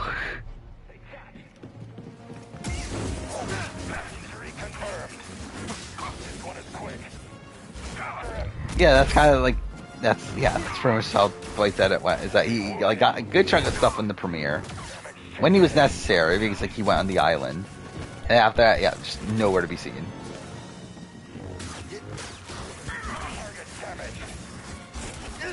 Okay, cool.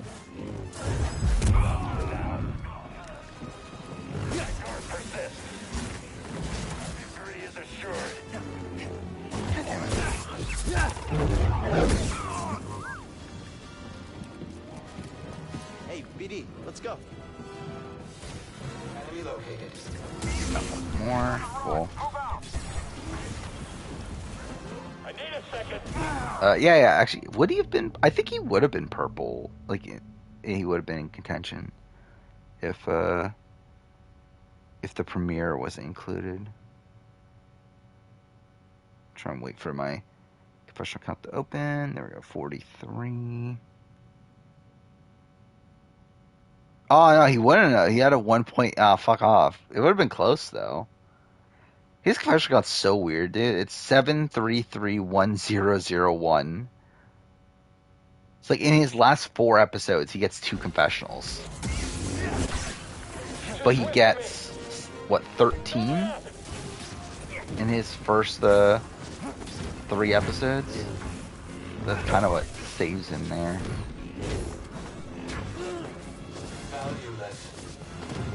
We don't even have to try here. Jedi's hurting. Requesting maintenance. Yeah, dude, I just want to finish this game already. I hit him. I can't get him. Time.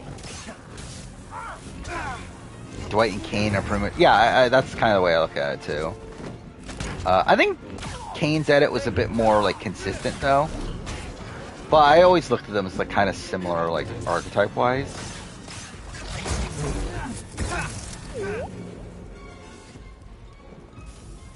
Now, can I leave? Fuck off. Oh, fuck off. How many groups of enemies are there? Oh no, that was our last range trooper. What was that? Dude, like, even, like, that looks fucked. Like, I don't, like, there were, like, a few seconds there where, like, even the game itself, like, looked like the, like, there was, like, some weird, like, pixelization there or whatever. Dwight Burr played Noel. Like, I think there's, like, a lot less proof to it, to where, like, I think Dwight has more potential in my mind than Noel, but I think we've seen more of what Noel can do.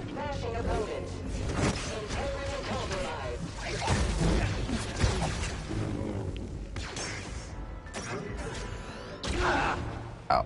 Oh wait, that actually killed me? Oh, fuck off.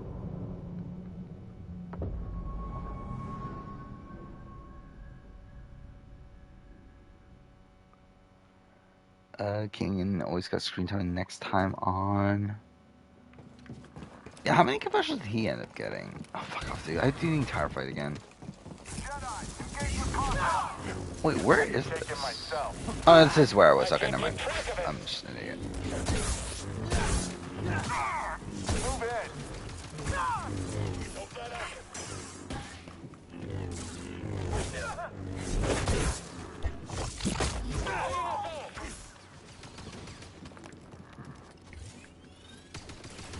Last one clear. That's their disabilities? I mean, what group, like, what would that grouping be? Oh no, this is still outside the room. God damn it. But Chris is a bad player, though. So. Was Ted voted out because of race? Not inherently, but I think, like, racial biases played into his positioning, for sure.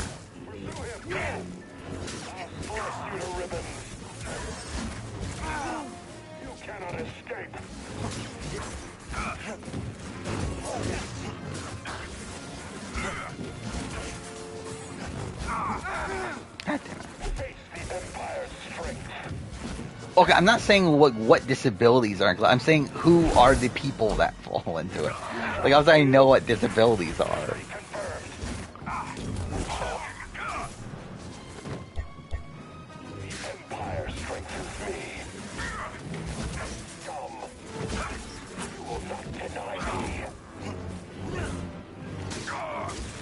Ricardo would definitely be up there, right? Yeah, he was like, what was he again? He was like deaf in one ear, right? Is that what he was?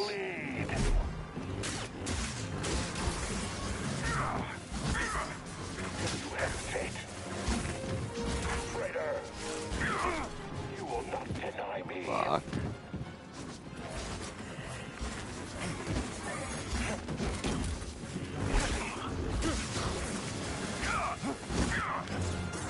You don't remember Kelly Bruno? How could you not remember Kelly Bruno? Out of those, I think Noel's the best player of those three.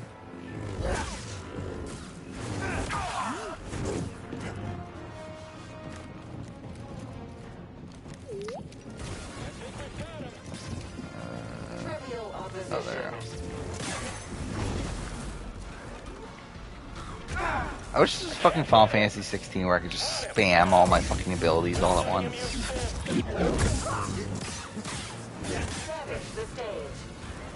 See, you should watch Nicaragua. You probably won't like it, but I do like it, so whatever. But You can't stand against us. You can't get over there. yeah, Chad from Vanuatu's fine, but like, it's not like great either though. It's okay. It's kind of like a very like replacement level player. No more droids. Oh, God damn it. All right, let's end it.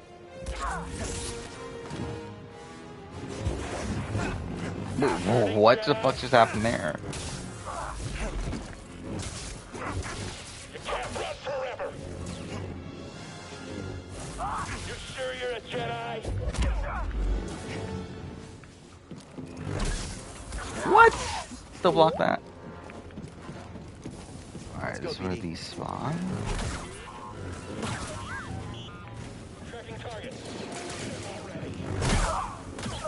Whoa, that killed like a whole bunch of them. What the fuck?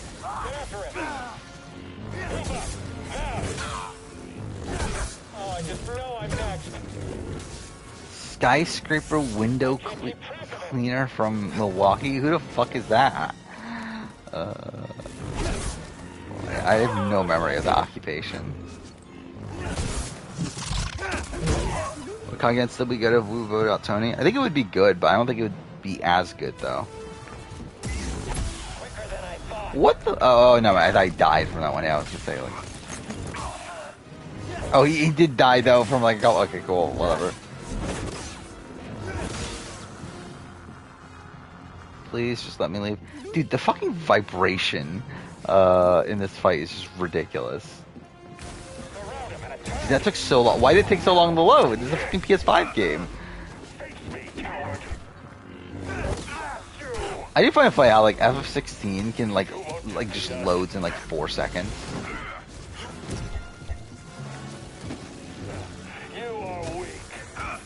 Like whenever you fast travel from like anywhere, it just takes like 4 seconds. You're like right there. God damn it. Stand still. Hitting the Jedi. We'll kill all of you. Okay, wait, I guess we should get this guy over here. I don't think BB-17 changes for me at all if Steve wins or if he doesn't. Or if Vanessa wins or if she doesn't. Like, if she wins, okay. Yeah, it's pretty much still the same season in my mind. Yeah, for me, typically, the endings to seasons don't affect my overall opinions on seasons. And I feel like Big Brother even more so. Like, Big Brother, like, doesn't... Like, with Survivor, I feel like it feels like this coherent storyline that's all leading up to the winner. Where, like, with Big Brother, that's not really the case. It's more so just, like, events that are happening in real time. To where, like, it's like, it doesn't impact me as much if you don't get as satisfying of a winner. Like, there isn't this, like, through line of a narrative that you have to actually stick to. Okay, come on. Help BD.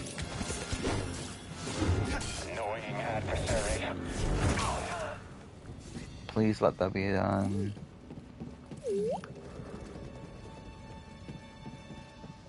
Something cool? Okay, BB-24 actually, I think, well, yeah, BB-24 is the one point, I guess. You got this, BD. I think that's one of the only points where, like, it actually gets better. Nothing stops you. From a, because obviously, like, Taylor's win is just, like, really,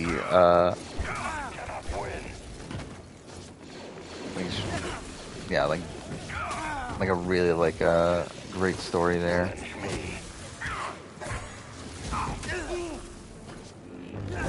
Ah, fuck off. Heavy damage.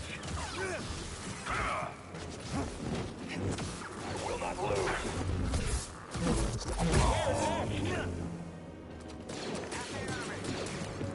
Yeah, I think BB-24 is definitely the best season since 20. But I still think it's, like, kind of just a middle of the road season, though.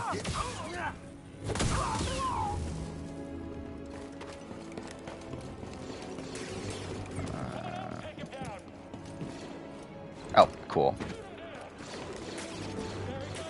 How did I go up?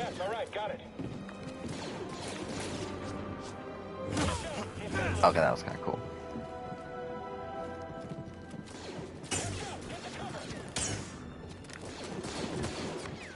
Can I just leave? Is that a thing I can do? No. Cool. Oh, pff, cool. Now look at the screen. I think Paul's was a lot more, like, blindly loyal to him than Coach. Where I think, like, a lot of coaches was, like, aware that, okay, like, that Coach can't win at the end. So, like, that's why we're working with him. While, well, Paul's was legitimately like, okay, everyone just, like, loved Paul and just wants to follow him. Found it.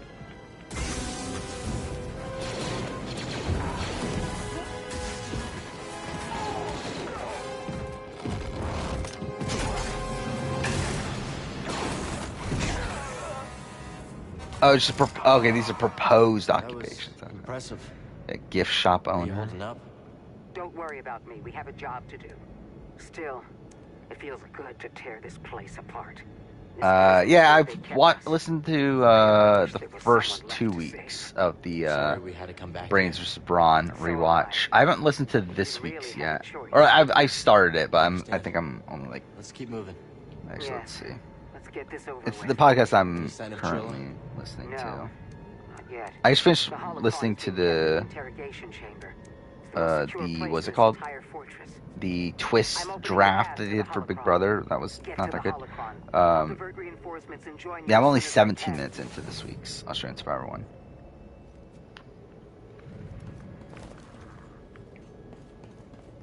What am I supposed to do now? Oh, here. Yeah, why hasn't there been a stripper like a on? turbo lift. Might be your ticket out of here. On Survivor. And to be fair, there probably has been. It's just that like they weren't known at the time. Actually, I don't know. Has there been a stripper on Survivor? Has there even been one on Big Brother? We're getting close. BD1, thanks for being my friend. I can't remember. Like, there's been like Playboy models and whatnot, but has there been like an actual like stripper? And obviously, there's not been like an official porn star, at least.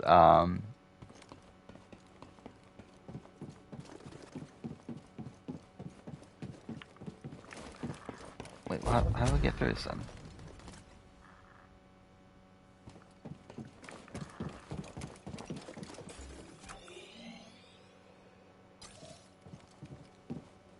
Oh, okay. But that was like after the fact, right? It was. Oh, I guess Crazy James did porn, right? Before going in. But like with Steve and like with Will also from BB5, like that was after they were on the show, though, right?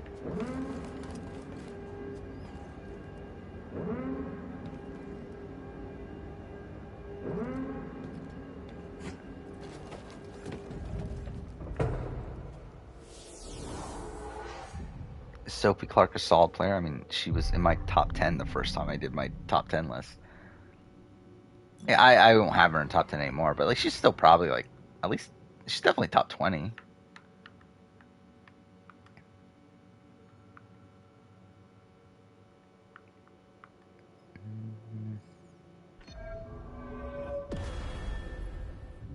Oh, I forgot. Yeah, Brian Hike did do. Well, yeah, but like, yeah, he did, but also like they didn't know that. And if they did, then I don't think he would have been cast. Or like that's kind of like the point of the thing of like who have they like cast knowing that they have done porn. Here we go, finally here.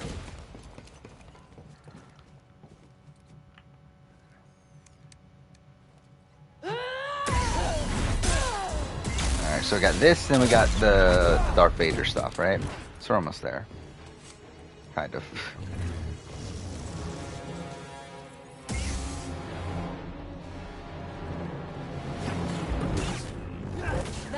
I assume you mean Stephanie, not Sophie.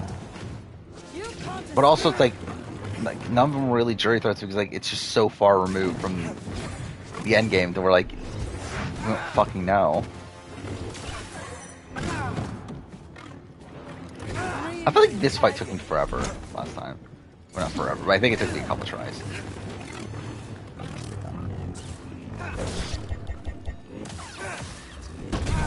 Why is my fucking force meter so low all the time?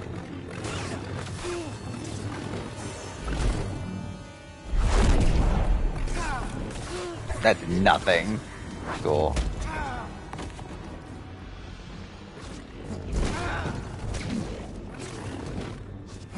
Oh yeah, fuck. I read that as oolong, not oopolu. So yeah, okay, I'm an idiot. But no, she was not the biggest jury threat in Opolu. Like, I think she only beats Coach and Albert. Like, Brandon beats her, Rick beats her.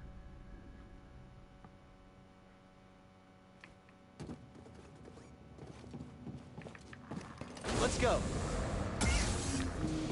Which is why I always, like, assess, like, Sophie's game, like, not particularly high. At least not, like... Because, like, I think there's an argument to be made that Sophie could be a top-tier winner. But the reason I don't is because I don't think she, like, one, I think, like, a lot of her winning game is reliant on Coach fucking up. And then also, like, she doesn't win against, like, anybody but Coach and, Albert.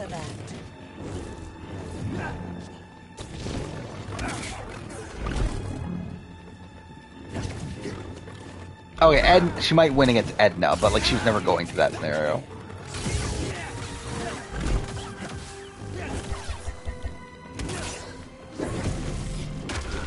But also it's the final 3 anyway, so it had to be like, well, I guess like Coach, Edna, Sophie, then yeah, she's probably still wins.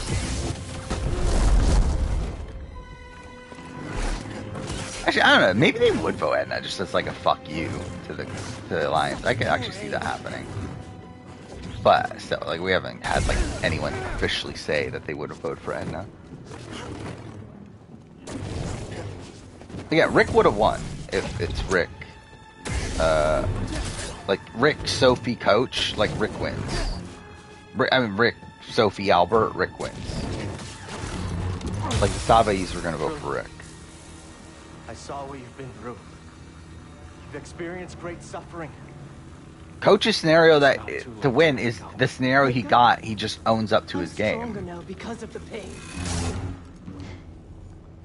Like all he really needs to do is just admit to the fact that he was using religion as a strategy and like that sort of stuff. And I think at that point, I think that is enough to get Jim Rice on board, and that's probably enough to win him the game. Your head. That won't change anything. Wait, it didn't heal? I pushed heal. There we go, okay. Or not? Okay, can you heal please? Thank you.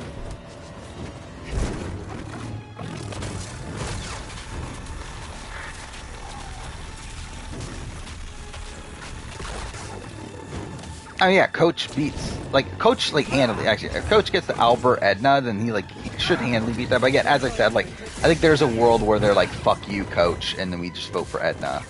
Like, as a fuck you to the Alliance as a whole.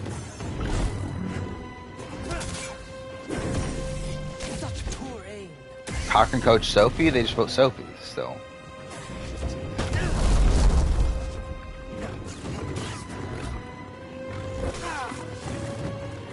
Like, it's literally just the same scenario, just, like, Cochrane's the Albert. Like, maybe there's a world that, like, Dawn votes Cochrane, but outside of that, everything's the same. So I'm gonna die. Hey, buddy!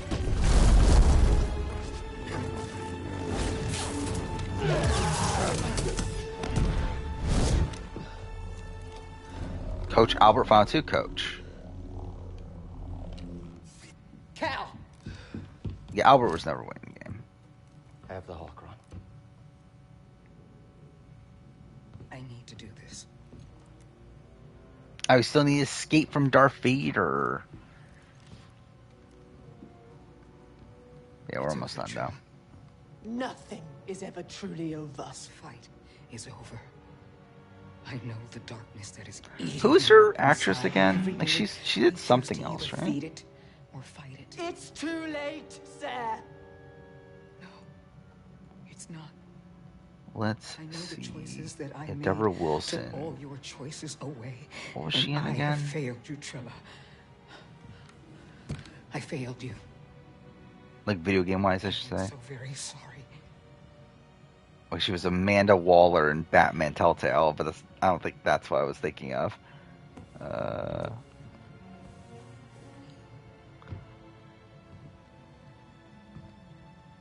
She's in Ragnarok? Oh, yeah, she was the grandma in Ragnarok. I forgot about that. That's not what I was thinking of either. What was I thinking of her in? It was not a video game.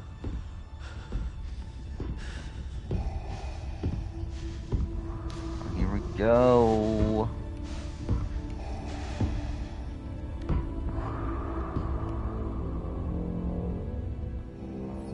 That doesn't look good. Yeah, Cochrane's never winning the game. Like, Cochrane lost the game by flipping at the merge.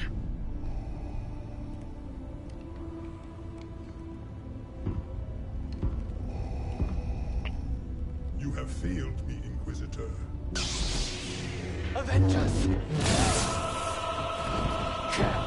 Yeah, this is still a pretty badass segment. No!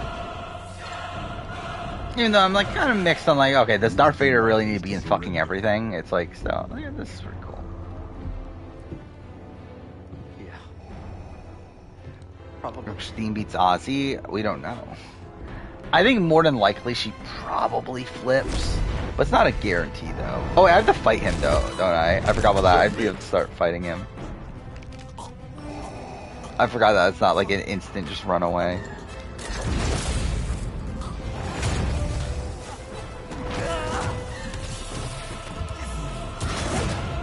Oh, is it run away now? Oh. Okay, I thought there was more fighting him. Whatever. How is he not getting injured by like these like massive like panels hitting him in the back? But okay. Let's go.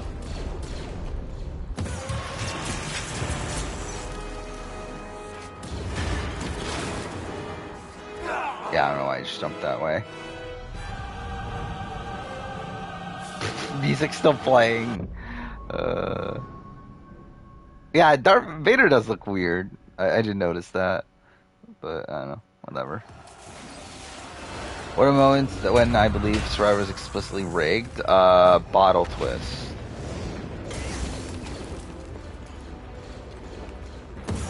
I think it's like a big one.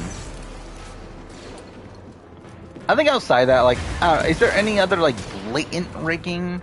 I think the rest of it is like, okay, producers like asking questions in a pointed way and like that sort of thing. But it's not like blatant rigging to me.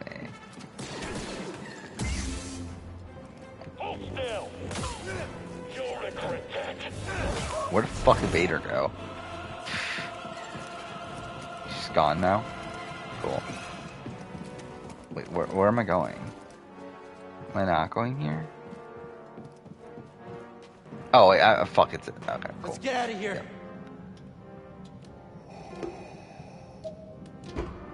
Come on. History of people that flip on alliances. I don't know. I feel like that's for someone else to make than me. Like, I feel like that's a pretty video. More than a video that I would make.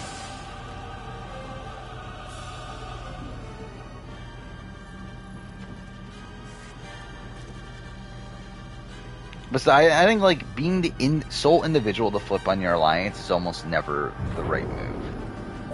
I think we lost him. I'll make it.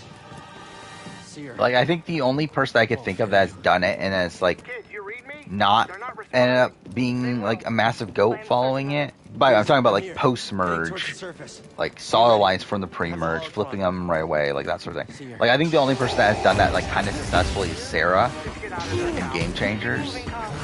But even then, she does lose jury votes from doing it though. Like she still loses Debbie and loses like Ozzy and whatnot through her flipping.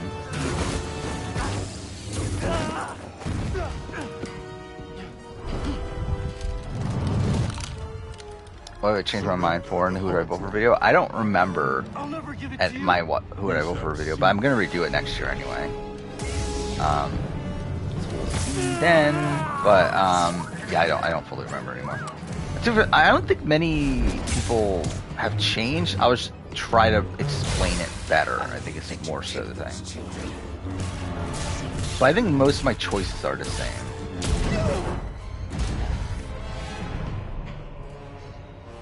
Such hatred.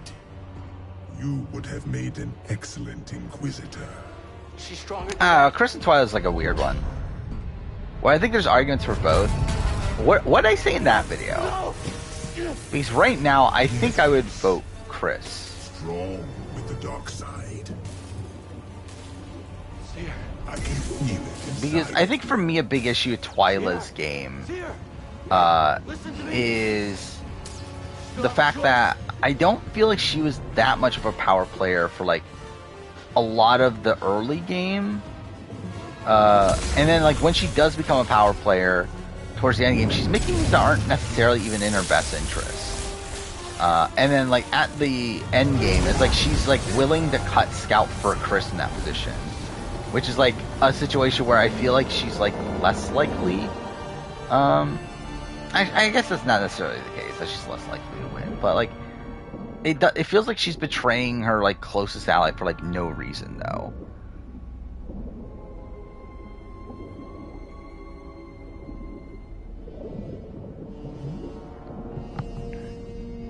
See, I think that is something that I would be less strict on nowadays than I was then on the precise like amount of time someone was out with the majority and that sort of thing, and like also I think like the amount I would dock people for like idle plays and that sort of thing too. I think would be like slightly weighed less. But I still think most of my choices would be the same. You too.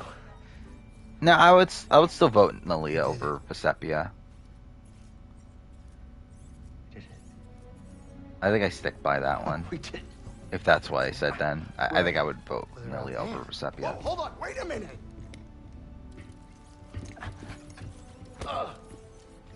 Sorry. That was you in the water, wasn't it? Probably. I would still probably, yeah, vote for.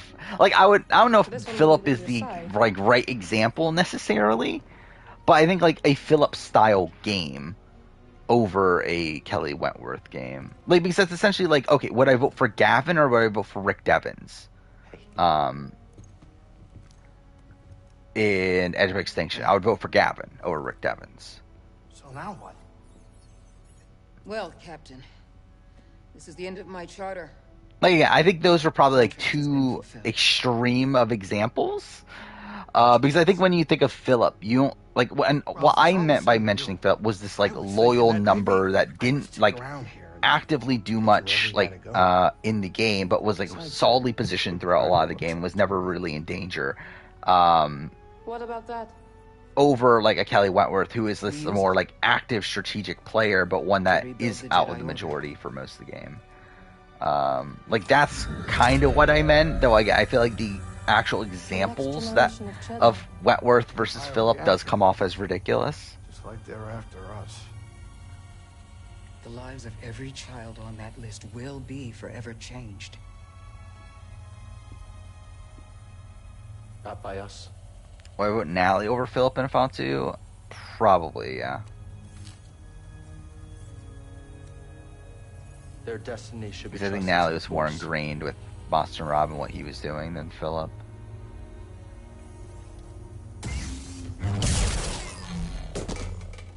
Where like Philip, I think, was more so dragged by Boston Rob as like a goat. Like Nally was more so where to now? Brought alongside him just because they were actually genuinely close. But there we go. That's not bad. We're only 4.5 hours in. That could have been worse. The Danny Steph one is still weird to me. I think that one's just really tough. Because I can see the argument for both. Because I think Stephanie technically had more control in the game, but also she controlled the game poorly. Where, like, Danny, it's like, yeah, she doesn't have a lot of control in the game, but she loses a lot of that control to do things outside of her control. And she does do very good work in, like, building this relationship with Rafe that's able to get her to the very end. So, I don't know. I think it's, like, it's pretty close between the two. I vote Mark over Chrissy and Shay. I think there's an argument for Chrissy. But yeah, I think I like factor in like idle plays less so now. That, and also I feel like Mark's idle play is like one where like they essentially forced him to play his idle. Like it wasn't really like a natural situation of everyone saying, "Hey, you know what? We need to get Mark out." It was like, no, we need to flush Mark's idle. And I feel like that's kind of also a different situation. Pia versus Baden, I would vote Pia. Nally, Philip, Andrew. Who would I vote for? I'd probably vote. Actually, I don't know. I'd probably vote Natalie still. But also, I don't know who wins that final three. That would be a funny final three. I think Natalie might actually possibly win that. Because again, like Andrew was not well liked by that. Because like people talk about how like, oh, Bostrop only wins against Natalie and Philip. I think you can add Andrea to that. I feel pretty confident if Bostrop were to get the end against Andrea.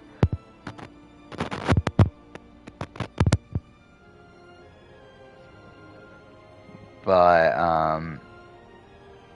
But yeah, again, I don't know how that final three works out. Natalie, Philip, and Andrea.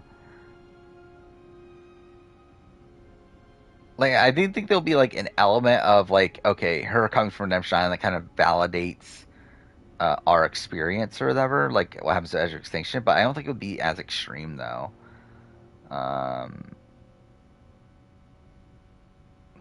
like I don't know. It's tough to see people voting in Natalie though. I think a lot of them would like begrudgingly vote Andrea, but I don't think they would have wanted it. Like they would have wanted to though. I think against Ashley, I think he could lose for sure. Like I've always like obviously I've always defended Boss Rob in that situation, but like it's not like I'm not saying that Boss Rob. Sure, I'm just saying that I think there is like reason to doubt that Boss Rob like handily loses to Ashley as many people claim, because a lot of this like okay, Zapatero was voting for Ashley notion. That comes from Ralph, someone who's on the outs of Zapatero and the only person to vote for Philip over Rob. And then the other, like, oh, Zapatera is like hated Rob. Like that comes from Andrea, who is also hated by the Zapateras. So it's like I don't know. I don't think it's like we don't have like the most trustworthy sources. I feel like when it comes to Boss Rob's like overall win equity.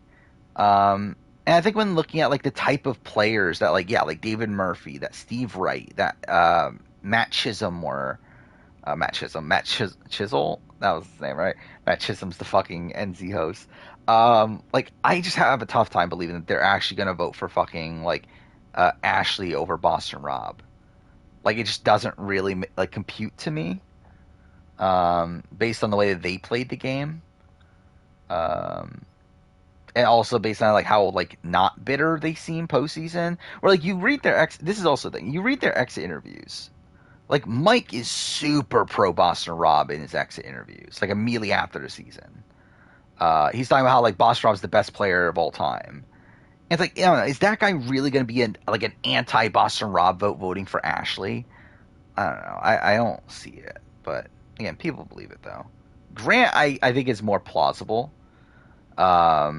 Because we do see like Mike and Steve like get along with Grant.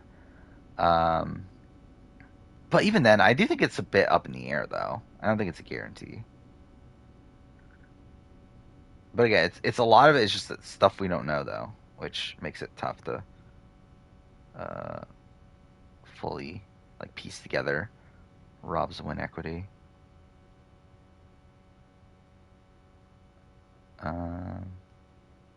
Yeah, obviously, yeah. Rob obviously worked extremely hard to get into his best case scenario. To be honest, I kind of wish something went wrong for him, though. Like, I mean, like obviously, I guess that's how a lot of people say it. But like, I kind of wish we didn't get this. Like, I wish we got to see Boss Rob against Ashley at the end and see like what happened.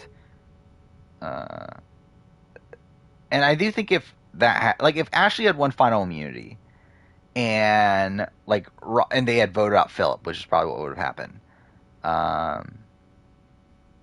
Like I think it would have been interesting to see like how that changes Boston Rob's legacy if he does still beat Ashley. Because I think that does elevate his legacy a little bit for some people. Obviously, there's still a lot of people that are like, "Oh, Boss Rob sucks because it took him 4 times to win or whatever." But I do think there's a lot of people that like talk about like, "Oh, he for sure loses against everybody else." So I think it would have been nice to see him not get into that idealistic scenario and then like still win.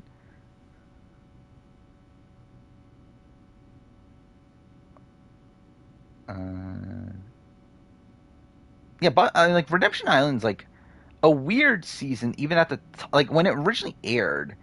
Because like obviously a lot of people look at it as like, oh, it's just a Boston Rob steamroll, what a boring season. But like that's not the way it was like perceived as it was airing, for like the majority of it at least. Where like people didn't think Boston Rob was going to win until like mid merge. Anyway, I talked about this in the Edge Frontrunner video. But like Boston Rob was not the clear frontrunner to win until after the like the episode after the merge episode. And even then, he wasn't like the sole person to win until like mid merge. So where like like a lot of this like talk about how like, oh, it's just a boring boss drop steamroll, everyone knows he's going to win. That wasn't really the case when it was airing. Where he wasn't even like a top contender for like the first half of the season.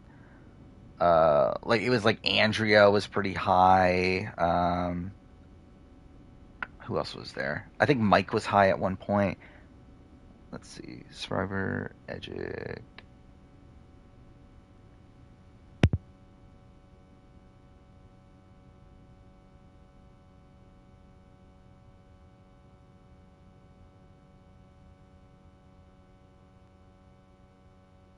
The second by the time like the late pre-merge, but so Andrew was like the top like Edgic frontrunner for like most of the season, and even then like Natalie and Matt were like pretty high, and yeah, Mike Schisel was there at one point. Philip was actually number 3 after what episode is that? After the, I guess that was after Mike and David Murphy double boot episode. So that's kind of funny. But yeah, it wasn't until, what is that, the Andrea boot that Rob was like the sole contender? Yeah, pretty much is pretty solid. Especially the first like 4 episodes, right? I think those are all pretty good. And yeah, like the late pre-merge kind of drags on a little bit. The like Stephanie and Krista votes, but still solid. And then obviously you have the Matt Blindside, which is great. Okay, this is all. Yeah, I've always like had a criticism with this of like, oh, how many times it takes for him to win and everything, as like a demerit to someone as a player. And like this is also like this is a thing that I like fundamentally disagree with Taron Armstrong on, because like this is something he puts a lot of weight to into Big Brother. And I fundamentally disagree with this because like are we really saying that like everything should be based around the first time you play the game, no matter where you are in life, no matter where you are, like when you first play? Like, are we really going to assess Boston Rob when he was fucking 24 years old, in the same way that we're assessing Boston Rob when he's in his mid 30s? Like, I just think that's like one, inherently ridiculous. And also, it's like, isn't the entire basis of like the best player being on like how they would do any given season, like on like how they would do like now, essentially, like how they would do like on a season, like against each other or whatever, like in the presumptive season, to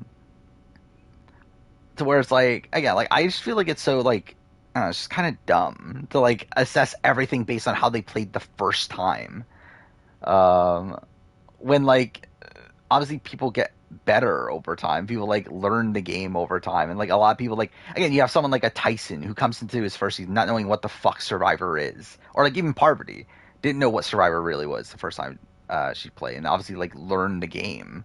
And like, are we really gonna say like Parvati's a shit player because she? And for Parvati's probably not the best example because she almost won Cook Island still. But like, I don't know. Are we saying like Tyson's a shit player because he didn't know Survivor the first time he played? Wow. But anyway, I think we'll end here. Again, it's almost fucking 4 o'clock in the morning. I'm tired, and yeah. I don't even like. So yeah, tomorrow we have a lot of shows going on. So we'll talk about those next stream. We'll be back on. By the way, we'll be back on Wednesday. I guess we'll be starting GTA 5. So that's something. We'll see how that goes. So yeah, got all the shows that are on tomorrow. $1 Million Island. What else was there? Actually, I love. Like, I never even got to talk about Final Fantasy 16, but it's like tough to talk about things without spoilers anyway. Yeah, we got $1 Million Island. We got A&W, which who fucking cares. We got Claim to Fame. We got Stars on Mars. Also Tuesday, there's like a RHAP Brant Steel that should be fun. They're like that's like half RHAP podcasters, half Survivor players. So that could be an interesting thing to talk about too. And that's probably it outside of Final Fantasy 16. So, yeah. That'll be something. Maybe we'll get. Well, actually, no. We probably won't get 46 cast by then. But anyway, there'll be stuff to talk about next time, unlike this time. So, yep. I guess, yeah. See you then for GTA 5. But yeah, till then, see you next time.